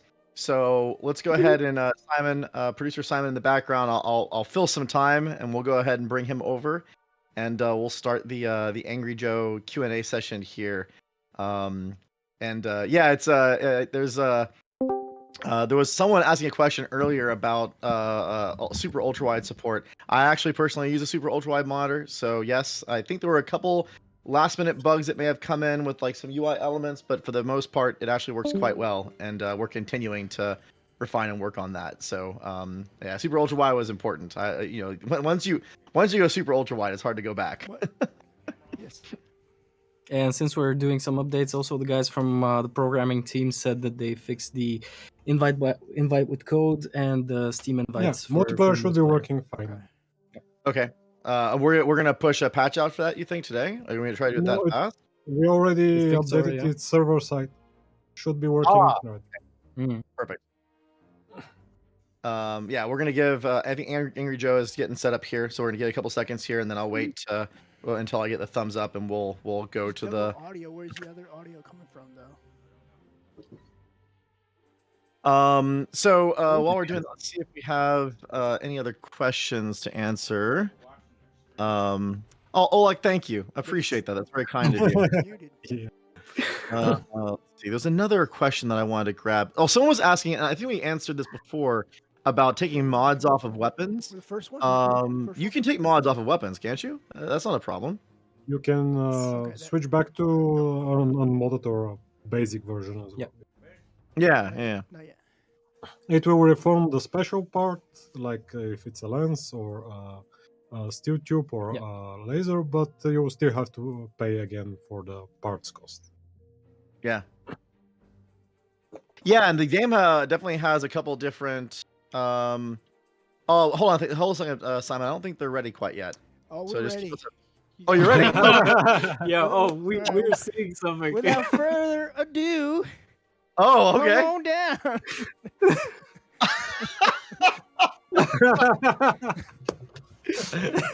Oh, that's fantastic. Hey yo, can you hear me? Hey yo, I ain't gonna tell you. Hey, why you not put me in the game? Steroids in the game, but Agent Stone ain't in the game. Hey yo. Oh, I love it. Who's ready? Man,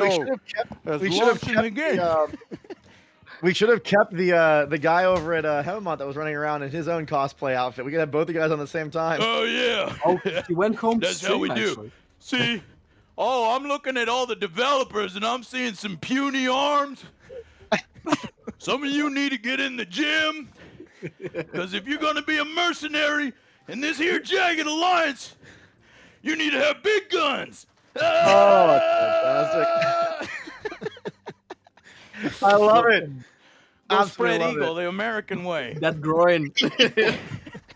I got the bottom. Look at my muscles. Oh. Joe, your muscles are so puny. I'm trying, man. Hey guys, what's up? How's it going, man? Going well. I'm excited for Jagged Alliance 3, man. Like I said, it's Jagged Alliance 2, Jagged Alliance 1, my childhood. Good to see Ian here. What's up, Ian? Nice to meet you. Nice to meet you, man. Grew up on your games. So, yeah, woohoo! I'm just upset that you don't have me, Agent Angry Stone. Go Yeah, Stone. Stone. We got steroid in there. We need to put Stone. hey, yo, why does Steroid get to get up in the game? You know what I mean? He's got to do things that I don't do. I got to get in the game. We got to get an agent up in here. Oh man, I mean, there's definitely time for an AJ Merc mod. I mean, that could be a thing. You may even be able to get Narado to write some of the dialogue for it. With the mods that you guys are doing. See, you're doing it right.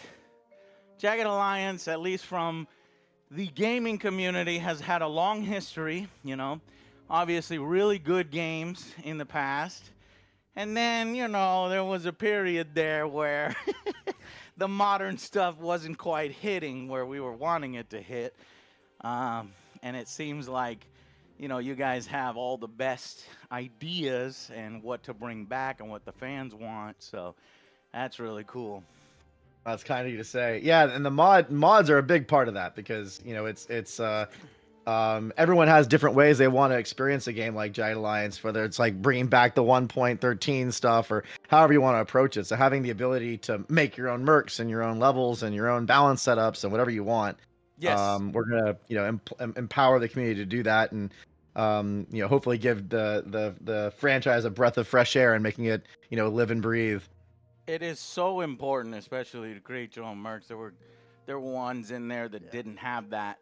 That I definitely wanted to make sure was in there. But anyways, I got some interview questions for you guys. All right, the let's do it. developers and the creator. Now the creator's here. They're expecting it. So, but I was watching your stream, and you guys, you answered all my questions already. you took all my questions. All right, so let me ask you then. Jaime Mont. How do you say your name? Bulgarians. Gosh, us Americans, we need simple names. Is it Jaime Mont? Jaime We were arguing about it. Jaime Mont. Right? Jaime Mont, yeah. Jaime Mont. Or you just go Jaime Mont. Jaime Mont. Jaime Mont is enough. Hemimont is enough, I think. Hemimont. Hemimont. So now it's a third one that we didn't even know about. Hemimont. All right, Hemimont. We were just wondering, what is your favorite Jagged Alliance game? I know you guys already answered it. Of course, for me it's 2, although I have a lot of fun memories of 1 as well, but definitely Jagged Alliance 2 and the fight against Dedriana. Uh-huh. Same here. What about your favorite mercenary? You two, both of you, what's your favorite mercenary? I'm gonna go with Barry, actually, because I almost always play Jagged Alliance 2 with Barry. He's one of my top picks for mercs, although because he's a bit of a rookie in the in Jagged Alliance 2. Of course, Ivan is always a favorite because here in Eastern Europe, just looking at some Russian origin, it like kind of clicks with us. So Ivan and Igor are always second favorite as well. I actually helped with the concepting of a lot of the characters, and I had my favorites, but things changed when I actually heard the first voice recordings for Fidel, and I was like, nope, this is the merc for me. Like this guy's really funny, and that's the one that I want. So I was that's what I did for Steroid when I first played. I was like, Steroid's hilarious. I was sitting there at the higher screen. I get distracted, and I was doing something else. And Steroid's like, He's like, are you going to hire me or not? Or something. He's like, you know, he made me laugh or something. He was like, what are you doing? Give me the money or hang up. And I was like, oh shit. And so I was like, wow, this game's freaking awesome. And so then I, you know, started playing with him, and it just made me laugh. And then I had my more serious, you know, Deadeye agents and everything. So, So, we've got to play a little bit of it, and I can already say best Jagged Alliance since the classics. I was a little worried, you know, because it is a legendary franchise, and recently, you know, people are like, oh, we're gonna take care of it, we're gonna do this and that, and then it comes out, it's like, yeah, you know. So I'm happy to see that it's working out so far, and then plus with the mod support, it can get even better. Some bugs, but obviously as we patch things, we can get through it. But I was just wondering, for the developers again, like, what's your favorite part of this new Jagged Alliance that you got an opportunity to work on? What's that your favorite new part of this new game? really love the perk system we added for leveling up and adding new perks, because it creates a lot of options to build mercenaries in a different spec and try different approaches. And that's something that's very important for me, the ability to actually replay the game and try something new every time. So definitely the perk system. Characters definitely, but again, I was involved in more of the weapons production, so just upgrading in a way the old system with the new ones and bringing them more to life in a 3D Jagged Alliance was very fun. So yeah, penetration of different walls with different weapons.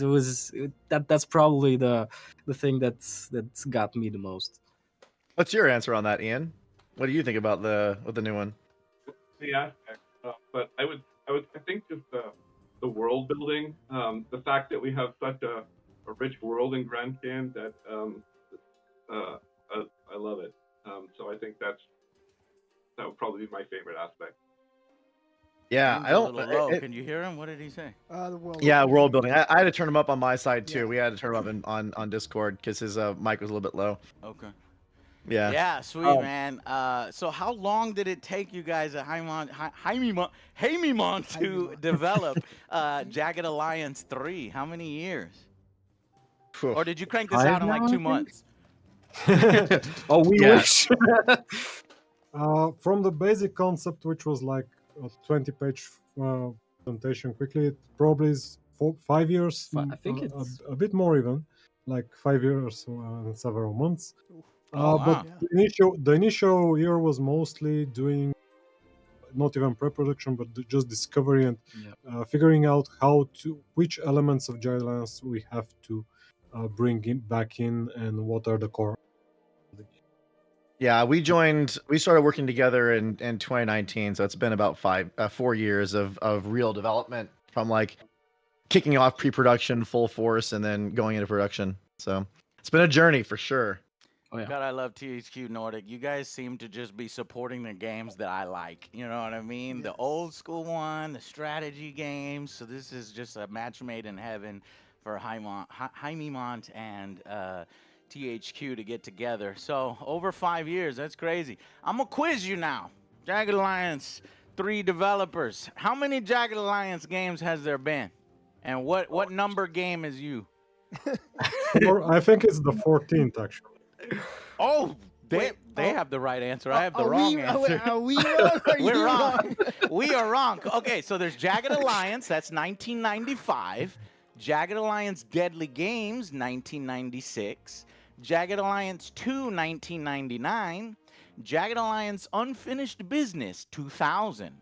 Jagged Alliance 2 Wildfire, that's number 5, 2004. I have a wild card in here. So back in 2008, there was a game called Hired Guns: The Jagged Edge. It was supposed to be Jagged Alliance 3D, or it was supposed to be Jagged Alliance 3, but then it got, changed, or they lost the license. I think these guys were a Russian developer, but they ended up releasing their game anyway. So I don't know if I really count that one. And then there's Jagged Alliance Back in Action 2012. Jagged Alliance Back in Action Crossfire, which was a quick expansion in the same year, 2012. There's Jagged Alliance Online, which I actually never got an opportunity to play.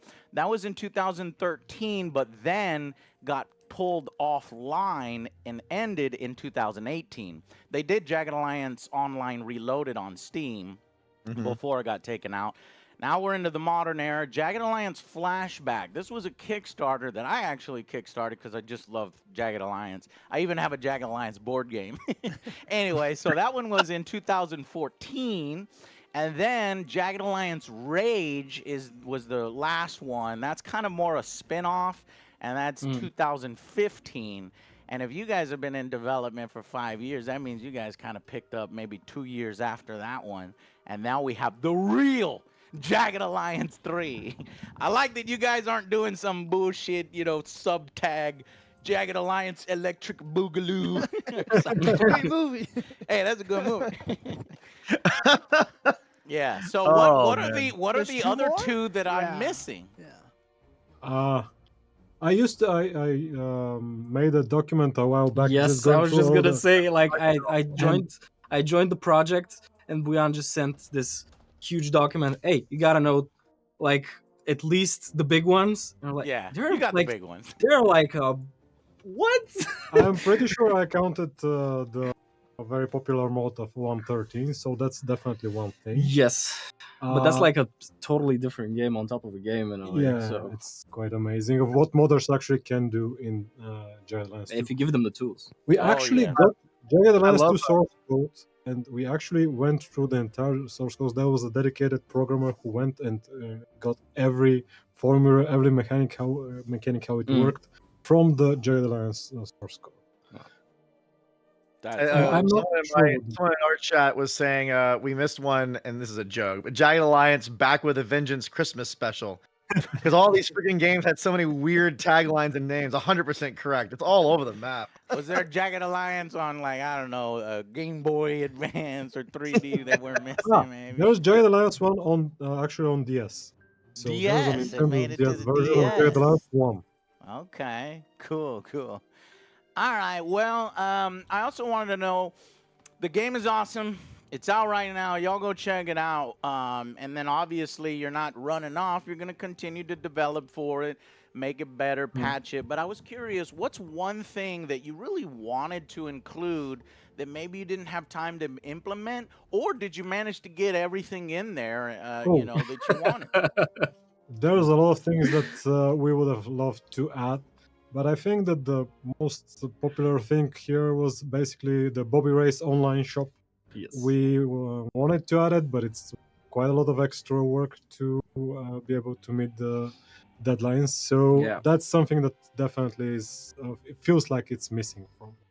You need Yeah. to get the game out Yeah, of the same door. with- we also talked about like another. I mean, fans have asked this question a lot about different types of transportation methods and vehicles and ways to move around the world. And we even at one point talked about doing like more encounters with vehicles and adding more like heavy weaponry stuff in there. And there were some early designs and concepts thrown around, but we ended up needing to zoom in a little bit to more efficiently build our combat, because we went through a lot.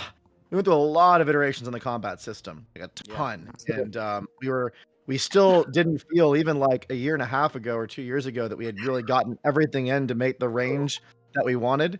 And so we were like, okay, we need to narrow this stuff down and make this good. We can't just keep on spreading ourselves too thin. So I think I really was hoping to see some of the vehicle stuff come in there with the original concepts we were talking about, and it just didn't make it. Yeah. Actually, we just got a prod from behind the camera here about another thing, which is actually more wildlife, specifically. Should I say it? Oh, God. For lions. Let's like not snakes talk in the about jungle and gorillas, and we're like, oh, No. Oh God.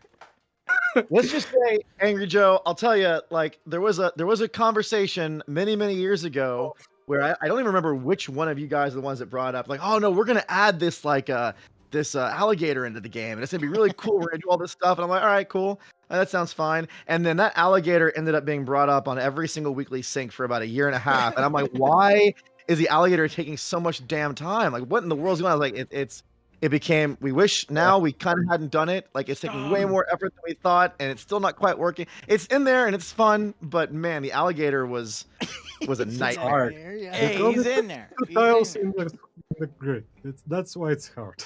Yeah, he's in there. He's definitely in there. Alligator was one of those features that gobbled up time and was we were too far in. It's like you got too deep, and you're like, well, I guess we're just gonna keep pushing through until this gets done. Yeah.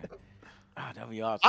I will say, and this didn't. I'm gonna give away. I really wanted, and we ended up not. This, now that you're mentioning this and I'm talking about it, one of the things that I really wanted to do, we talked about like expanding the alligator content, because we had spent so much damn time on this stupid thing, and I'm like, all right, maybe we need to like make this a thing. And so there was these concepts of like alligator character, like there's a whole giant quest experience that we had like concepted up.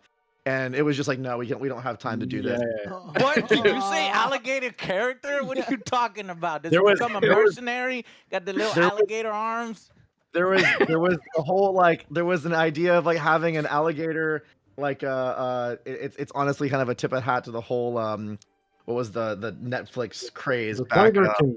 Yeah, the Tiger King. We were watching all the Tiger King stuff at the same time because it's happening at the same time. I'm like, we should take the Tiger King concept and we should bring it in, have an alligator thing around it. Maybe you eventually get an alligator on your, and you get an alligator merc, and we can like have like automated like weapons on its back. It was just That'd be amazing. That's wild. Well, It that's is. something that the mod community can maybe pick up because that would be pretty cool if you got a little alligator. my pet. guest. Make The it- biggest issue with VR cast. the alligator merc was actually stairs. It got defeated by Yes. stairs. It's worst enemy. It was stairs. My greatest enemy, no. Oh, I forgot about that. That's right. So, defeated- as people buy the game and pick up the game, like, how long can they expect the campaign to be? Well, I definitely think that most people will average at least 50, 60 hours into the game. It's definitely the middle ground. But if you are going for a full completionist playthrough, 100 hours, it's there. If you want a speed run, you have to know the game very, very well. Yeah. So I'm not sure, but maybe 30 hours. But you have to be very knowledgeable of what you're doing. But then again, we've seen some people speed run, like really speed run. So. Well, the Who knows? more you play, you're gonna be able to speed run it faster and faster. Yeah. But I think that you can do 100 hours completionist playthrough Yeah. very well. There's a lot to see there. There's a lot to see. Nice. So I cannot wait to get into the game. Me and Joe are going to be streaming it. We're going to do a co-op campaign. Stealth. So come join us at nice. twitch.tv/Angry Joe Show. We'll see how many mercenaries and agents Joe gets killed on my team. And it's Team going to be a effort. lot of fun. So come join us there later on today. We'll be doing that. And I want to thank Ian for creating and just making this awesome world and universe in my childhood, and you guys at Hey Me Want Games and THQ for making Jagged Alliance 3 a reality and bringing it back. I have to ask one question though. In your playthrough, if someone dies, does the other save, or does the other let them suffer and just not make it because of mistakes? Like, is this gonna be oh no, you got yourself in that situation, you can get yourself out of it, or are you actually gonna help each other? If that was me, then yes. It'd be like, look, that's on you. I'm not trying to be a hero. I need to survive, so I'm leaving. Every man for themselves. That's I want to see an angry Stone in the game, all right? Hey, yo, Steroid gets in the game. Stone's got to get in the game. We're a dynamic duo, all right? Yeah, love I'm it. out of here. Thank you guys so much for coming and hanging out, and I will Thank definitely be you. checking out the stream later. All right, bye, guys. Bye. Thank See you y'all so guys. much. Bye. You have a good one. Yeah, sorry, Shander. We were trying to. We've been answering questions as we go. We're also kind of navigating the different, guests and trying to get their time in. So if you had a question that I missed, I will try to scroll up and take it. There's like three different chats I'm trying to watch, so it can be sometimes easy for something to get in here and something that I missed. Man, I completely forgot about the whole alligator Tiger King thing.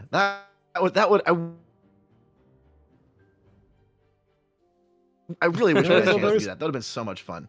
Special hyena related quest, so I'm gonna let the people enjoy Find the, it. the Yeah. hyena quest. Did you ever? I don't remember. Ian, Have did you ever hear about the whole crocodile Tiger King concept? I did not. At least not that I can remember. I was in Bulgaria when the idea we were in the conference room. I can't remember exactly what we were talking about, and I think the tiger came back, the crocodile came up again, and I'm like, oh my gosh, like why is this thing not going away? And then I remember just saying, all right, well if we've spent this much time on this silly this alligator, we got to make it worth it. Like, we got to find a way to make it more than just like a couple encounters in the jungle. So what are we gonna do? And we were just starting to brainstorm. I think we were like on a break and just like sitting there eating snacks and. In between conversations, and then there was this ramp up between me and the Bouillons, I think, where it's like, what if I don't even know how the Tiger King concept came up, but I'm going, oh my god, we have to make an alligator Tiger King. Like, we have to do this. It'd be so incredible. Missed opportunities, man. You can't get all the ideas in. That would have been fun. Yeah, definitely, and there is still some special crocodile content. It's not an entire quest, but there are some funny things. Would have been fun. Did you have a quest idea, Ian, that you had come up with that didn't make it in? That you were like, oh man, this is the one that we had to cut. There were some at the very beginning, but I don't think it kind of fit well into the grand scheme of things. And it was so early in my involvement that I didn't have, I think, a solid enough picture of the of Grand Chien and all the plans that had been made. So I think some of the there was definitely some ideas that I had and Dan had as well that just didn't fit. So. Yeah, and I'm glad you mentioned. I mean, Dan. I don't want to. He definitely deserves a lot of credit too. Dan was a part of the writing team and did a lot of other writing as well, and was a big voice there. So really grateful. If you're watching, Dan, really grateful for all your effort and time there. It made a big difference. Yes, he's a huge talent. The chat's like, man, we can always do alligator DLC, right? Maybe we can teach the alligators how to conquer stairs. What about ladders? Biology does not support that. I have a funny one if you remember. Actually, Brad, do you remember the placeholder alligators that could walk like Godzilla? Yes, I absolutely do. The one with the flowers, right? Yes, the one with the flowers. They got some placeholder texture with flowers around. Do we have actually? We should see if Nelson has some actually. We have something on Slack, definitely. Some videos are. No, you guys, I remember the first video of those stupid things, and I'm like, what in the world are we doing? Like, why is there a shrunken Godzilla alligator thing walking around? Like, what is the plans here? Yeah, it was just somebody having fun with the animations. I think they were trying using skeleton of the. They were using the rig, the rig for the biped rig. Bipeds, yeah. And it was just, hey, look at what funny things I can do here. The stuff that happens in game development, let me tell you. There's Legion is weaponizing Godzilla alligators, right? That's our version of aliens, right? That's what was it, the UFO thing? We have Godzilla alligators instead. Yeah.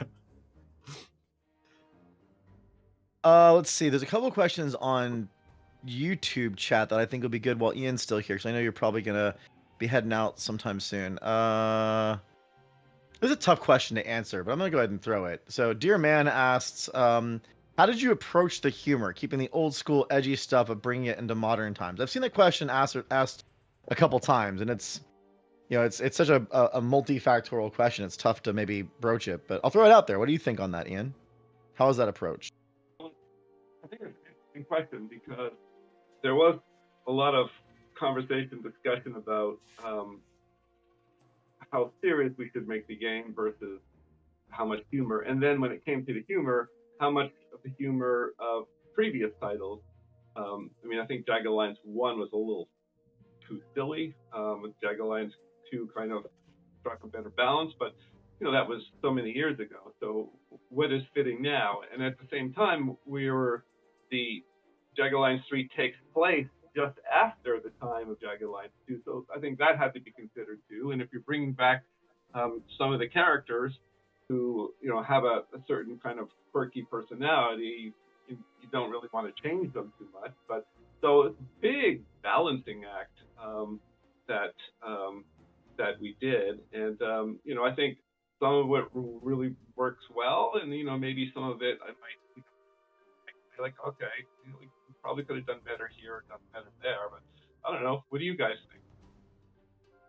I definitely remember some of our very first iteration where the first version of Ernie Island, which was extremely dark and extremely, almost dramatic to play. And we definitely knew that there was something missing seriously there. And I remember how many iterations we had to go until we found a good approach to the humor. And thankfully, it was mostly because you and Dan managed to find a way to inject that and to work with the quests and the ideas to make the thing a bit more, I wouldn't say lighthearted, but have its funny and moments and its serious moments, and how to balance those. Yeah, to balance it. And I think, it's not all just on the writing side. As we hear in the movies, timing is everything when it comes to comedy, right? So, or even drama. So it's one thing to come up with the lines, but it's another thing to make them occur at the right times and not too often.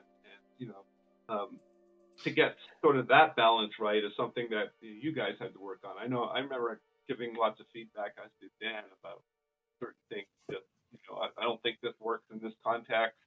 Can we work around that and make it only, make sure that Mercs doesn't say this at this particular time, and bias him towards saying it at this time. I mean, all of that is so important for things to come across. Yeah, it's a really it's I mean, we've used this word a lot, but it's such a balancing act trying to find how to deal with the humor tone and the serious tone, and how to deal with the legacy of the title, and wanting to also bring it into more modern, tropes. And it's this constant tug of war, because no matter there's pluses and minuses of every decision. You can try to bring things a little more quote unquote new, but then you lose the era play in a sense that this game is set in a different time frame, 90s, 2000s, and you also miss the legacy play, because there's definitely a heritage there, and that's one of the great things about having Ian involved, is being able to pull from that heritage directly. Like, this is what we were thinking when we set up this genre and this style of writing in the IP. And I've seen different comments of some people really liking it and appreciating that tie back, and some people being like, I wish I had something a little more modern. And it's tough to find the angle to please everyone. I think the lane we picked, I personally really like it. I'm biased, of course, because I was part of those decision making processes, but I think it kind of keeps that line well balanced across different things, and it doesn't take itself too seriously, but it also doesn't shy away from difficult topics and things that are controversial to a certain degree when it comes to what happens to some of the characters. I'm not going to give any. I can't really talk about those specifically without giving out spoilers, but there are definitely some very dark, intense moments in the plot, and some things that are pretty, are exploring some concepts of what people may be going through in these areas that are, they're intense, and we try to not shy away from that. So, one thing that took me something to get used to was the fact that right from the very beginning there was a decision that there was going to be no holds bar when it came to language. And yeah. That's very different from Jagged Alliance 2. I just toe the line. But now it's just so much more realistic when you can be like the movies and have freedom with dialogue.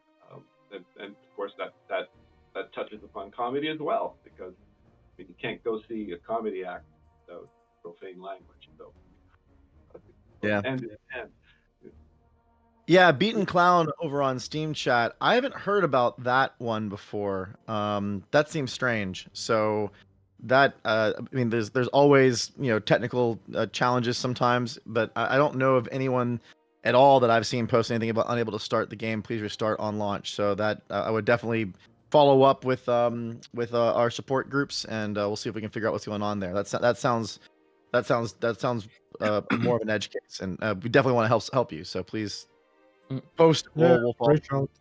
We'll try to help us help you launch the game. Yeah.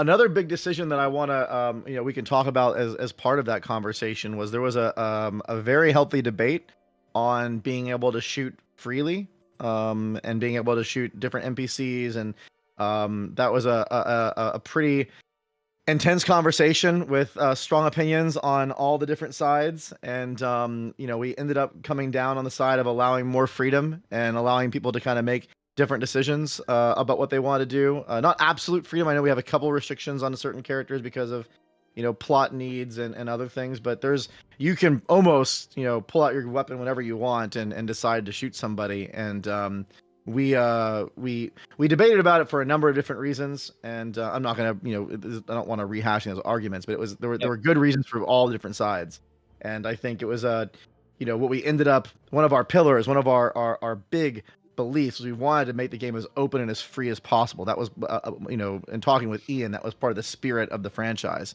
So it was something that when we were having this conversation, we're like, yes, but freedom is our guide, one of our guiding principles. Why are we going to then make a decision that really restricts that freedom in such a, yes, would you actually practically go and shoot everybody in a town?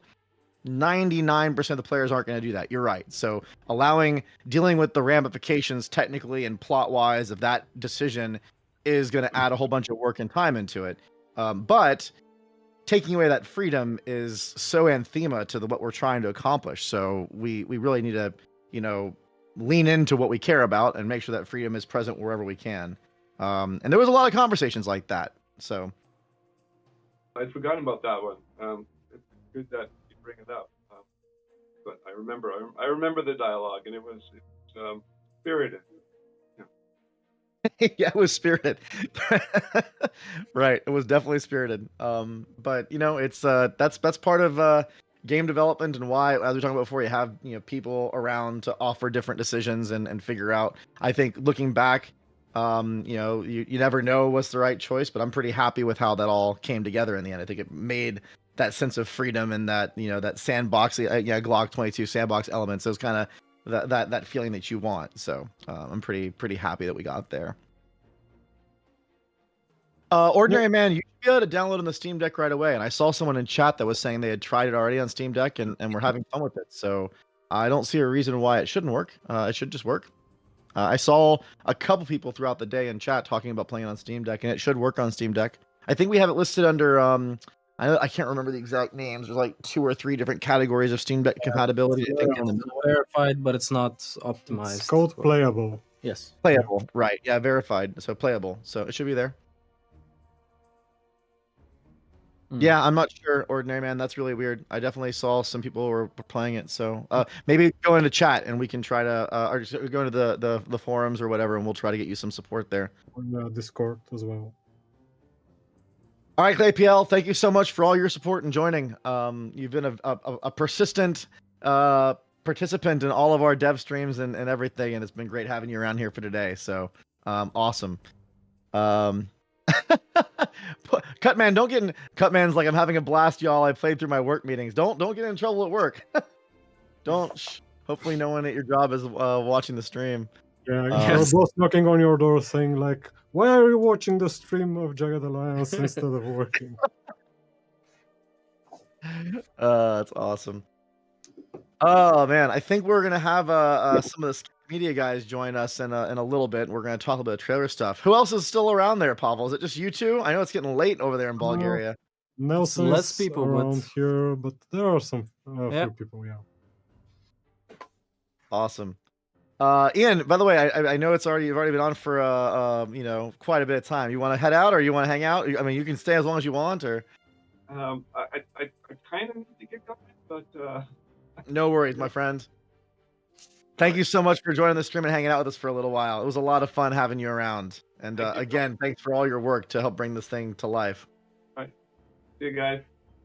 Take care. Yeah, so Nelson's still hanging out with us, huh? Yeah. Yeah, and I can go and fight him. Ah. Here. Okay. I was just gonna say, like, is he right there? He's right there. I just can't see him. Hiding behind the light. Yes. You guys can judge me. I'm gonna play. I'm gonna continue my playthrough for a little bit. We've been doing so many questions, and everyone's been so question asking that I haven't had a chance to keep playing very much. But usually on these launch day streams, I play straight. But it's been my mouth's actually hurting from smiling so much. It's been a very jovial stream. So I'll wait till we're back. Simon, well, I think the producer Simon turned his camera off, but once we're back with the screen share, I will continue playing, and we'll take it from there. I'm gonna have to do a lot of healing after I finish this combat encounter, because I got kind of rocked by that machine gun. Yeah. If anyone remembers playing and got rocked by the machine gun.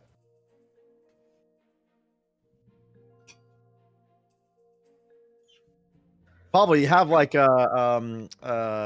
mouse ears on your headphones set up now.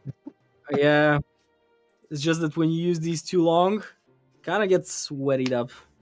Yeah, of course. Let's see if Kalina can end this. I'm gonna just go for the headshot and see if I can just finish this right now. I did not. Oh, I did. I did. Wow. Hey. I mean, she had that entire time to sit there and work on the aim. So, as we had this pause for the last 2 interviews, I'm sure I hired the right. Gave her time to prepare. yeah, plenty of time to prepare. Thank you, Otaku. I thought it was a nice shot too. But my main hope remains. I'm gonna skip because I don't want to spoil story stuff for people if I can help it. All right. The daily Cheyenne newsletter. I'm gonna open that because I haven't seen that one. Cheyenne? Huh. There were several times when French speakers actually told us how it's pronounced, but I still can't get it right. Leaders. Chien. Grand chien. Grand chien? Something like that.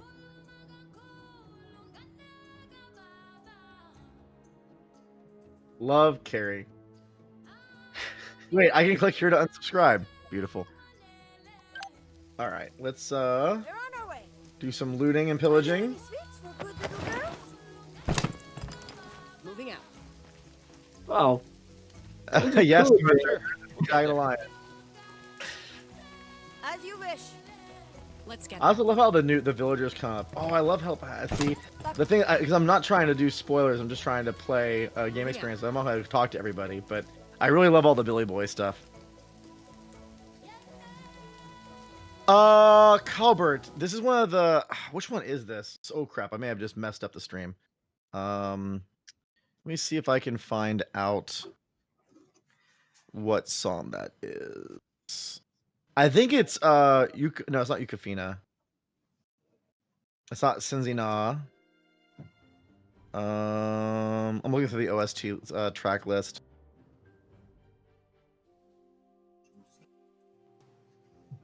Singi Hamba? Is it Yukafina? It's not Yukafina because that's the slower one. Yeah, I'll have to look it up later. Let's go. It's a great song. I mean, all the South African choir songs are awesome. On my way. All right, let me go and talk to Basil and get this thing here, and then we'll go. I saw you handle those Legion thugs. Not bad. I don't think the Merc. We've talked about the Merc site quite a bit. Really? Yeah, you can create a Merc, and there's a way to do it. Let's see. I am very good at both, but not very good at teaching. If you would help me assembling. Right. Let's see. Well, some time ago, I had buried a. I know. I'm gonna skip some of this stuff. All right. So there's music. There's a satellite view track that plays predominantly in the satellite view when you're in the tablet. But it's we also have some other music that plays randomly sometime when you're in that scene too. So, but yes, there is kind of a default track for the satellite view that is often what plays when you get there. We try to mix up the music sometimes based on what's going on. Even though we have some tracks we use more often than others, we add some diversity there. They're on our way. Oh, I can show you the Merc site. We had to go there to hire our Mercs, so yeah. That same? Yeah, that's what I want to do. So these are all the Mercs. You just when you first launch the game, it's one of the first things you do is build your Mercs out. So you go through and there's different tiers of them, and you need amounts of money in order to hire them for a certain period of time. And for example, I was trying to hire Fox. I wanted Fox on my team because of some of her stats, and I think he mentioned the IMP. Yeah. This is where you do your create the Merc. So if you want to go through here and pay the fee, you can go in and log in, and then pay your fee and take the personality test, or do it with manual selection. I would suggest doing the personality test because it's a lot of fun and has a lot of character to it. I am unfortunately gonna skip that right now because I'm pretty low on funds. I'm kind of doing this hard mode with only 3 Mercs. All right, let me go back to stat view, and I need a heal. Holy goodness, do I need? Inspiration. Oh, regarding Merc, you maybe see them, you maybe not see them. Oh, yeah, I can't talk about. I can't comment on. I'll get right on it. On subpar mercenary agencies.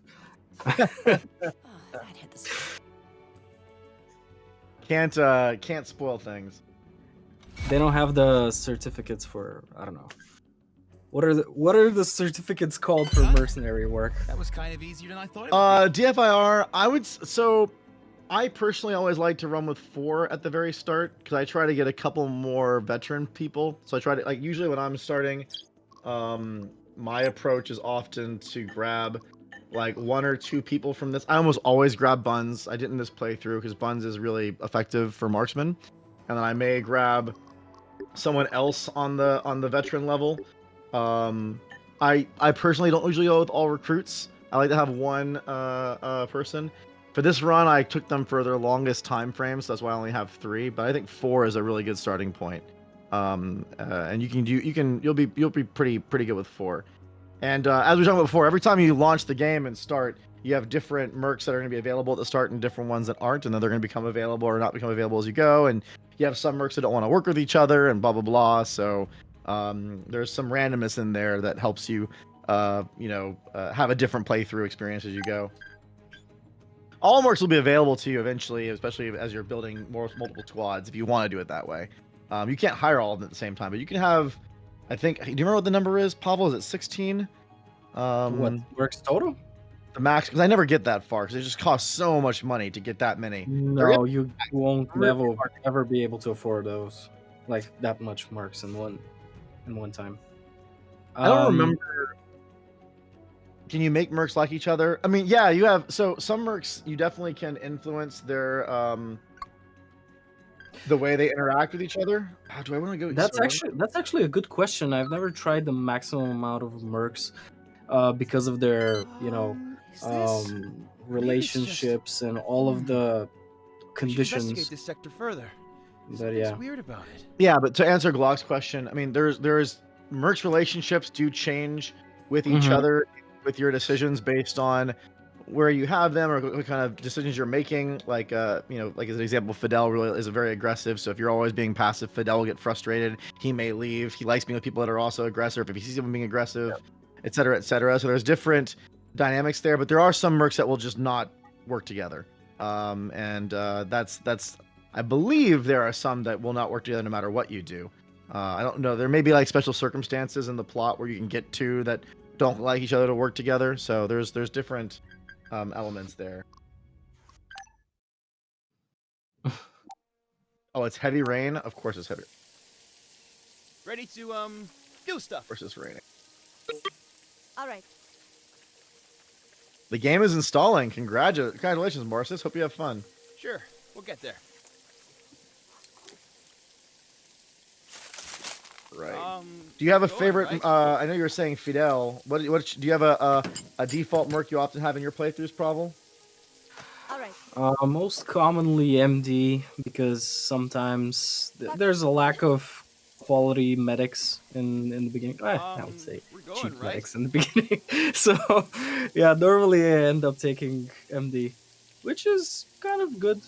Like value for money, he's nice. I kind of got a little bit used to his quips in his dialogue, but that's me just playing him over and over and over again. So my friends from the beach. I was just talking about you, wasn't I? C'est vrai. And now you've come. Yeah, the rain doesn't make stealth easier, I don't believe. Heavy rain influences things like gun jam chance. No, it makes it all the sounds are harder to hear. So if you make a gunshot and enemies are further away, they won't hear you because of the thunderstorm and all the heavy rain. Yes, but that's for the heavy rains, not just heavy. I'm sorry, you're right, because light rain is the one that doesn't affect. Light rain has different effects. You're right. I'm sorry. There's the two different ones. But also, I mean, heavy rain also does gun jam chance, doesn't it? Yes. Yes. Okay. That's right. I thought I knew I got that part. Okay, that's right. Because I know there was, your guns are gonna jam more if it's in heavy rain, but not in light rain. I thought. But yeah, you're right. The stealth is there too. And there's also like there's darkness. There's fog. Fog is really effective for stealth.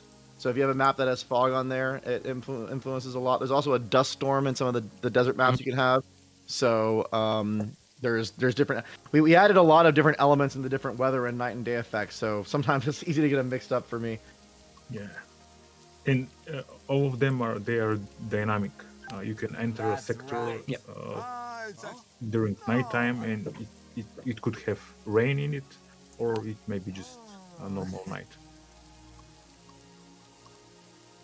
I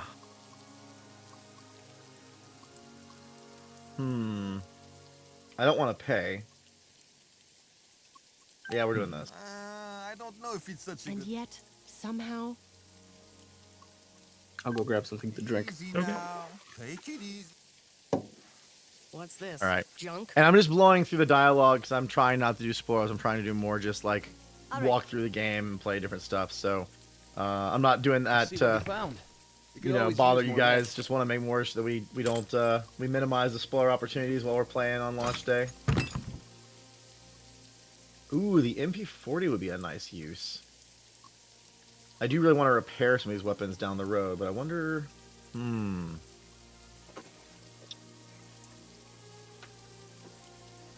really want to give Raven a longer range weapon because she's much better. She's a great marksman. Yes, I always give MD like SMGs. I'm not sure why. I'm gonna give MD the SMG, and I think I'm gonna give Raven this rifle. She's badass. She's almost like Buns and Karina if you play enough with her. Play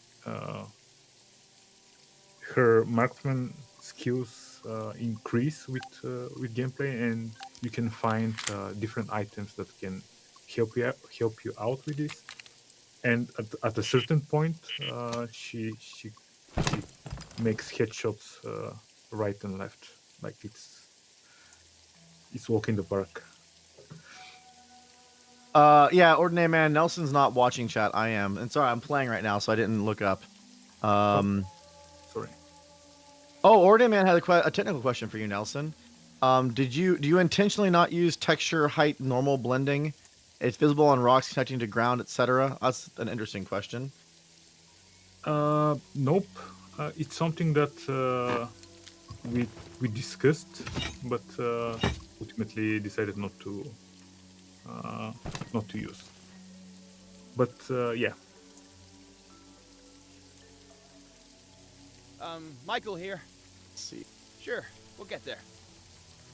That looks interesting. We're moving?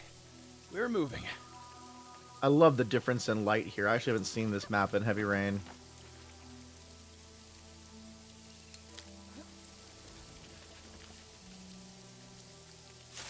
Acknowledged. I get the. Visual contact. Yep, there's the fight. So I haven't done this approach in a while. I think I'm gonna come from this side. Oh god, don't do that. Don't go that far. This is gonna be a tough fight with just 3 mercs. Oh yeah. But I think this this approach from that side, maybe it's the best. I will try to remain hidden. Yeah, but it's still gonna be tricky. Won't know what hit him. Yeah, and if you need to kill them pretty quickly because I'm pretty sure they will have some reinforcement. I shall not make a noise. Moving in dark. Yeah, I'm gonna try to use Raven for the opening shot, but I'm gonna wait till this guy walks back over. Actually, you know what I'm gonna do? I may do. Got it. I'll shoot at Let's anyone set I up an see. ambush, yeah. I mean, bad guys, of course. Just the bad guys. Won't know what hit him.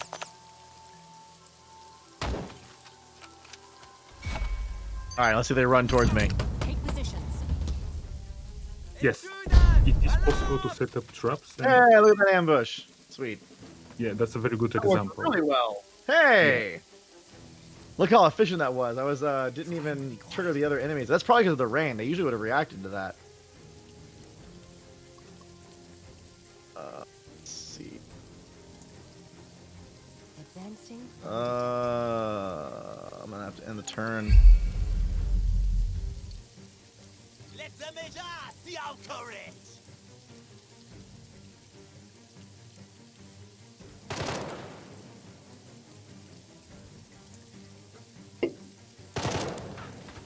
Aha, you missed.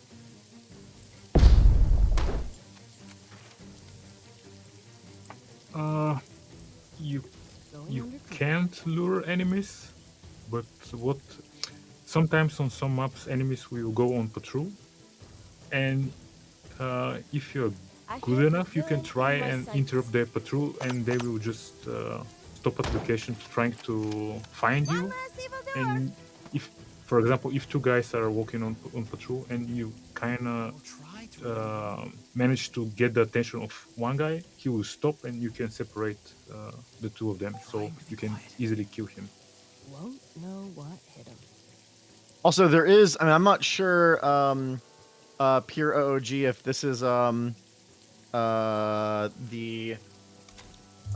setting you're talking wanting, but there is a brightness filter that allows you to change some of the saturation level.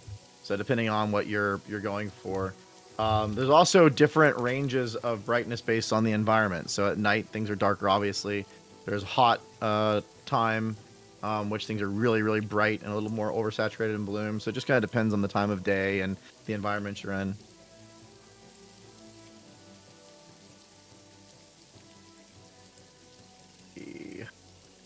Won't know what hit him.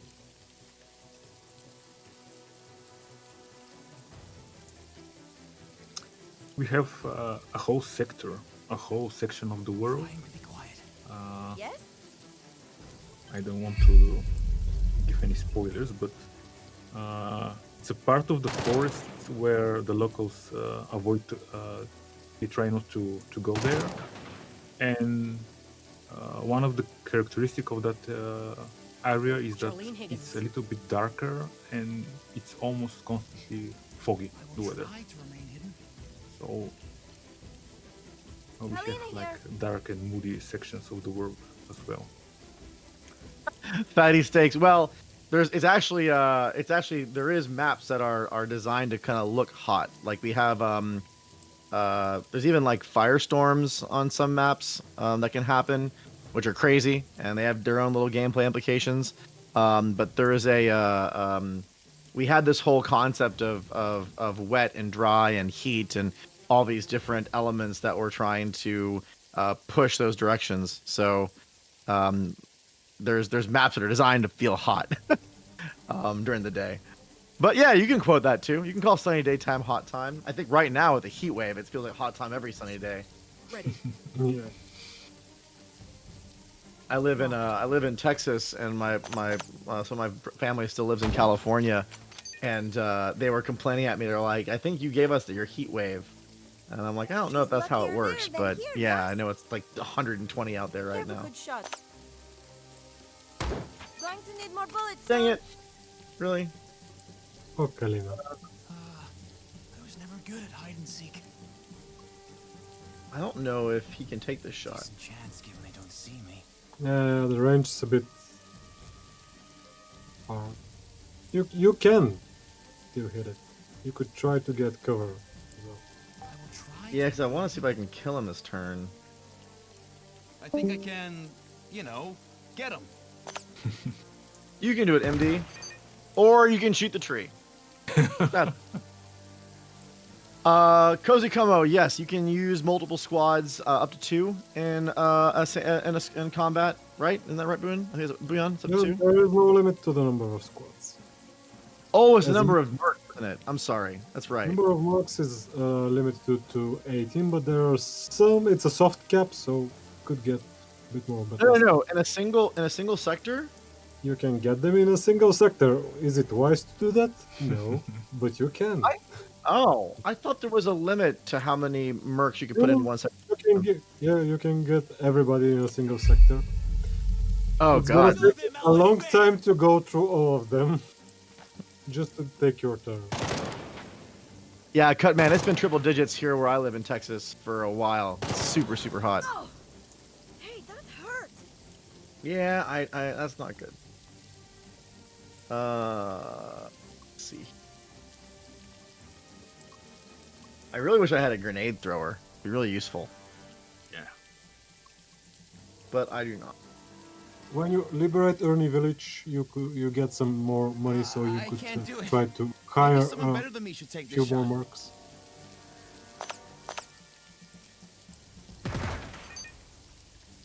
Come on, MD. You're killing me here. Literally. Charlene Higgins. Ready for the shot. Man, what in the world is he hiding behind? Was it the tree? The tree and some bushes. Oh, it's the rocks. My camera angle was off. I think Oleg asks if the weather is the duration of the weather, like rain, is for the whole sector. Yes, once you enter a sector, Target is in my sights. if you have rain, it will rain. Come on. Until you exit it. There we go. That's better. No, I'm not trying explosives right now. No YOLO this time around. You know, from the musical. Cozy Camo on Steam chat said, "Ooh baby, call me stupid, but I'm gonna do that." So I think someone's gonna attempt to get all 18 mercs in one sector. I don't recommend. That's gonna be a thing.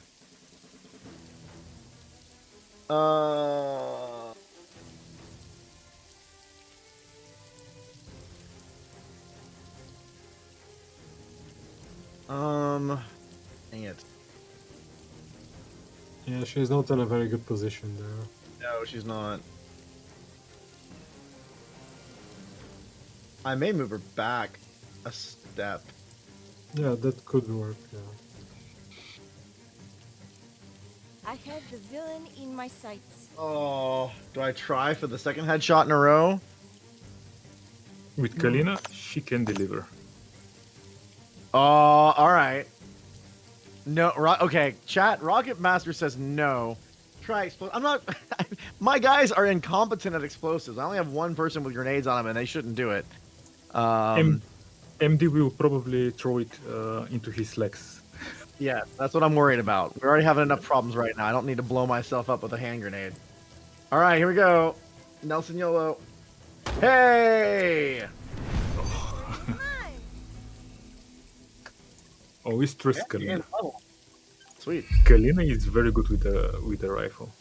Yeah, I mean her marksmanship is heavy. Oh, dang it. Not yeah, good. the reinforcements can. Doing this with 3 mercs is hard. I've never tried. I was not expecting Ernie to be hard, but I've never tried it with just 3 mercs. Well, taking the bunker will actually help you a lot because there's a lot of weapons there, so you can mismatch match with a few more weapons and use some of them This should do it. in a different situation. All right. Ready. All right, Raven. That's so Raven. Michael here. I keep on making that joke when I'm playing with Raven. I don't know why.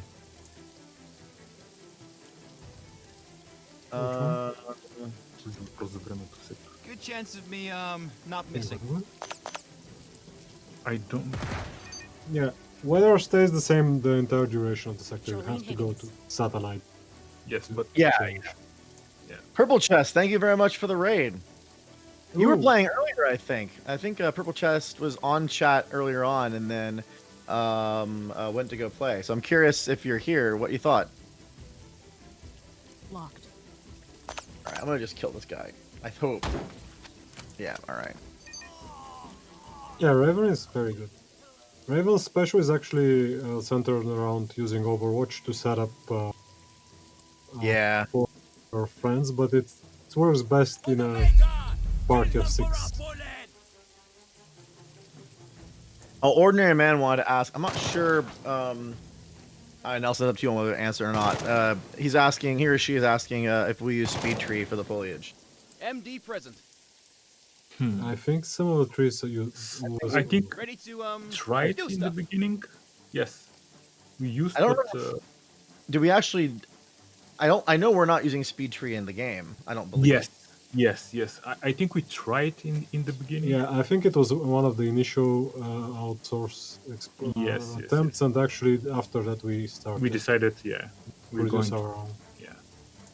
Oh, Purple Chest, that's great to hear. Purple Chest enjoyed the game. I'm glad you had fun. Hopefully your stream or your chat enjoyed it too. Well, okay. If you want Bobby Ray's back, what I said.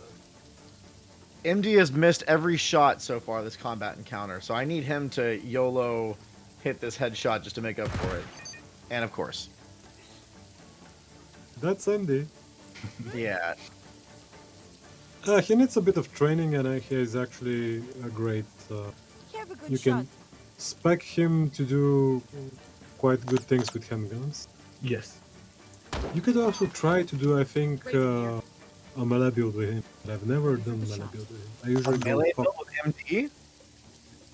I am not sure how high his dexterity is. Hey, MD leveled up. Oh. I'm not taking MD as a melee build. That's not the direction I'm gonna go. Go level him up and we can see what his stats are and see what we can do with him as a build. So I think it's gonna be interesting discussion. Sen Otaku, thanks a lot for joining the stream. Hope you you had a fun time. And thanks again for the well wishes and all the good questions. Yeah, Purple, it's tough. This game is actually tough to play with chat. I've played a lot of game with chat over the years with these different live streams, and even some of the other turn-based games. Like there's a lot of kind of thought process that goes through, and it's easy to make a mistake if you're not paying attention. More than I've seen in other games. It was fun. People were talking about difficulty earlier, and here I am playing normal difficulty and struggling a little bit. Now, granted, I picked 3 mercs. That's why I'm struggling. If I had 4 or 5, it wouldn't be this hard. But I like invented my own hard mode. I took a normal difficulty and then took a very small party, and now I'm struggling to death. So go figure. That's because I'm not. Rocket Man. I understand, or Master. I get why you like the explosives now with your name. I didn't connect that earlier, but yeah. No, fire using explosives. Honestly, dude, explosives 5, explosives 0, explosives 10. I mean, the best person barely knows how to take the pin out of the grenade and throw it.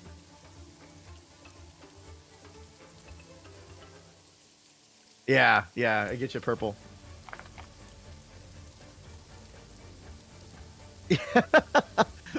Doesn't help you got one merc who's using this OP as paid leave. I don't know, 0 sounds like a good chance. Yeah, the grenade worked fine earlier because I got really, really lucky. I mean, I was honestly betting. I mean, even when you went to throw it, it said misfire chance likely. I'm just expecting to drop my yeah. Well, it's the end of my turn. We'll see what happens. 2 more to get. Don't hit him. Jeez. I hate fighting. Oh my gosh. MD's in trouble. All right, buddy. You gotta heal up. Charlene Higgins. Oh, and of course she has a reload.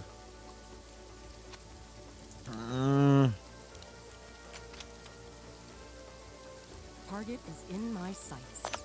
I don't think I'm gonna make that. Fingers crossed. Made it, but wasn't enough. Alina here. I have the villain in my sights. How many am I gonna have dice roll? I keep on getting these headshots because their accuracy is so high, but can I get 4 out of 4 with these 2? Hey! In case they are cursed. Oh man. I may just live through this whole disaster. I mean, it wasn't a rocket master, but It looks like I'll die here. Figures. MD's in trouble. Yeah. I'm gonna have to actually not go into the bunker. I'm gonna have to go back out and heal. Yeah, definitely. Out you went. All right, MD, you Massive gotta hemorrhaging. get the heck out of there. Applying We're pressure. gonna go back this way. Yes? Can I hit you? Can I hit him from that far This away? should There's do no. it. Really? Okay, that makes more sense. I was not expecting to do that. Ready. What I think I will do is Overwatch. Or pin him down. I kill it. So, okay. Too late. I could have pinned him down too. Yeah. Yeah, she doesn't have a clear line of fire, yeah. Locked. Oh, why not?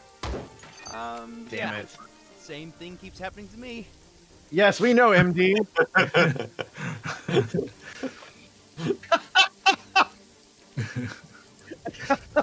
See, those are the moments that I love this game, right? Yeah.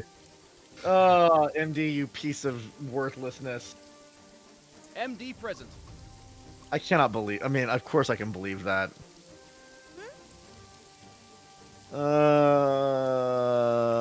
Yeah, that one-liner was great.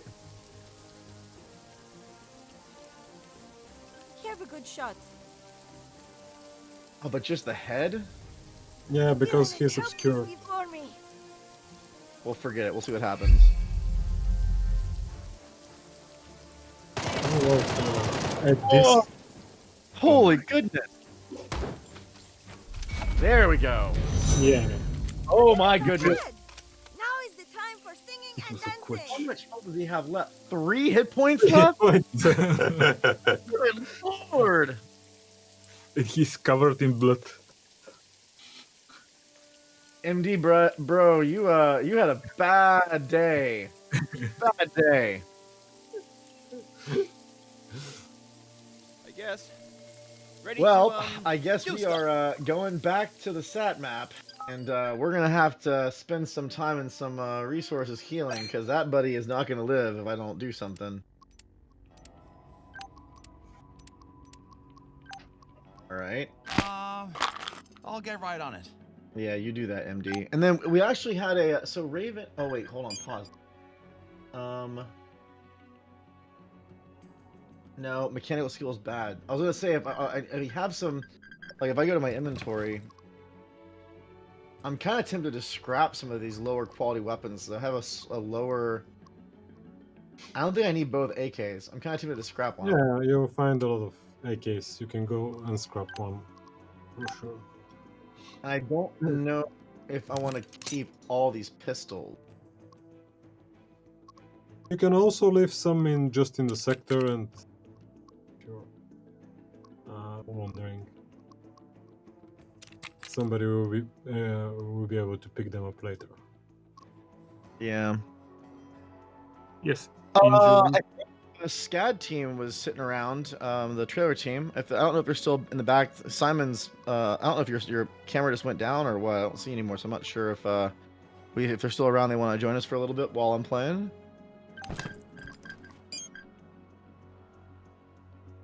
Thank you. I feel You there have is good magic in $30,000. this Use them. bandage. Buy another mark. Oh yeah, you're right. I forgot. I got the money for Ernie. Well, yeah, but now we're doing like super hard playthrough. So I'm gonna just keep going and see how far we can get this. How long we can roll this. Oh, we did get 2 level ups. Let me go and do that real quick. Merc.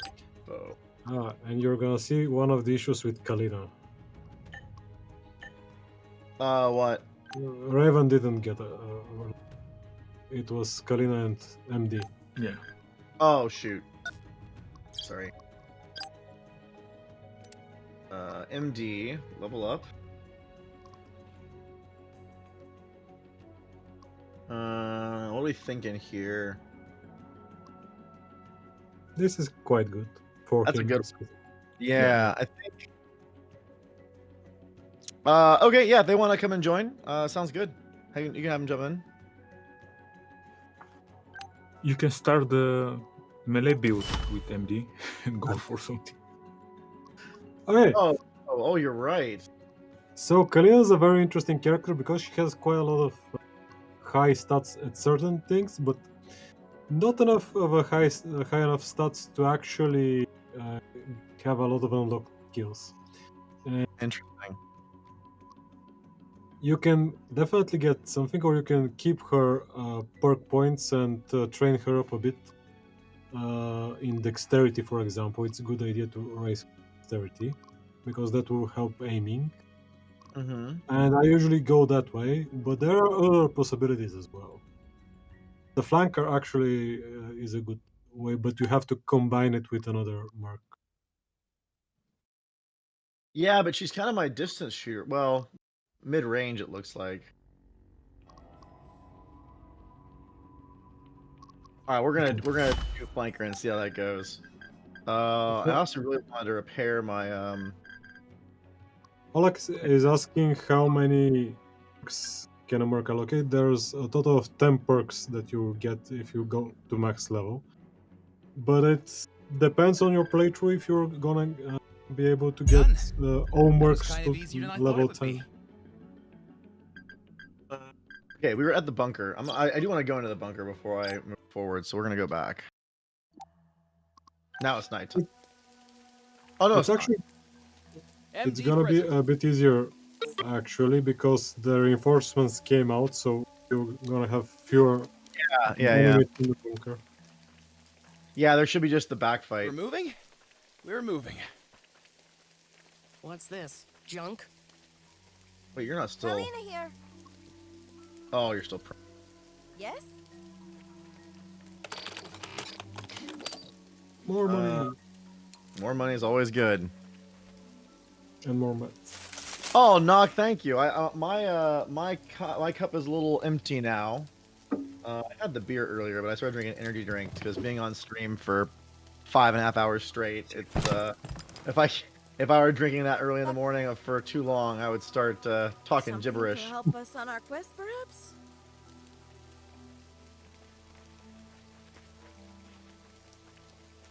Oh, well, I need. Hold on. Wait. Go back. Michael MD, here. go get the herbs. You get those herbs. I was going all the way over here to go grab this salvaging thing. Oops. Charlene Higgins. Right. Ready. And Ready then to the bunker do we stuff. go.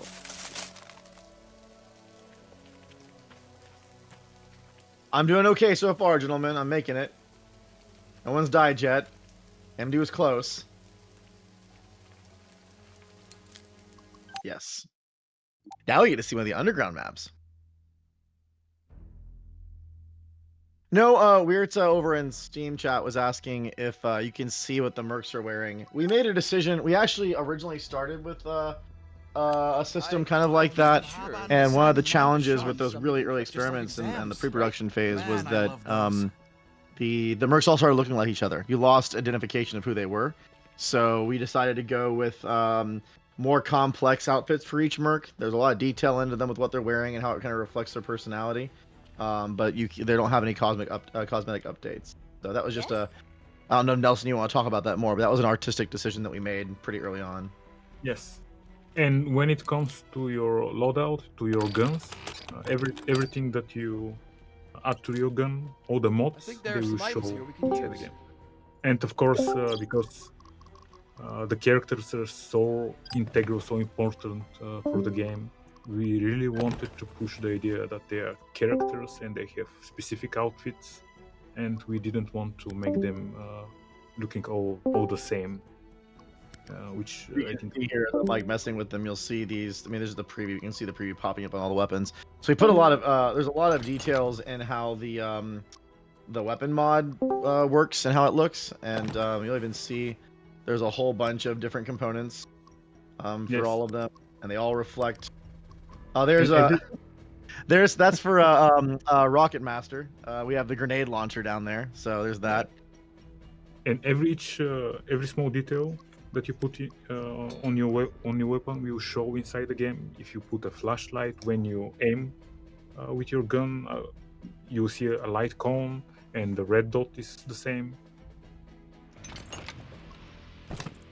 Ready to Do stuff. Doodlebug. I mean, I'm not sure what you mean by who likes the snipes, but if you mean like who likes snipers, I often See what we play found. medium Could always to use high more meds. to far distant range. That's my natural play style. So, I think the game allows you to play Yeah. based on which mercs you hire and which perks you take and whatnot. There's a lot of different ways that you can decide to do your engagement range. We were talking earlier about someone who was trying to do a melee only run. I like doing the different. Yeah, I see you waving at me. I like doing different ranges, and it just depends on how you want to build and how you want to customize your weapons. Like I was just showing you a second ago, like you could. There are some more advanced, like bolt action type sniper rifles that you can get that have a pretty massive range to them and pretty good accuracy. So if you have all, like, even like this build is actually not bad for range snipes, especially with someone like Raven. So, yeah, something you can do. So I think we have our trailer team around. We have Joe and good old Simon joining us. Or sorry, Simon. Sean joining us. Simon's still sitting in the background. How you guys doing today? Doing pretty good. It's been a fun stream.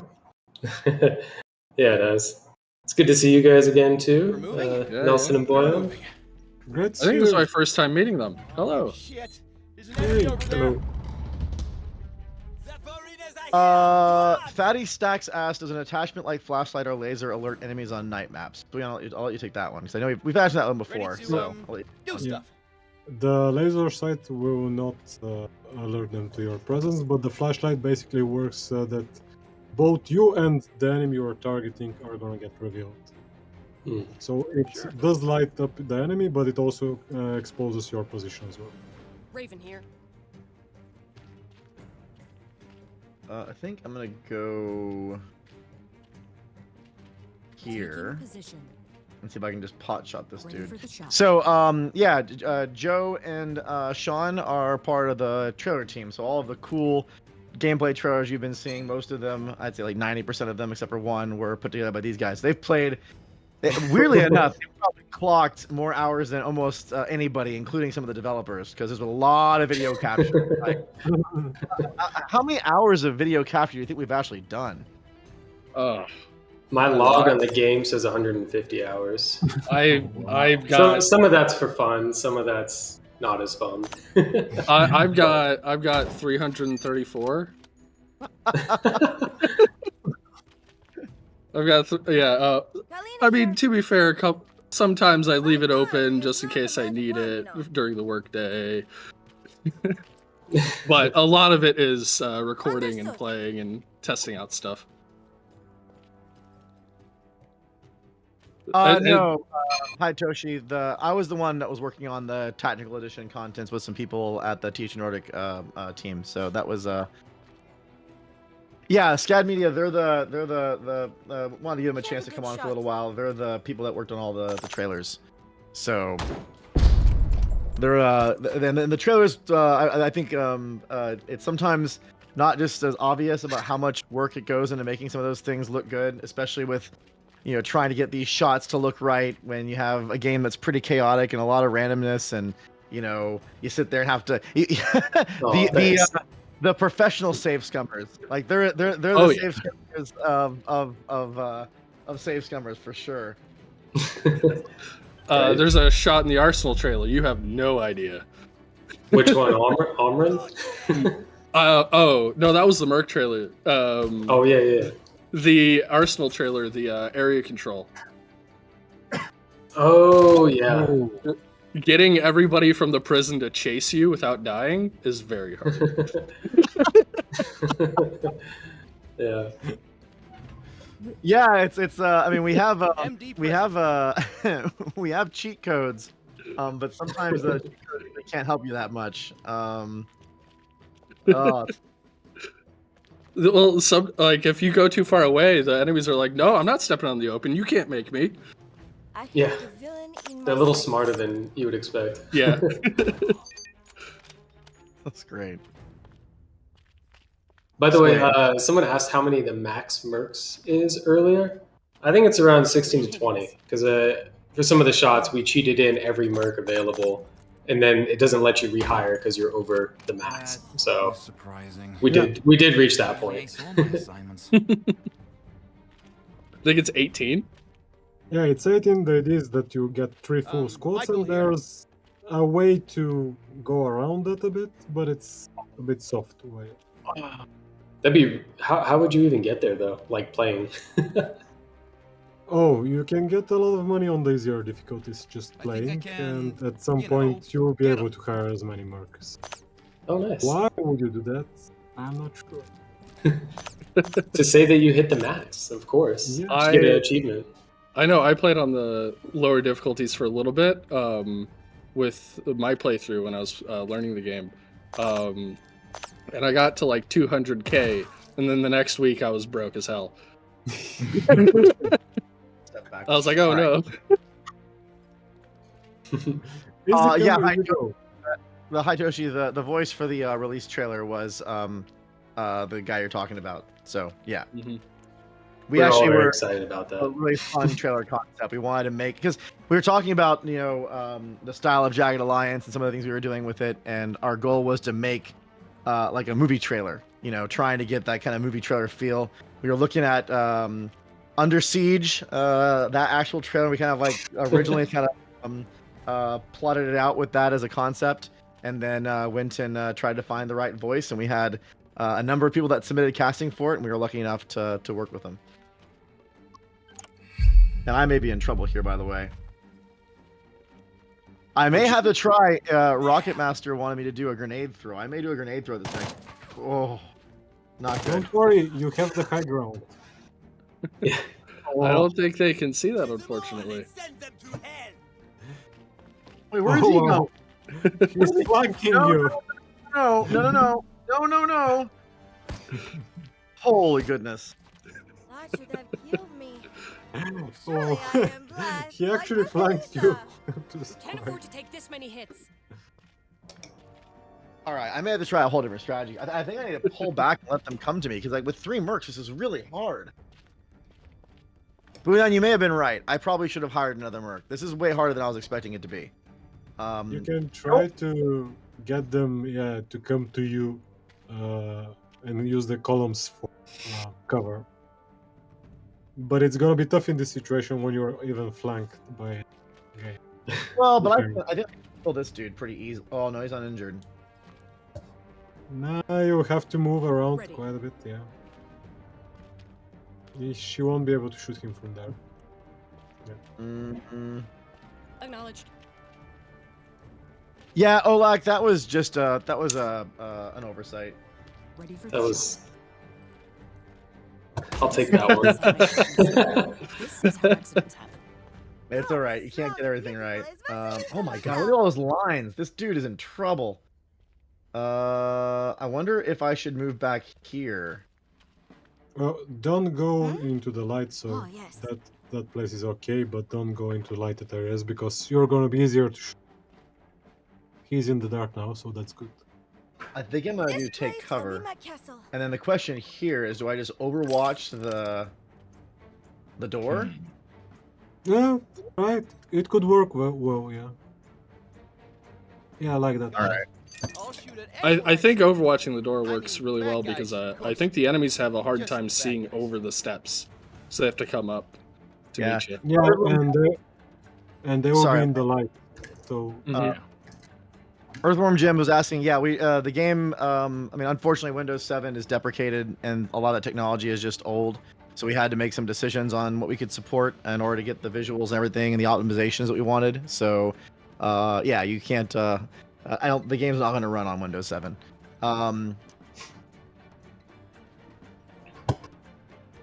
Oh, thanks, Antichrist. Expeditions Rome was appreciate that. It was another project that I was one of my projects, and we actually had a lot of knowledge sharing between the Rome and the Jagged Alliance team. We got lucky enough to have a few different conversations, and we were talking about this before. I don't want to show it on one of the other streams. We used the Rome team's concept for the timeline as an inspiration for the timeline that we added in. There's a lot of things that we pulled from them from a UI design standpoint, which I think was a really cool system that helped you better visualize when your mercs were gonna have to pay their fees or whatever. MD present. Okay, this may have worked okay.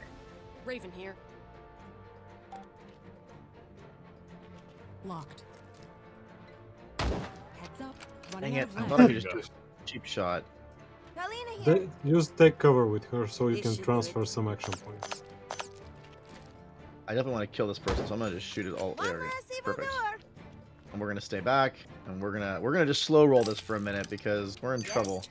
I wonder if she can. Does she have enough EPD? No, just kill.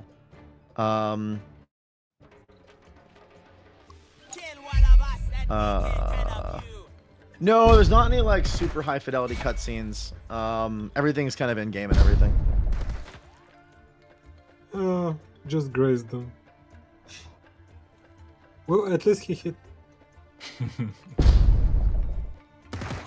Hey, I mean, it's better than nothing. Well, okay. Oh my gosh. Poor guys. It is like the weakest Overwatch sequence ever. I remember royally screwing up by putting two people overwatching an opposite. Oh, no. Oh, yeah. Oh man, did I kill my mercs fast? Like a Looney Tunes setup. Yeah. This is pretty bad. We believe in you, Brad. Oh, is Rocket Master still around? Because that clown wanted to see me use these grenades in a very, very bad situation. I mean, even if she drops it, it'll help you at this point. Oh no! Oh, that's true. I think I kind of had to go for it. Do you want to Because move Kalina first, just in case? It shouldn't go that direction. It's either going to drop on my feet or it's going to land. All right. Oh, it can go in that direction. I was going to say, we've thrown a lot of grenades. We've had a lot of mishaps. Listen to the guys who have tried. The guy with 200 hours. Yes? I have 75 hours, not 100, so...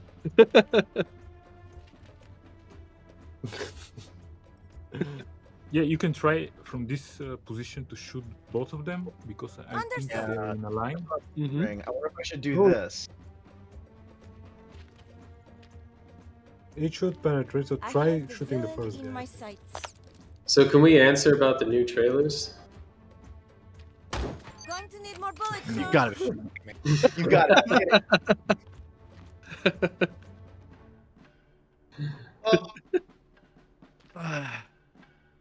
Oleg was asking a question about the trailer that had all the mercs in it. No, we actually... I mean, I'll let you guys talk about it. You did that scene. The one in the merc trailer with the whole cast of characters out there.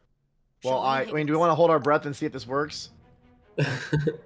Chat, what do you think? Is this going to work or is this going to fail? You have to trust the process and throw the grenade. Damn it, Roger. Go for it. And Oleg, no, we had to use cheats to show all the mercs. All right. Trust the process. It's gonna work. Hey! I guess even she can do point blank grenade throw in an underground bunker. I gotta tell you, like, Rocket Master definitely has gotten me through. Yeah, easy. It's definitely not easy, but I mean, she's got enough AP for another one. Shush! No! Damn it, Sean. We don't need yeah, great. Ending. Oh, I can't get both of them. It's probably not worth it, is it? I mean, it's worth it to us. For the content. I think I should use pinned down instead. I believe hers gives exposed, right? In my sights.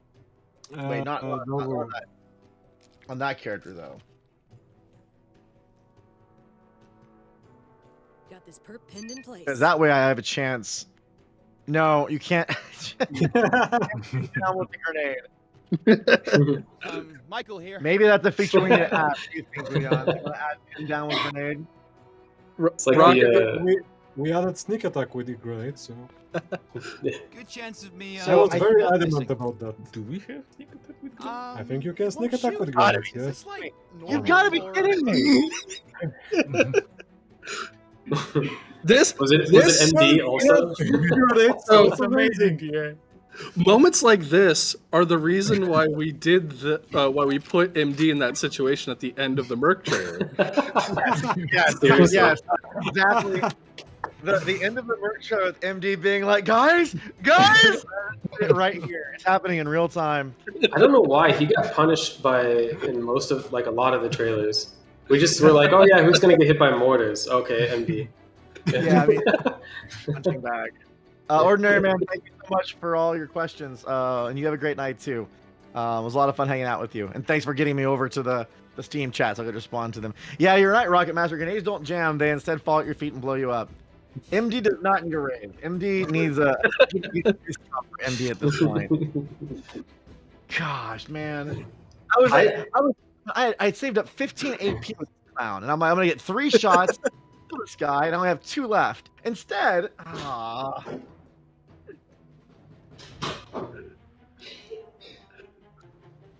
guess I'm tempted to shoot him.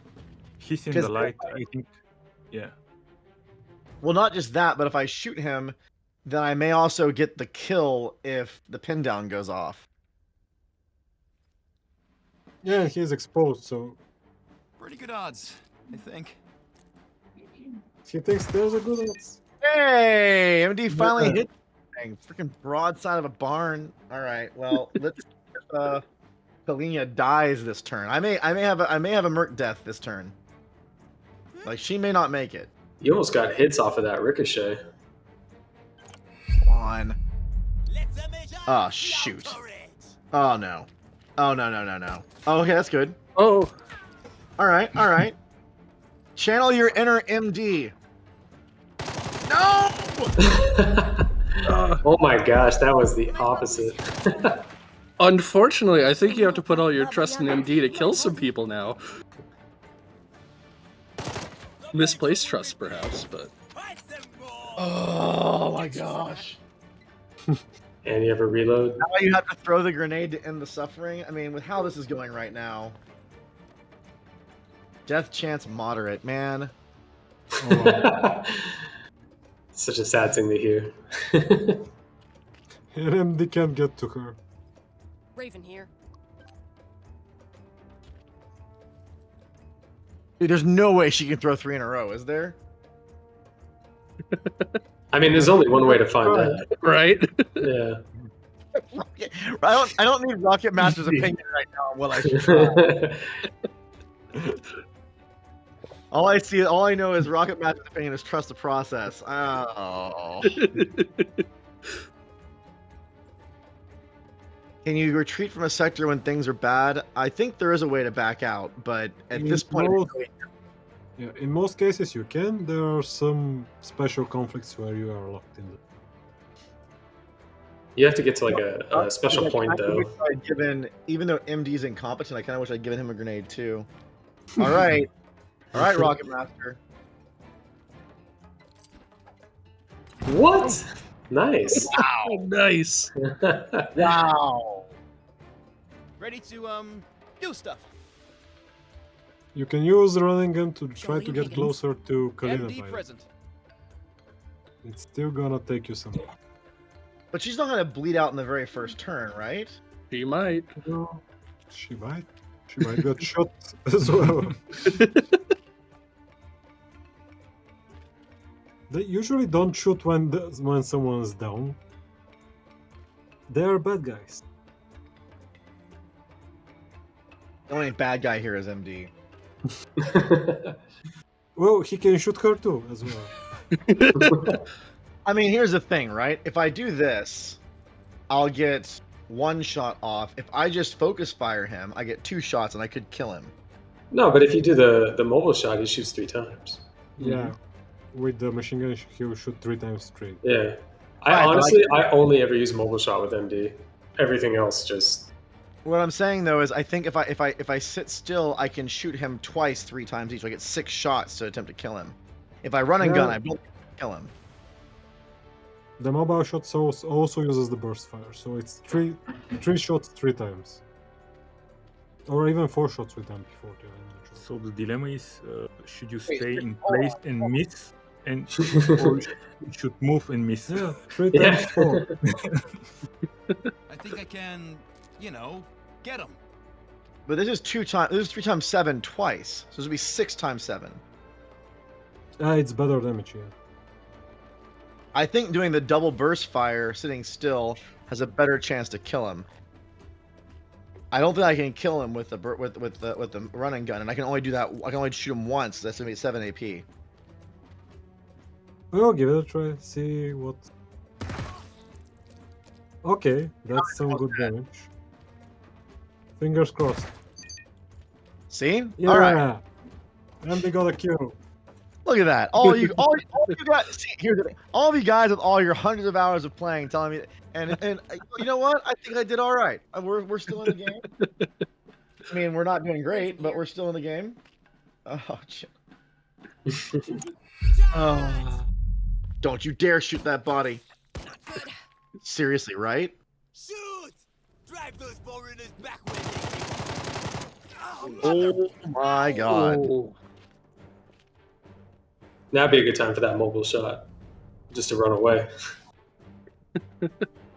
Michael here. Michael got suppressed. Oh, yep. Oh. Not enough action points, yeah. And we have and we have an accuracy penalty. So this is just fantastic. It's getting better and better. Can you full auto? All I can do is just aim and shoot.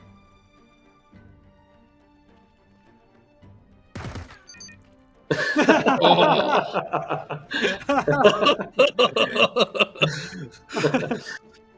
think that's the karma for the 3 good grenade pulls from Raven.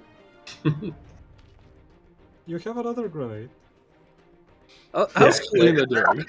No, but using a grenade and on a single target doesn't make any sense. I think I agree. And then try to just YOLO a headshot. Like that's my only chance I got. Raven, she can do it. Yeah. Yeah, I believe in Raven. I don't think a torso shot's gonna kill. Nah. Nope.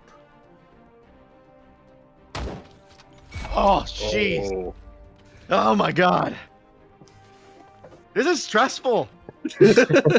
Hold in there, Kalina. Stressful game. We're in a stressful game. What are we doing?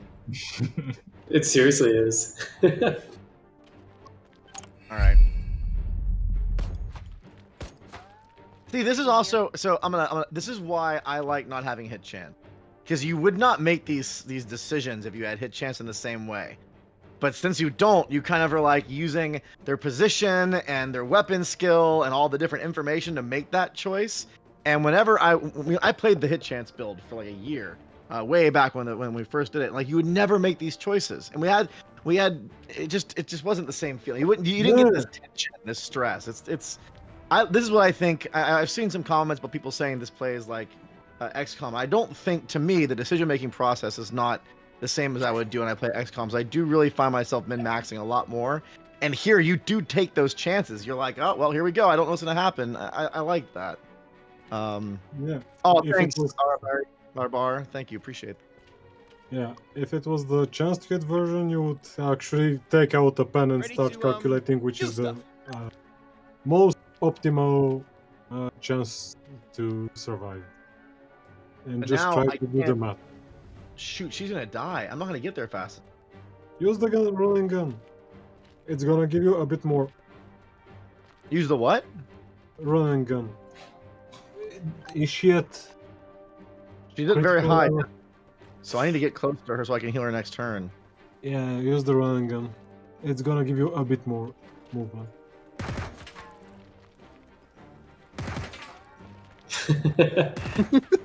Nice. That was useful.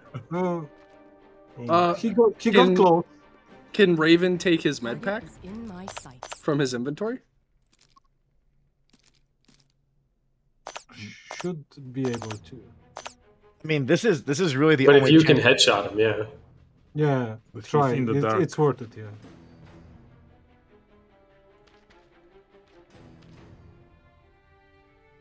Oh, you gotta fix your weapon after this too. He's alive! Nice. Very nice. Wow, that was about as like balls to the wall as close as you could get. I was at the last turn probably for her dying, and I double headshotted with Raven to pull off the win. Is she gonna die right now?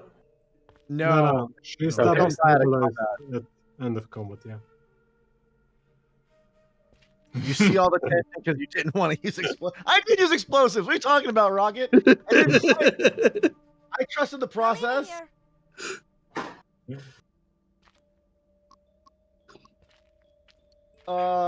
Remind me, please, dear God. Well, you know what? I'm gonna leave here. There's no more combat encounters now. I think I pulled everybody because usually they shouldn't have all triggered. Yeah, I pulled everybody, so I can explore safely. Let's see what we found. We could always use more meds. Oh my gosh. Used to be a couple of guys in the room to the left. Let's hope. I was gonna say I've gotten snuck up on at the end of this. Actually, yeah, but I think check this out, right? I think I triggered all of them. I think it said there might be still hostiles in the area. No, they came No, out. they came out. Okay. Okay. Wow. Now it's just a loot fest. Who put a trap here? For surviving that whole mess. I'm not gonna need that. I'm gonna just scrap it. So I already have 2 of those.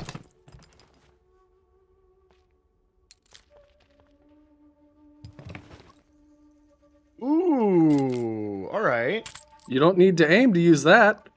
Right. Oh, I'm gonna have to get rid of the. I'm running out inventory space as well because. 3 marks again. Yeah, you have to pick and choose. Yeah. It's also tricky. Oh, that's a better gun than he has, and his stupid like reloading. Yeah, plus, none of your mercs are that strong, so your pack is small. I'm gonna unload this gun. I'm gonna scrap it. I'm gonna take this one instead. And then I'll take the. I guess. Ready to I guess MD. All I'm gonna say is that you've never seen me and Fidel in the same room. Should we take anything? Yeah, I definitely think Rocket Man Channers is in Fidel. Oh, are you serious? Really? I was wondering when you. Shape.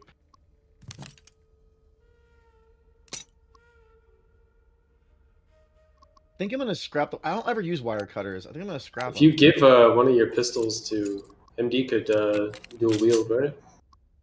You want him to have less accuracy? Does it get lower? Yeah. Oh. Lower. I still need room for the machine gun over here. That might be something interesting. Surprisingly, somehow it can. Right.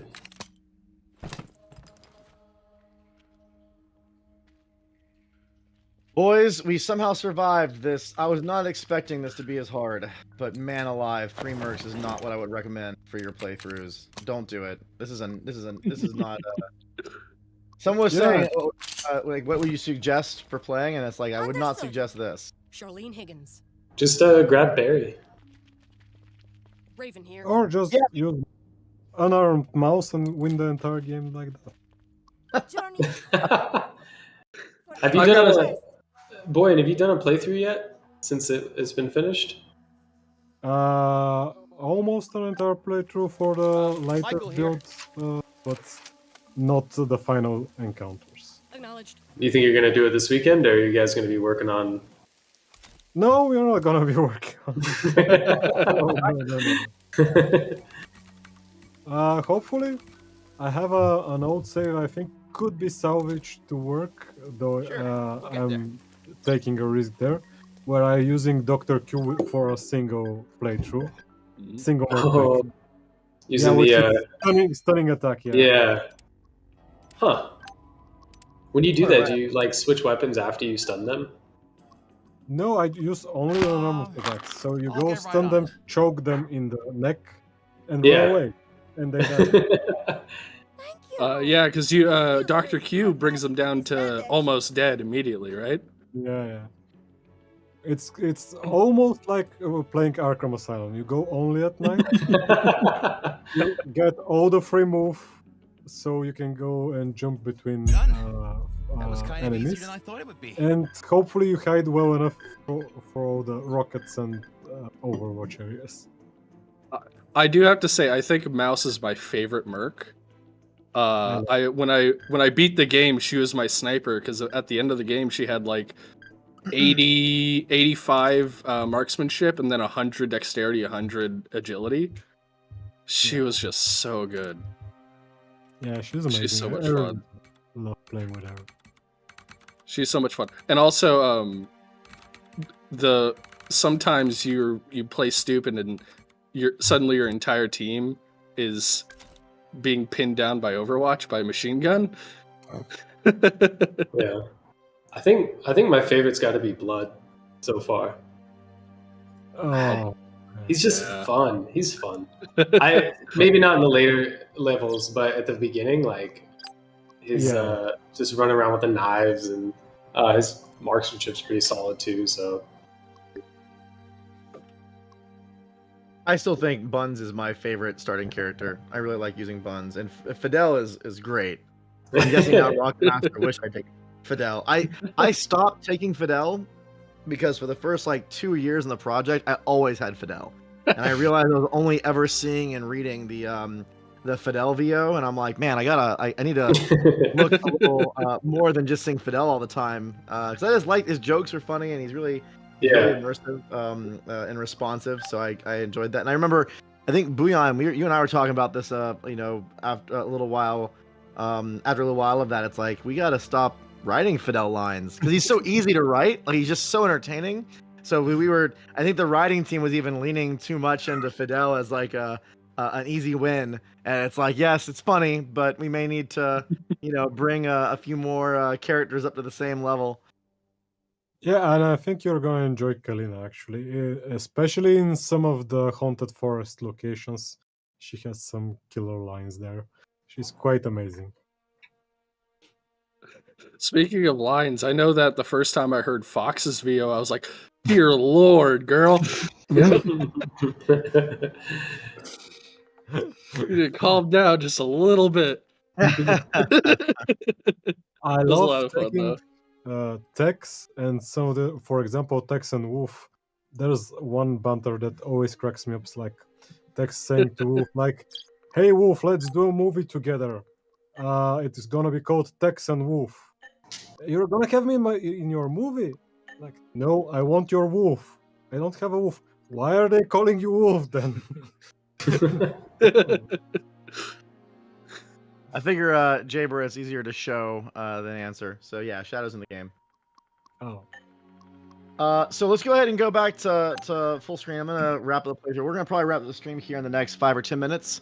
I've been on for a while, and my energy level is dropping a little bit after what I think hour 6 of streaming straight.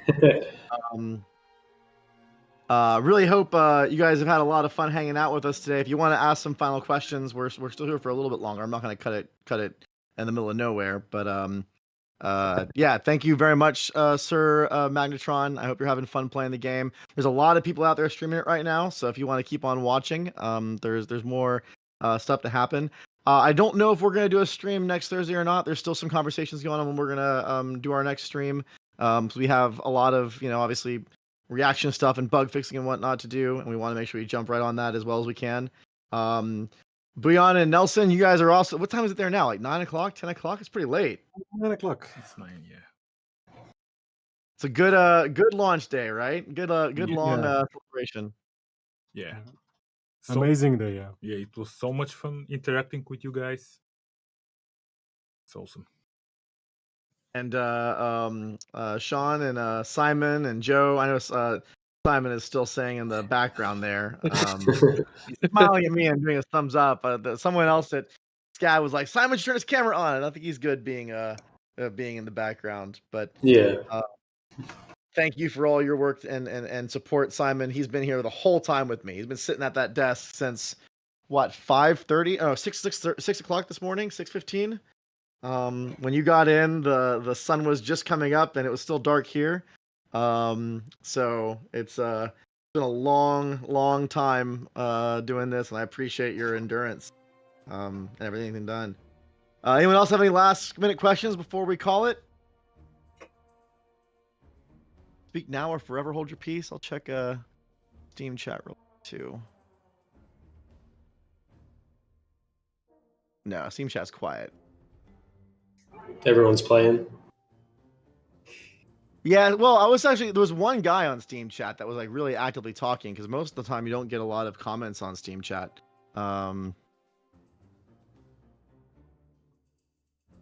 Thank you, Oleg. Yeah, no, it's fine. Answering the questions is fun. It's a nice thing to be able to interact with our community.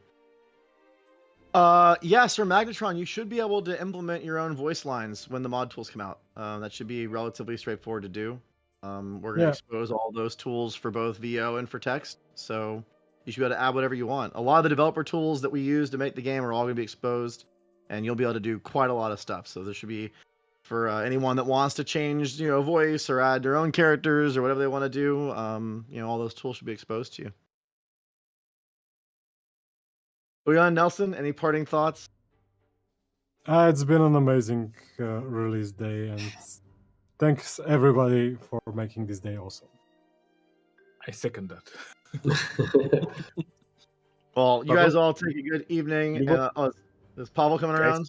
Yeah. Come on.